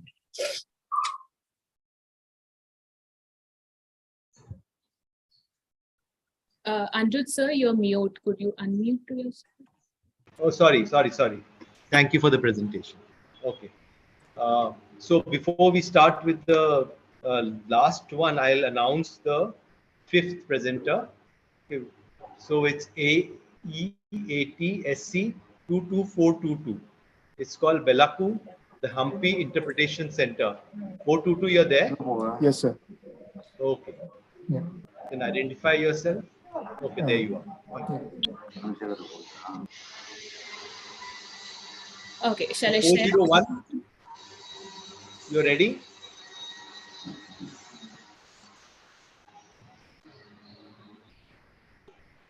Participant, are you ready? We can't hear. Am I audible? Yeah, you're audible now. Just open your camera once so that we can see you. Yes, sir. So it is on actually. My bandwidth is a little It's low. on. I see.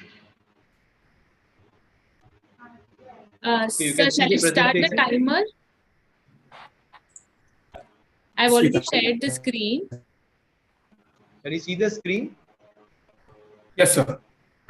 Okay. So you can start. Okay. Next slide, please.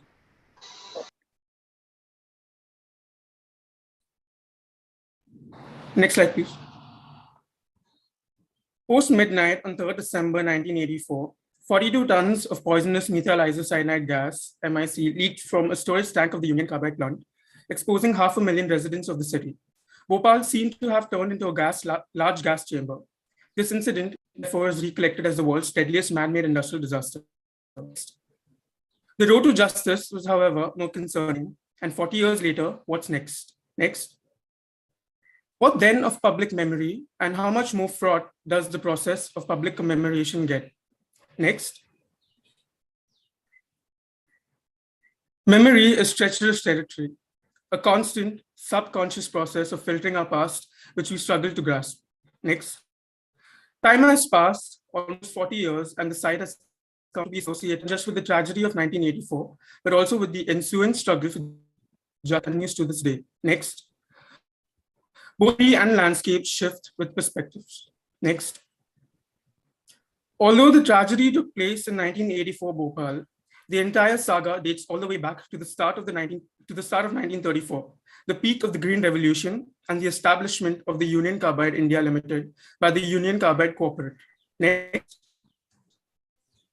Over the years, the tragedy seems to have shrunk from a global disaster to a liability to a city's albatross, the conflict between the perpetrators and the survivors of the tragedy. Next. This leaves the survivors vulnerable and isolated in their struggle for justice. It also compromises the legacy of the tragedy and resistance to view sites with contemporary painful pasts as heritage. Next. Rather, what Bhopal needs is closure, a journey towards healing, transitioning towards positivity and hope. Voices heard through a bill based on a narrative. Next. Retention of the factory building as an important artifact has been strongly advocated by the people and survivor groups. Next. Next. But while the site is one, there are two separate issues around it, the gas disaster and the water contamination. Next. So these are the major issues associated with the site as well as the community too. Hence, it is important to understand the relationship between memory, political justice, ecology, and the role of the autonomous community while maintaining a metaphorical civic corridor for the people of Bhopal and its future generations. Next. Good afternoon, members of the jury and my fellow participants. There is an ancient occultist quote that goes below, which has been metaphrased as what happens in the physical world mimics what occurs in the spiritual world within. Drawing parallels, this project too is titled Bhopal, as above, so below, with an aim of bringing life to the contaminated UCIL site, a master plan integrating recollection, industry, and community through a memory-based process and ecological healing. This thesis aims at using architecture as a catalyst to heal, a project of hope. The biggest challenge is to bring the dark side of the event or to suggest recovery towards a new understanding and hope of human endeavors. While the disaster is associated with all things tragic, there was, however, a positive aftermath with several reformations within environmental law and order globally. Therefore, the master plan looks at binding the positive and negative factors as above so below, all as one, creating porous barriers while simultaneously traversing through the entire site. The master plan looks at 5 programs. Remember, heal, hope, educate, and participate. Firstly, there was a need for a memorial complex to pay homage to the victims, which will also be the highlighted project of the thesis, followed by understanding the need for a positive aftermath by relocating the Green Tribunal, the Ministry of Environment, and the Center for Environmental Law, all in one place, sitting within a biodiversity park, open to the public, aimed at healing the ground and bringing back the lost flora and fauna of the UCIL site. And lastly, the needs and requirements of locals and survivors by providing a self-sustaining agricultural farm with a food processing unit and a waste-to-energy plant. The approach creating a model with an emphasis on community participation and public interface, while taking small steps to reinterpret the Union Carbide plant into an ecological hub, thus making better of what once destroyed them, given that the UCIL plant was once a pesticide manufacturing company. Next slide. Next slide, please. So, narratives from Dominic Lapierre's book, 5 Past Midnight in Bhopal. The release of the MIC gas is used as a metaphor to inform the design approach of the master plan. That is, one, gas bursts out into the atmosphere. It disperses off, wounding the landscape and creating scars. Each scar, along with existing site conditions, form the basis of zones for the master plan. Derelict plants form axial connections, the cyclic process of healing, and a build versus unbuilt, that is. The Union Carbide plant is located in Nehru Nagar, Greater Bhopal.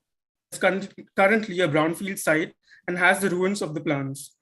Land use is Special Industrial Zone I3 and has a site area of 2,42,811 square meters, 60 acres, with a permissible height of 24 meters. Currently, the site has the existing ruins of the MIC and 7 plant, along with a few other dilapidated buildings.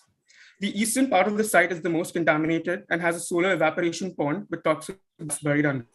The contaminated areas thus forming significant zones in the master plan, ranging from correlating with the most suitable function. Next.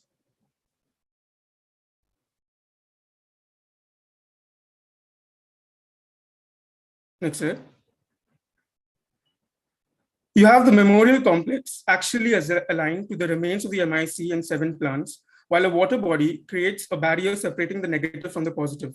The CLE, MOEF, and Green Tribunal all sit within the Biodiversity Park and Justice Plaza. Towards the southern end, the community ground is open to the public for leisure activities, while the eastern end, being highly contaminated, is kept for phytoremediation and the agricultural park for the neighboring community as compensation for empowerment opportunities. The idea is to use edible food crops having properties as remediation species, thus healing the soil and in return producing bio-waste, organic fertilizers, and energy, hence the neighboring community to improve their livelihood. Next.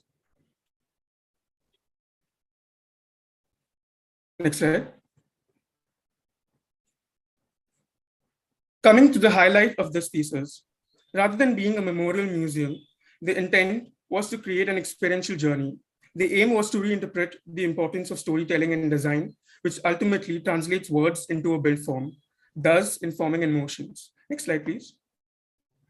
The memorial is conceptualized using the narrative of the actual storyline of the UCIL plant and the Bhopal gas tragedy, taking the narrative from Sanjay Hazarika's book, Bhopal, Lessons from the Tragedy, and Ravi Kumar's movie, A Prayer for Rain. Next slide, please. The museum space is divided into 2 zones, the space and the subspace.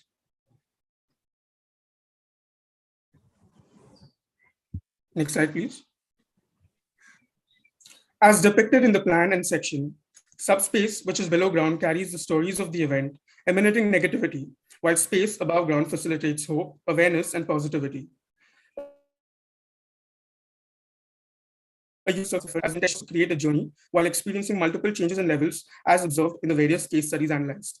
The line of visual access is also used to align the memorial with the existing remains of the UCIL plant, intentionally kept unseen until the end of the user's journey. Next slide, please. Now I'll briefly talk about the thought process and implications derived for each of the spaces. So as you begin the journey, you walk along the museum entrance plaza, statue of the Wailing Woman relocated. You're surrounded by illuminated acrylic light diodes representing the survivors heading towards the areas around the lakes of Bhopal. You move on to the foreign-looking glass building, representing the foreign Union Carbide Corporate setting up base in Bhopal. It houses the museum administration and learning and resource centers on the level below. The passage of utopia represents the promises and structured systems of functioning of the UCC in the 1970s India, utopian arches and utopian landscapes around it. But as you begin the centimeters below, you start reality.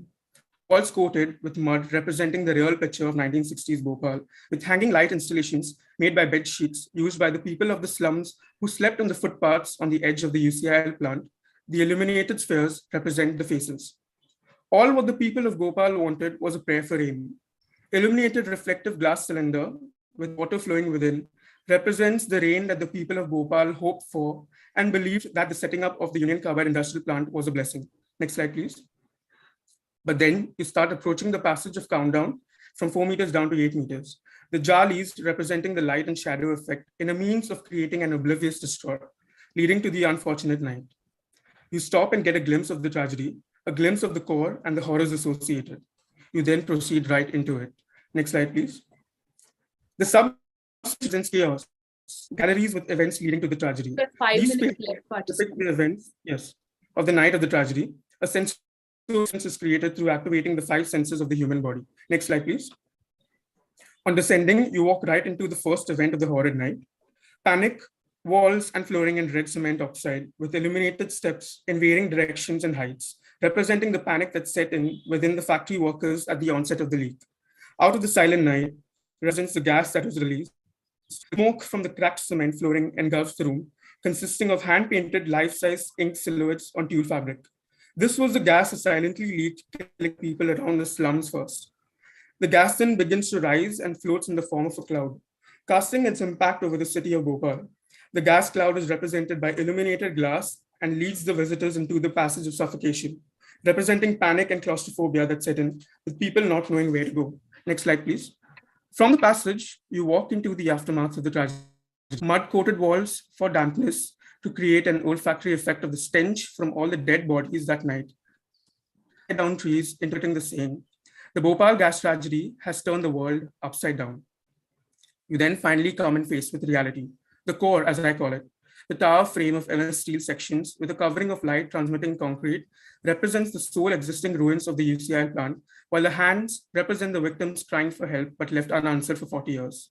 The core is a reflection of tragedy and hope for the future. Next slide, please. The core then takes you up meters towards the positive through a ramp which goes against gravity, representing the struggle for justice, and walking right into the passage of hope. A skywalk made of glass, which becomes a contrasting, connected, liberating experience towards the end.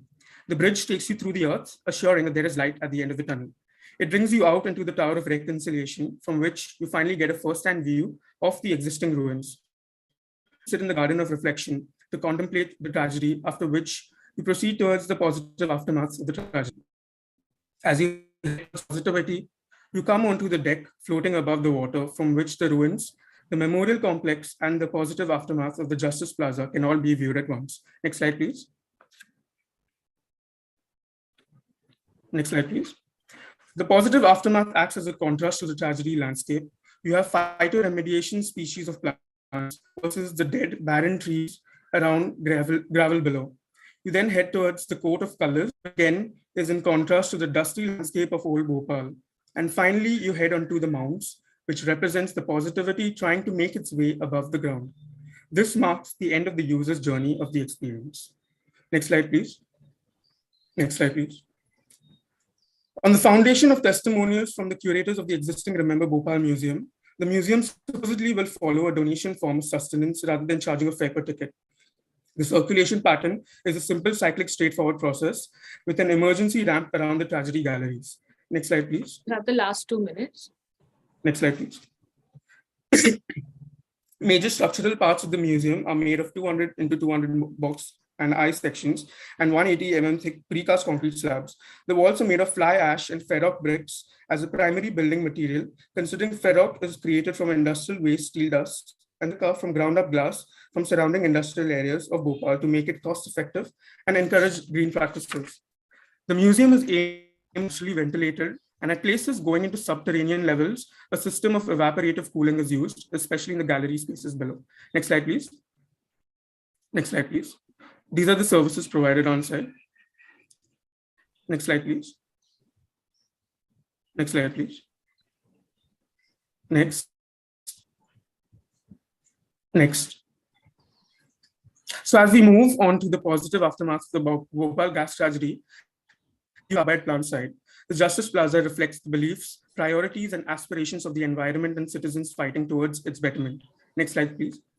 How can we aim to achieve ecological justice while reinterpreting a courthouse? Next slide, please.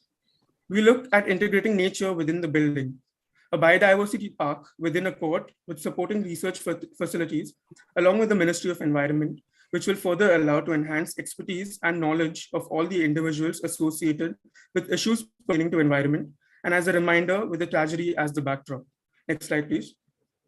To facilitate transparency, the lower floors are open to the public, that is nature and humans, and the walls are coated with rammed earth using the excavated mud from the contaminated areas of the museum. Next slide, please. The building is aimed to be a net zero self-sustaining off-the-grid building and will contribute back to the non-working days. Next slide, please. I'd like to end on a positive note by quoting Pat Ryan. Time is up. Yes, positivity is to find goodness even in the worst of circumstances. Sorry, Thank you. I'm done. Thank you. Okay, the jurors now. Anybody want to start? Okay, yes, yeah, hello. Hello, sir. Yeah, you have created an excellent narrative using mostly installations, right?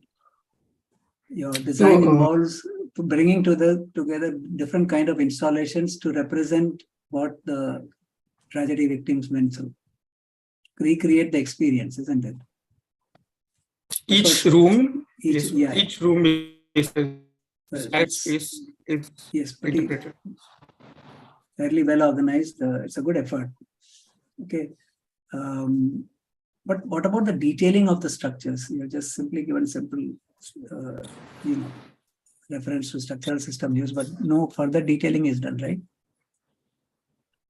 Architectural detailing, which we expect you to do, but overall, very good effort at sticking to a narrative which you have seem to have understood what happened to the Bhopal gas victims, and finally using installations as a method to create architectural spaces. Good work. Thank you, sir. Akhtar sir.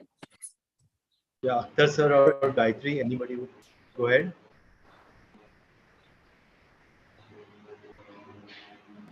Gayatri, you're mute. Sorry. I mean, it's a very wonderful representation. It's a strong narrative. You've done a good detailed study. It almost feels like you are, it's kind of very evocative. It's a narrative that it kind of references these existing stories into all forms. It's established relationships among the community of the people of Bhopal with the spaces, the installation, the built form, the artwork. So that's a very interesting take. It is highly evocative. It touches your senses, and at all points, it kind of establishes a connect between the people and the space, which is, there's a sense of belonging, which makes you feel like, hey, there is somebody who is empathetic towards what happened to us. And in its pursuit, he's designed a building, which is like a memorial, which is an interesting take. I mean, it's nice. It creates a strong sense, very strong narrative. Good detailed study.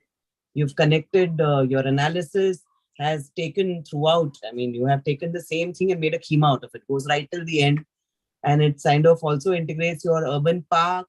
And you have looked at sustainable strategies where you have passive cooling techniques. So I think in terms of all the elements, you have handled it it's impressive. If I may add just one line here, that Gayatri ma'am, the participant, you appear to have been born almost 15, 16 years after the tragedy. Am I right? I'm sure. But you have understood the plight of the victims very well. We were all there those days. I was alive and I was reading in newspaper what was happening there. But you, who is born much later, maybe in this century, millennium, but you seem to have understood the plight of the victims very well. I must congratulate you on that. Yeah. Yes, I agree. That's what even I was really surprised. It felt almost like you were a part of the whole thing. Yes. You took their bed sheets, their fabrics, you made into installation. You gave it attributes, the attributes of hope and everything. How you've looked at spaces also as attributes, something that is subterranean and something that is under, light at the end of the Yes. tunnel. And you have achieved that in the design. It's not just a narrative for the sake of a narrative. Yes. Good effort. Very good. Thank you. Yeah, I would like to probe a little differently. See, architecture inspires architecture. So, a Jewish memorial in Berlin would inspire a whole new generation of architects to look at this question of memory and its response in a very poetic way.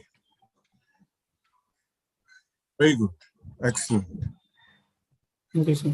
But when we go deeper, we realize, as you were mentioning in one of your diagrams, where you said justice unserved, community was not considered, there was no outreach to this. So suppose if one takes a closer look at this and responds to it, a different kind of architectural program would emerge. You showed some institutions, but the architecture of those institutions, if you compare with the architecture of all your poetics, those spaces, which are very evocative, is very, very different. So I would feel more interested in the social aspects of architecture, where the real community which has been affected by this will feel that here is a place to go to get justice even now. So here is a place to go and get some comfort. So there may be a whole group of psychologists who are working. There's a whole group of social activists who are there taking care of different aspects of their needs and requirements, even their health care. So it becomes a more socially responsive architectural response. Nothing against the poetics. I mean, yes, it's a beautiful way of looking at architecture. But I'm concerned about this critical issue. Okay. Finally, those people, if they look at this installation, will they understand your sensitivity? And at what cost? And So, sir, it will also depend on how many have survived in all these years. So, all these issues need to be probed, what I would call socially responsive architecture, what kind of form it will generate. And you can use all your sensitivity, all your highlight and aesthetics and lyrics to even create that. Yeah, actually true. I agree with you, Chavan sir. Very interesting point. It could have, it can filter to their fabric for their development and some. Because, say, in a lighter way, we are seeing this thesis competitions, and there are different kind of selections of the topics. And this one museum in Berlin has created a category of thesis in a huge country like ours, year after year. I mean, it's okay. I mean, I I'm not prohibiting that, but I think we should be more intelligent to create our own kinds of architectural responses. I think we have a deeper culture, and that context needs to be the source of our inspiration. Okay, thank you, Akhtar. Thank you, sir. Okay, thank you, 401. Thank you, sir. presentation. Okay, so with that, I believe we come to the last presentation of the day. Yes. And that's the 422, the Humpy Interpretation Center. 422, are we ready? Yes, sir. Yeah.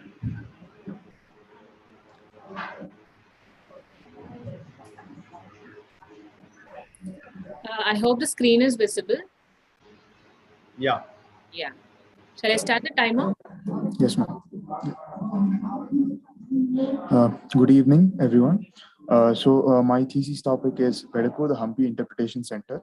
The image that you see right now is an AI-generated image of how Humpy would have looked in the past based on the accounts of the great historian Abdur Razak. This has been done in order for the purpose of understanding the ambience and psychology that is intended to be developed in the minds of the visitor when they enter into the project. Next slide. Hampi, that is known as the City of Ruins, is a UNESCO World Heritage Site, which is a center for rich heritage and culture. But in recent times, Hampi has witnessed illegal encroachments in order to serve commercial development purposes. In recent times, you would have heard the news that there were certain cylinder blasts in the vicinity of Hampi that damaged the structure of the Virupaksha temple to an extent. And that was due to one of these illegal commercial developments.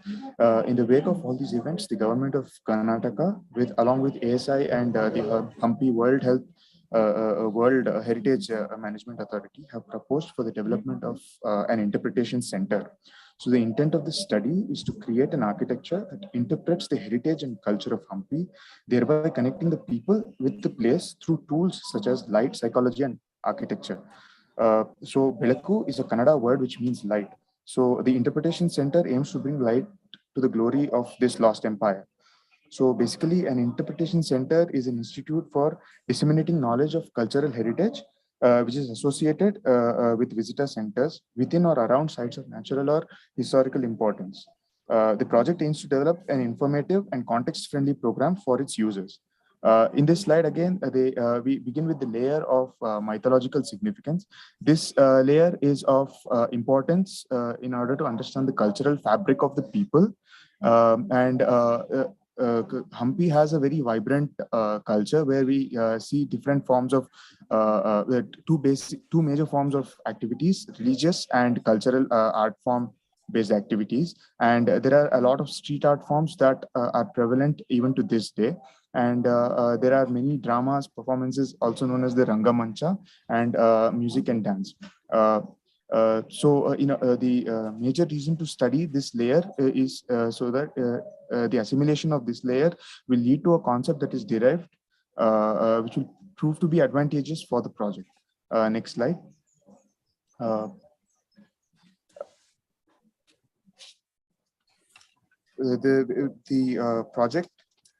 The project envisions a new typology of spaces where multiple experiments have been conducted within the project. For example, these sketches are an example to show how light enters into different light can enter in different ways at different scales within the structure, and how these forms have been derived from the assimilation of these data. Next slide. The case studies that I did were, one is the Bharat Bhavan in Madhya Pradesh by Charles Correa. He believed in the philosophy of the ritualistic pathway, and he believed that that had a universal impulse. And he believed so because he believed that the transition of people from a closed space to a semi-open to a completely open space through varying scales can create an imprint on the psyche of the viewer as one transitions through multiple variety of spaces. So basically, the takeaways from next slide, please. The takeaways that I derive from these from this case study is the usage of courtyards not only as a climatic aspect, not only from the aspect of climate, but also as important nodal points which help in the process of wayfinding for the viewers, and the importance of creating an effective transition as visitors travel through different levels and different scales of spaces and how that impacts their site. And next slide, please. The next project that I studied was Moshe Safdie's Holocaust Museum in Jerusalem. So this is another project where an interesting philosophy, a philosophy of symbolism, has been utilized, where Moshe Safdie creates a visitor path that is dictated by an evolving narrative. The term evolving narrative means to develop a space based on the narrative that has taken place of an event that has taken place in the past. And he has used symbolism in aspects such as circulation pattern, the natural light psychology, and the different transitioning scales as one transitions from one space to another. Next slide, please. In the process of doing so, he has evolved with something known as the emotive circulation, where, for example, a happy space is wide and open and has a monumental scale, while like a space which is meant to depict sadness, for example, is narrowed down, but the scale has been retained at a monumental scale in order to give a sense of claustrophobia. So this is called as an emotive circulation. And I realized from this that formulating a narrative is key to determining the character of a space. Next slide, please. Next slide. Yeah, so the site for this project has been located in the town of Kamalapura, which is 1.5 kilometers away from Hampi. The site lies along the State Highway 49, which is a very important road connecting Hampi, Bellary, and Hospete. So in that sense, the visitors who are coming there get the view of this first, even before going to Hampi. Next slide, please. Another important parameter that has to be tackled is the climatic analysis. The climate of Hampi, where the climate is hot and dry, and they have intense solar radiations and dry winds. These have to be tackled, and for this, the design has been incorporated with courtyards and water bodies, and other techniques such as mutual shading, vegetative shading, passive cooling strategies. Next slide, please. Passive cooling strategies like earth berming technique and air tunneling systems have been utilized within the project. Next slide, please. Yeah, coming to the narrative that has been set up for this project, the overall concept of this design is based on the idea of representing architecture through a progressive narrative. And this is done by utilizing tools such as light psychology and architecture. This has also been incorporated in the massing. This all began with the study of Hampi, where I had to go to Hampi and begin sketching. So when I started to sketch and try to understand that the Hampi has not only got the interesting structures of the temple, but also has a very interesting hardscape feature. So and also an interesting fact was to see that how the hardscape harmoniously blend in with the existing temple structures. So this concept has been utilized in order to develop the skylights within the entire project. And in order to understand the spatial design in this, we can see the diagram to the right, where there are 4 phases, where there's a particular space within the design, which is first determined as per the area statement. Then the space is divided into multiple equal parts where the functions are determined, and the spaces are then pushed up or pulled down based on the experience that comes out of the narrative. And then the ambience in the function is supported, which has to be achieved. Then the phase 4 is implementing, incorporating water bodies and the vegetation that's derived from the hardscape into the project in order to complete the space. Next slide, please. Again, here at a macro level, we see the existing site proposed, and then massing based on a grid system where a central visual axis is branched out into multiple zones within based on the program, and these programs are incorporated at multiple levels, and the interplay of mass and void is depicted over here. So Yeah, so the flow chart over here goes like the narrative forms the basis of the concept, and from the concept, the visual character is derived, and the visual character is intended to capture the emotion of the viewer. And the program contains the following functions. The admin block, there's a gallery of mythology and history, gallery of kings and dynasties, the art gallery, and the gallery of loot and destruction. It has a library block, an open theater, and a cafeteria as well. Next slide, please. These are a few of the architectural elements that have been used. As I mentioned before, there are a lot of nodal spaces within the structure, within the project. And next slide, please. You have 5 minutes left. Next slide. Yeah, these are few of the architectural elements that have been used, such as the Pushkarni water body, the statue courtyards, landscaping elements, and nodal obelisks. Next slide.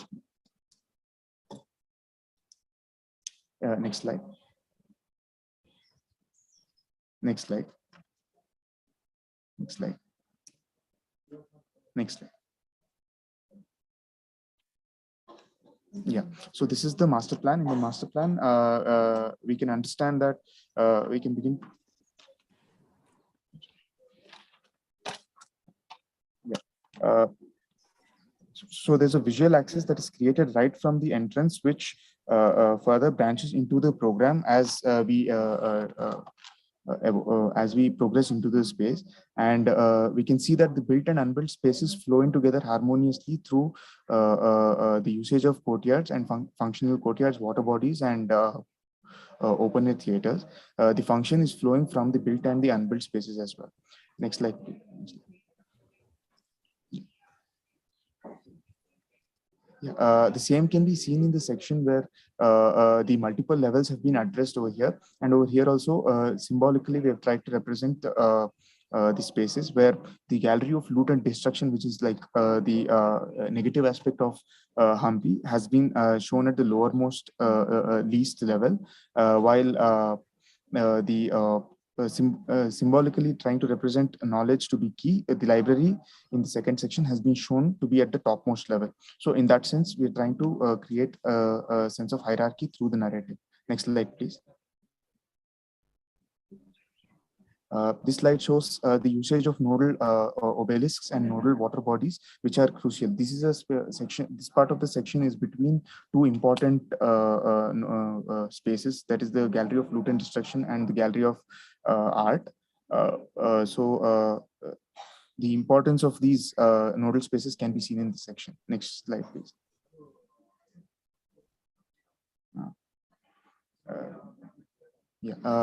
Next slide.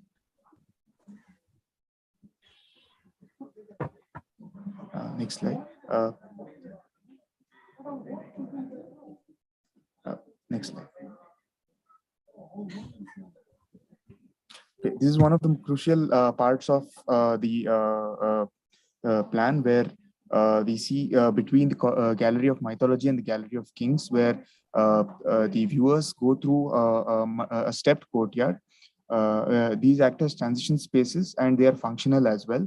And another thing, so these are transition spaces from one level to another. They're also functional as well, in order to make the function flow not only in the built spaces but also in the unbuilt spaces. Next slide, please.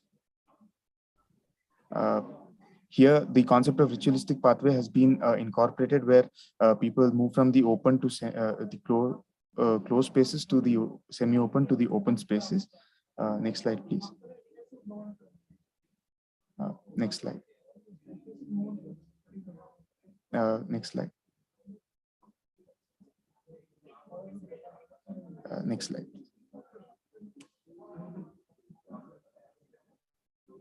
Next slide. Yeah, so these are the visuals of the spaces that I've tried to achieve over there, where you can see the Gopura shaped skylights that have been incorporated, and this is the view of the step courtyards and the displays. Next slide, please. This is the view of the transitional space from the closed to semi-open to the open spaces. These are the view looks. Next slide. This is the view of the Pushkarni courtyard along with the nodal obelisks, which is found between important transitions. Next slide. This is the view of the cafeteria blocks, which blend with the surrounding hardscape and softscape as well. Yes. That's it.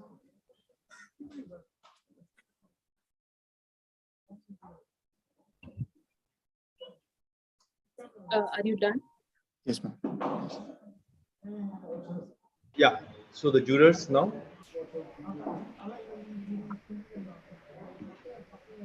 Anybody would like to go first?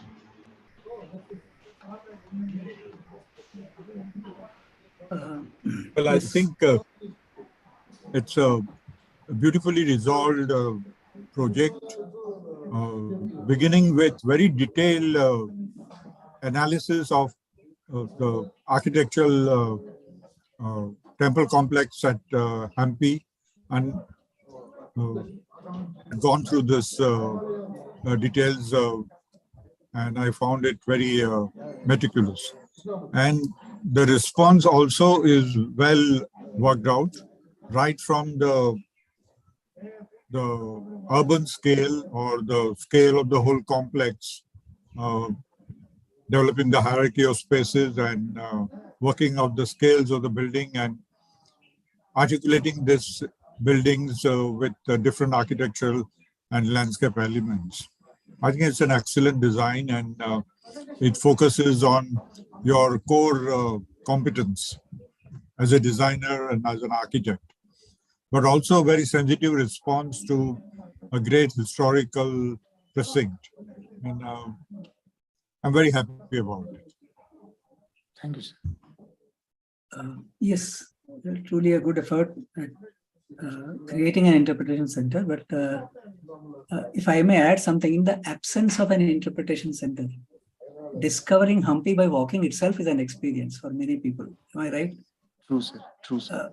So how will you bring that experience into the interpretation center?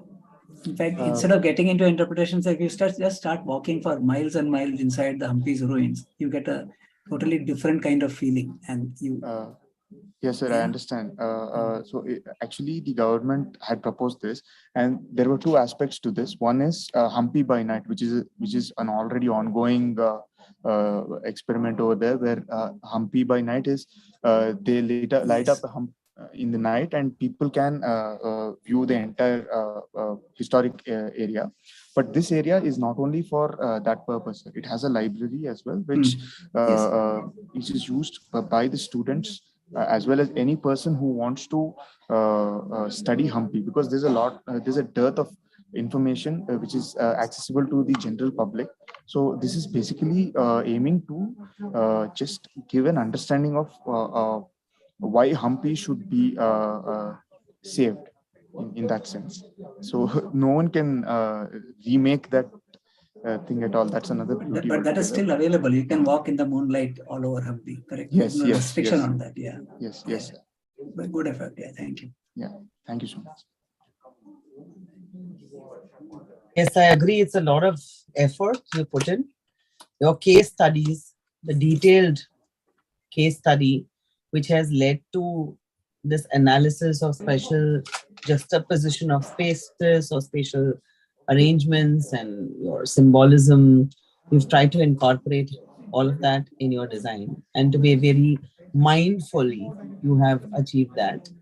It's a tremendous amount of work that you have put in. I'm sure, I mean, you must have fallen short of time to be going through this whole walkway. But yeah, it's kind of massive. How did you arrive at the amount, I mean, these rooms and the area, the requirements? Ma'am, I considered actually, this is a proposal from the government. So they had already fixed the number of people that are going to be coming in. So whatever area statements, anything I derived was for about 2,500 people. So the area statements from there on were derived like that. Coming to the volumes, I actually, again, based on the narrative, the volumes were developed further. Basically, they are modular volumes, double and triple heights that have been manipulated based on the narrative. And what is the ground coverage of this? Ma'am, the ground coverage is coming up to 48%. 48%.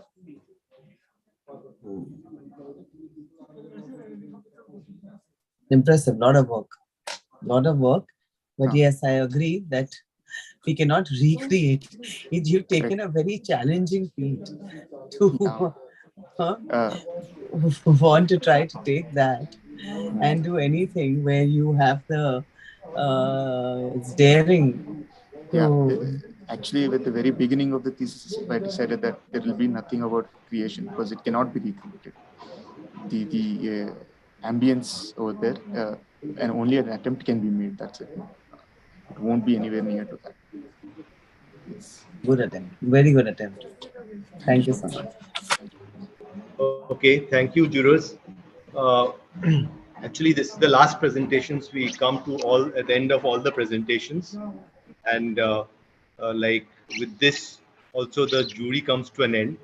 So what we will do now is that we will first take up some comments from the jurors, okay, on the overall event, okay, and it would be good for participants also to have them like hear about the quality of work and about the awards in general also they can talk about. So I would request the jurors to please give their viewpoints one by one on the work so that it helps the students too. So anybody wants to, Gayatri, you want to go ahead first? Thank you. Considering the fact that they lost out on 1.5 years of studies, and mainly it was online, it is an impressive effort by most of the participants. It's going to be tough to be harsh on them. But since they have these, as Chavan sir rightly put it, since they had these public spaces, how could that space kind of offer something to the community? Anything in terms of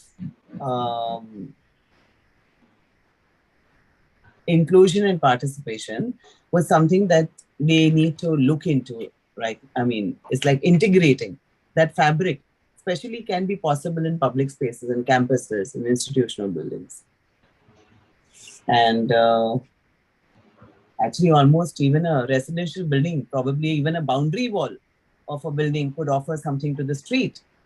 And I think I will leave them with that thought, that if you can go beyond and think of your building not just as a core, but everything that can provide something to everyone around it, to the surrounding context, is something that an element that could have run through most of the designs. But overall, otherwise, it was wonderful. We enjoyed, I think we also learned their graphic representation, their tools, the way they work. It's kind of impressive. Thank you, Gayatri. Harimon?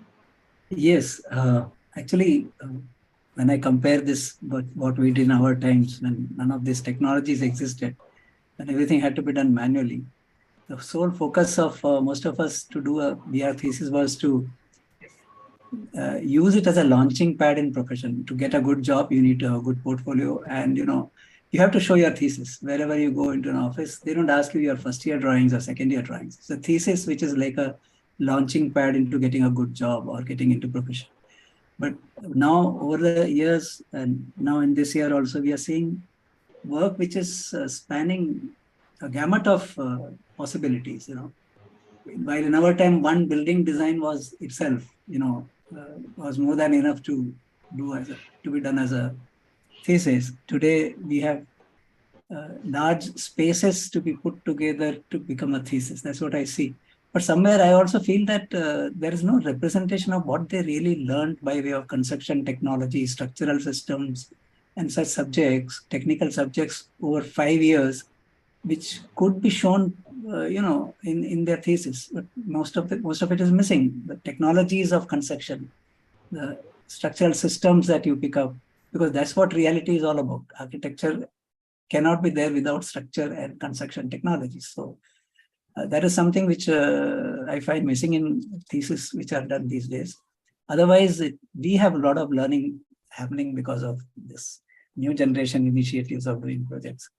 Every year we are learning something new from the students. Thank you.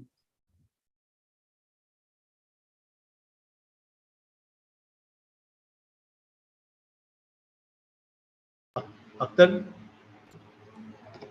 Yeah.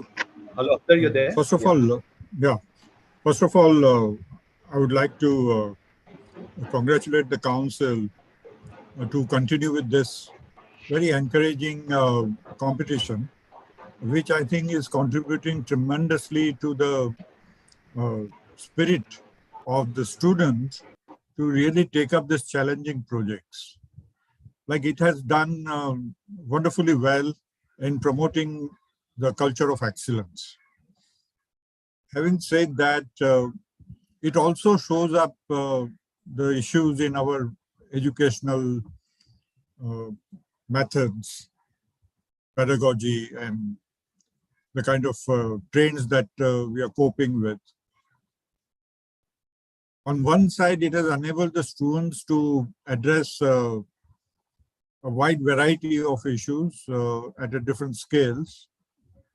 It has also shown up the kind of big gaps in our ability to deliver a kind of a vision, kind of design, which responds to the issues in a significant manner. So there are very few projects where the architectural resolution is clear, consistent, and of some excellent standards as such. Most of the projects fall short of this because the kind of scale they use, they are not able to visualize. It is not so difficult to generate a 3D view from an overall kind of design, but then all the details are missing. So it is kind of a technology taking over us. I think we should be using technology as a tool to express our response to the issues and the context. And that is where the best projects stand out in compared with the majority of the submissions. As rightly pointed out by Harimon, the construction and structural aspects are a kind of a last on the priority, and it can be presented in several ways by just working out a kind of a collection of different materials and techniques and some symbolic details. But how actually it is applied and resolved needs to be seen very closely. So the core competency of our profession needs to be emphasized even in this design dissertation or thesis projects. I feel the ability of the student to respond to the complexity is seen. They are taking challenging projects, and it is very heartening to note that most of them have at least been able to resolve it to a level where they can compete with each other at national level. So I would also like to congratulate all the participants and all the presenters today for having reached this stage of the competition, and whatever may be the results, they should carry forward this further in their career. I want to conclude before with this remark that thesis needs to be also seen as a kind of your strategic move towards your future career. That many of the famous architects like Moses Abdi took their thesis so seriously that it really opened up a way for their professional careers. So you need to select these topics with your future career in mind and give your best to it, and it will really help. Thank you so much for inviting us to participate on this. Okay, Jayashree will take over now. Yes, Anirudh, thank you very much. Am I audible? Yeah, Jayashree, audible. Actually, we come to the end of the day, and I think not much more remains except the most important thing, to thank everybody and come to a decision about the winners. I think I must appreciate all the colleges and the participants for their response year after year. And as all the jurors have rightly said, that the 2 years that they were away from the school somewhere has been showing, but technology and tools are taking over. Your views are very important because today this is on the online platform, and the students all over India and the world are looking at what is the work done by our students and participants. And I think it's been a big learning journey. So thank you, participants and colleges, for putting together your best work on this platform and motivating us to continue to have this awards program every year. I don't know whether I can thank the jury members enough, because they have been always a part of this entire process, and they have come back to us with their feedbacks about the work, about the way the process is conducted, and so many other things which, like you said, it's been a learning for you all from the students. It's been a learning for me as well, from the students and from the jury members. Thank you, Akhtar sir and Harimon and Gayatri. Thank you for being with us. Thank you so much. Thank you for having us over. It was wonderful. Thank you. It was great to have you. Yeah, wonderful effort. Thank you. Thank you.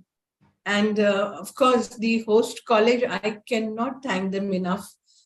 Team BMS School of Architecture at Yelahanka, led by Dr. Shaila Bantanur and her two dedicated faculty. I must really appreciate the enthusiasm of both Babita Mohammed and Ranjan Cherian.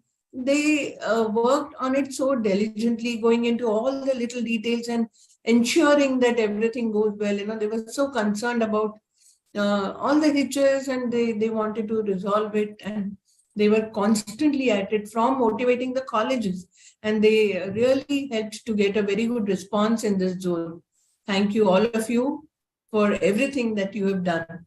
And as Akhtar sir rightly pointed out, a big thank you goes to Team COA, the head office at Delhi, the president, Professor Habib Khan, the vice president, architect Sapna, and the registrar, and the entire team at the head office, which has been, you know, the backbone of this whole program. Their support is invaluable.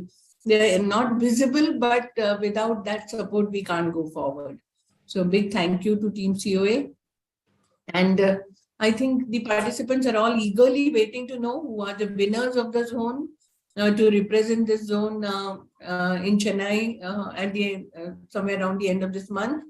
I think we will leave it to the jury members to deliberate and come to a decision and inform us. You will have to wait for a very short time, because we have only one more jury to go tomorrow, and we will be declaring all the winners hopefully by Monday. And we would be inviting you all to the Chennai jury to present your work. One request that comes to me every year is that they already submit their presentations and work to us beforehand, and we download that and use the same presentations. But having seen those presentations once, and got the comments from the jury members, most participants would like to rework on the presentations for the national jury.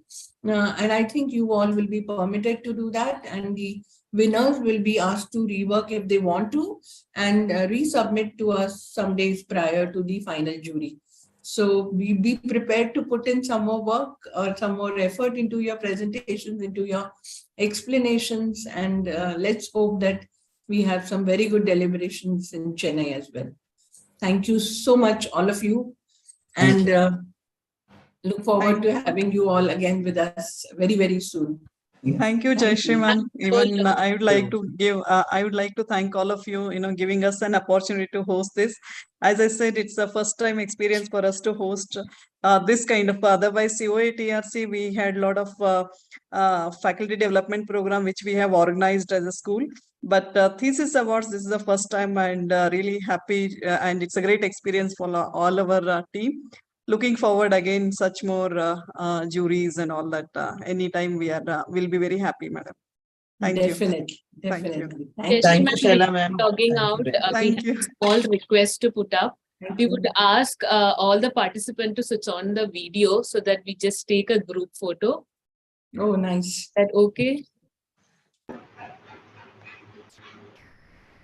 Requesting all the participants to please switch on your video.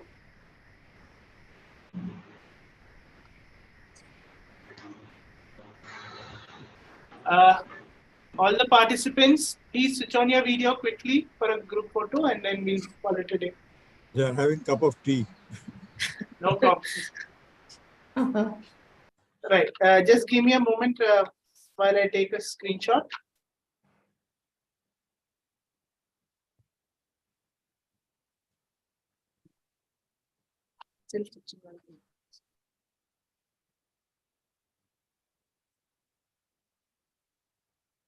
Yeah.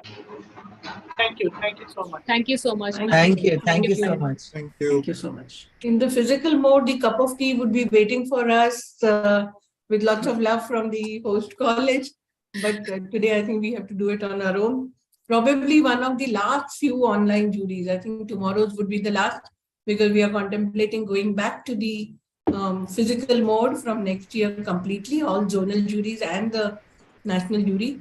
But this year, I have received a lot of feedback from several colleges, because they have been streaming the jury in their thesis classes through the day, and students have been looking at it together with the faculty, and they said that this has been a great learning experience. So I don't know, perhaps next year we might choose to do it in the hybrid mode, and let's see, I want to run a little Google form, and I will request you all to come back with your suggestions for us to take this forward.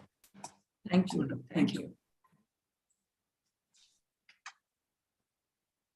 May I request the participants to please log out, and the coordinators, so that the jury members can remain and deliberate and give us the results. Sure.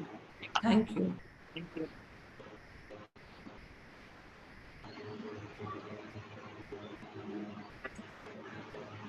So, Jayashree ma'am, I'm going to log out now. So, thank you. I think you people can continue.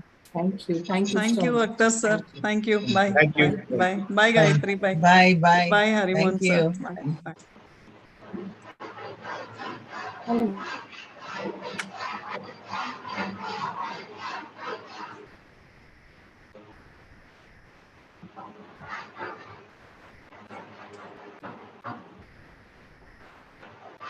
Four two two 433 447 405. They remain. Please, would you leave the platform? 422 433 447 and 405.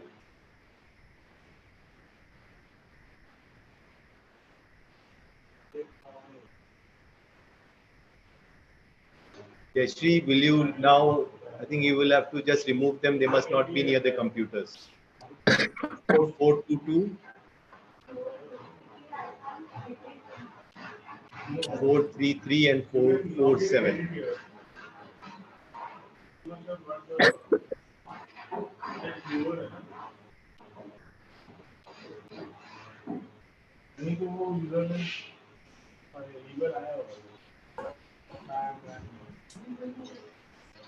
And yet one remains. Yes. Okay. Is Done. that all? Yeah. Yeah, we are done. Right. So now we go into the background and up to all three of you to work out who could be the winners.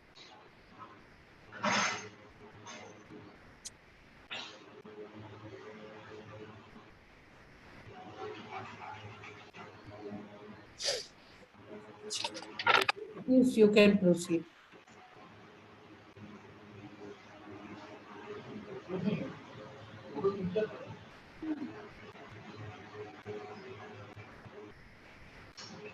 Okay, so now the jurors will have to take a decision.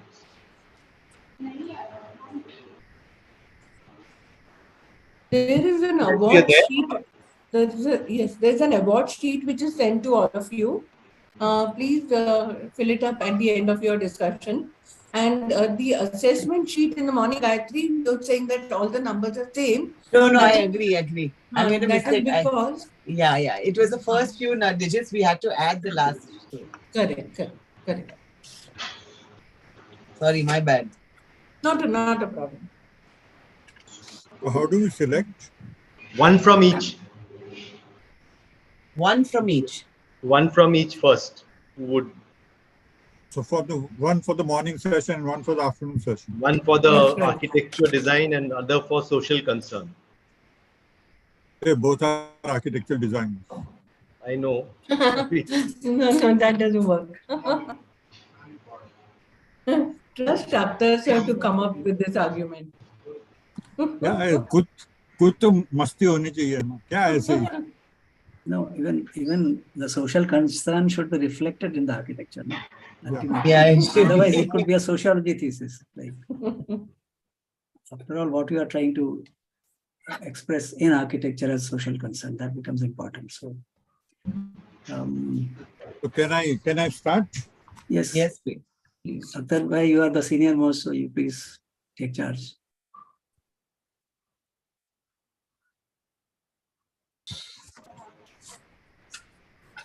Like in the last session, in the afternoon session, I think the Hampi project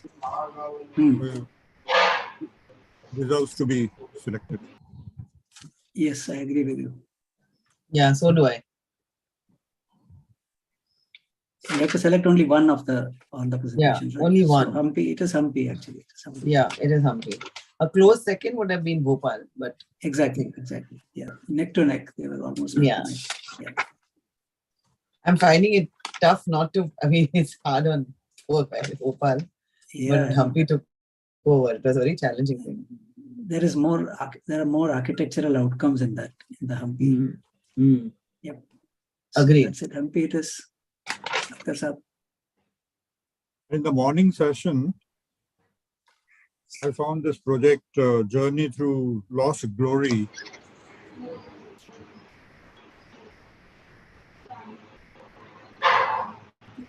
Very close to that was this Goan urban built form.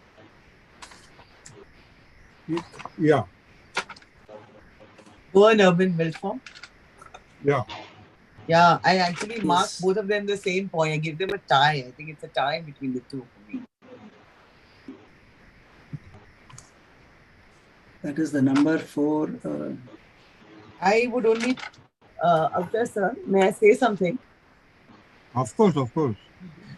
Between the Goan and though it's a tie, I still feel that Goan had done a lot of work in terms of not just because she's done materiality, but she also looked at from all aspects in terms of shading and other climatic concerns, where somewhere I think Journey Through Lost Glory had their attempt of looking at it holistically was kind of a little missing.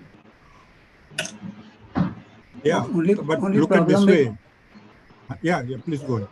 Yeah, the only problem with that, you're talking about the incubation center, right? No, incubation center, yeah.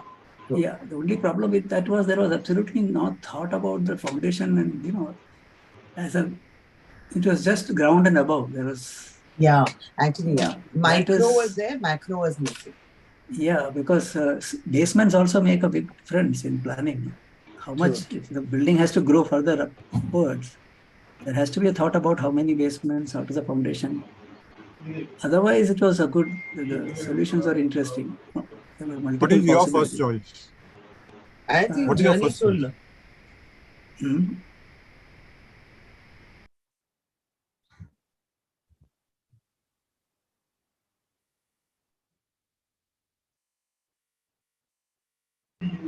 Just going through all of them just once more.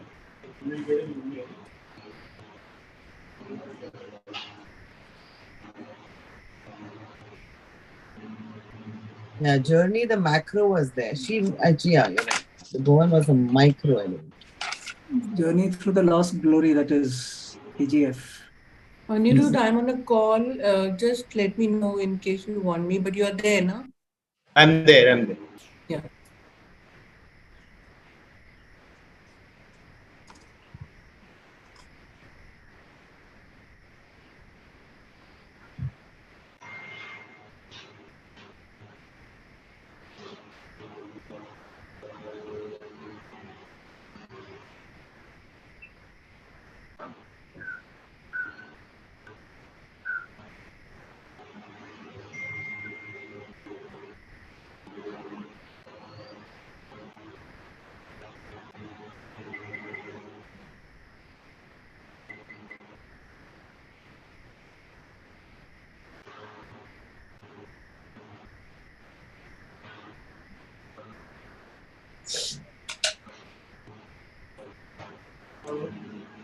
Akhtar sir, it's my privilege to share the screen on the dais with you. Pardon? I said it's my privilege to share this dais with you. For all of us. I've always wanted to meet you, but somehow it has never happened. Good that we met here. Like I want to meet Anirudh so often. He comes so near to me, but he doesn't cross the little nala. So in the morning session, what about the Mustawa project? Which one? The one Even done in that the airport island. and the island resort, both Yes. are quite close. Yes. Mysore airport was also nicely done, but his final plans were not so well presented. True. But he had resolved it very well. So through sketches and all that, we could read that. And the last project, that resort at Abu Dhabi, yes, was also very interesting. Very interesting. Very nice presentation. Yeah. But I found that some more details would have helped. Detailings were missing in many of them. So Most this of them. journey through lost glory of the scholar Goldfield, Yes. I found that both the parts of this project, the one which was subterranean and the other one which was above ground, they were well resolved architecturally. True. I mean, it showed the competence of the designer to resolve. And at a closer look, even the detailing of the structure which he had proposed above ground was very nicely done. Yes.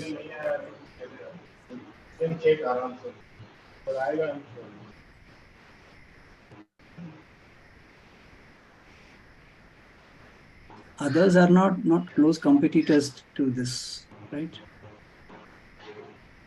No, generally I give high marks, so therefore they are competing with each other very closely in my ranking. Yes.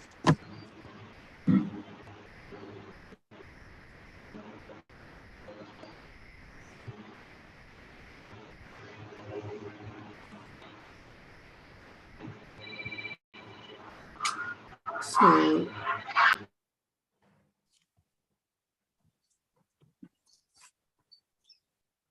like all of you should say which one is the highest in your grading. If you ask me, I gave equal marks to Journey Through Lost Glory and the Goa. Was kind of a tie in my head. But then when I looked very closely, I think Journey Through Lost Glory still worked in detail in terms of planning.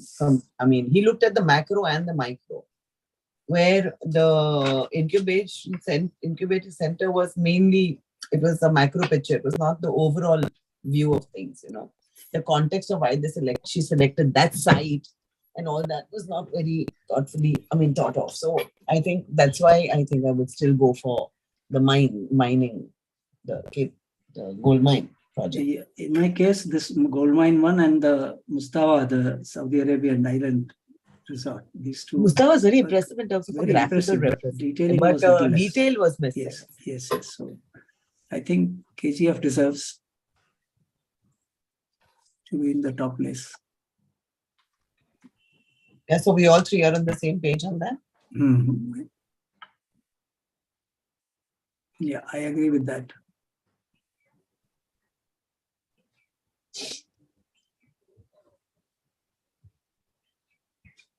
Kolar Goldfields.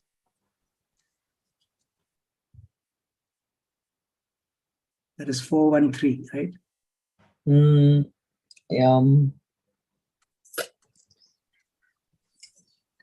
I still need to fill the sheets, I wrote it in No, my I have not book. filled the sheets at all. I have written down in a notebook. I and just now, used my book. yeah. So you have to fill this sheet, like the one you have decided now, you can fill one section ka sheet and just now complete that. Okay, we have to do it right away? Yeah, that you have to send today. Today, na? The So winners, we can log off and send it? Yeah, you can send it. You can send it to Jayashree. Okay. Jayashree are there. Jayashree is in a phone call. Yeah. It can be sent to you by email, na Jayashree? Yes, by email. Okay. By so email. we'll do that now. Okay. And the next We group, need the next award sheet today. But in case you want to write the comments properly, because those comments will go into the publication. take some time. Mm-hmm. So you can take some time on it and give it to me in a day or two. Maybe Monday is also okay. All right. Thank you so much. All right. Thank you. Okay. We will do that. So are we done? Is the decision reached? Yes. I think so. I think yes. Great.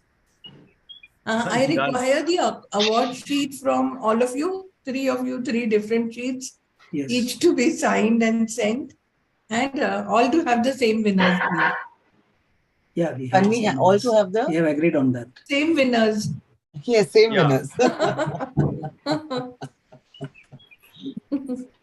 Chalo. We are Done? done. So we close it. Amit? Yes. Close it for the day. Okay, chalo. Bye, everybody. Bye-bye. See Thank you. Thank you. Bye. Bye. Bye.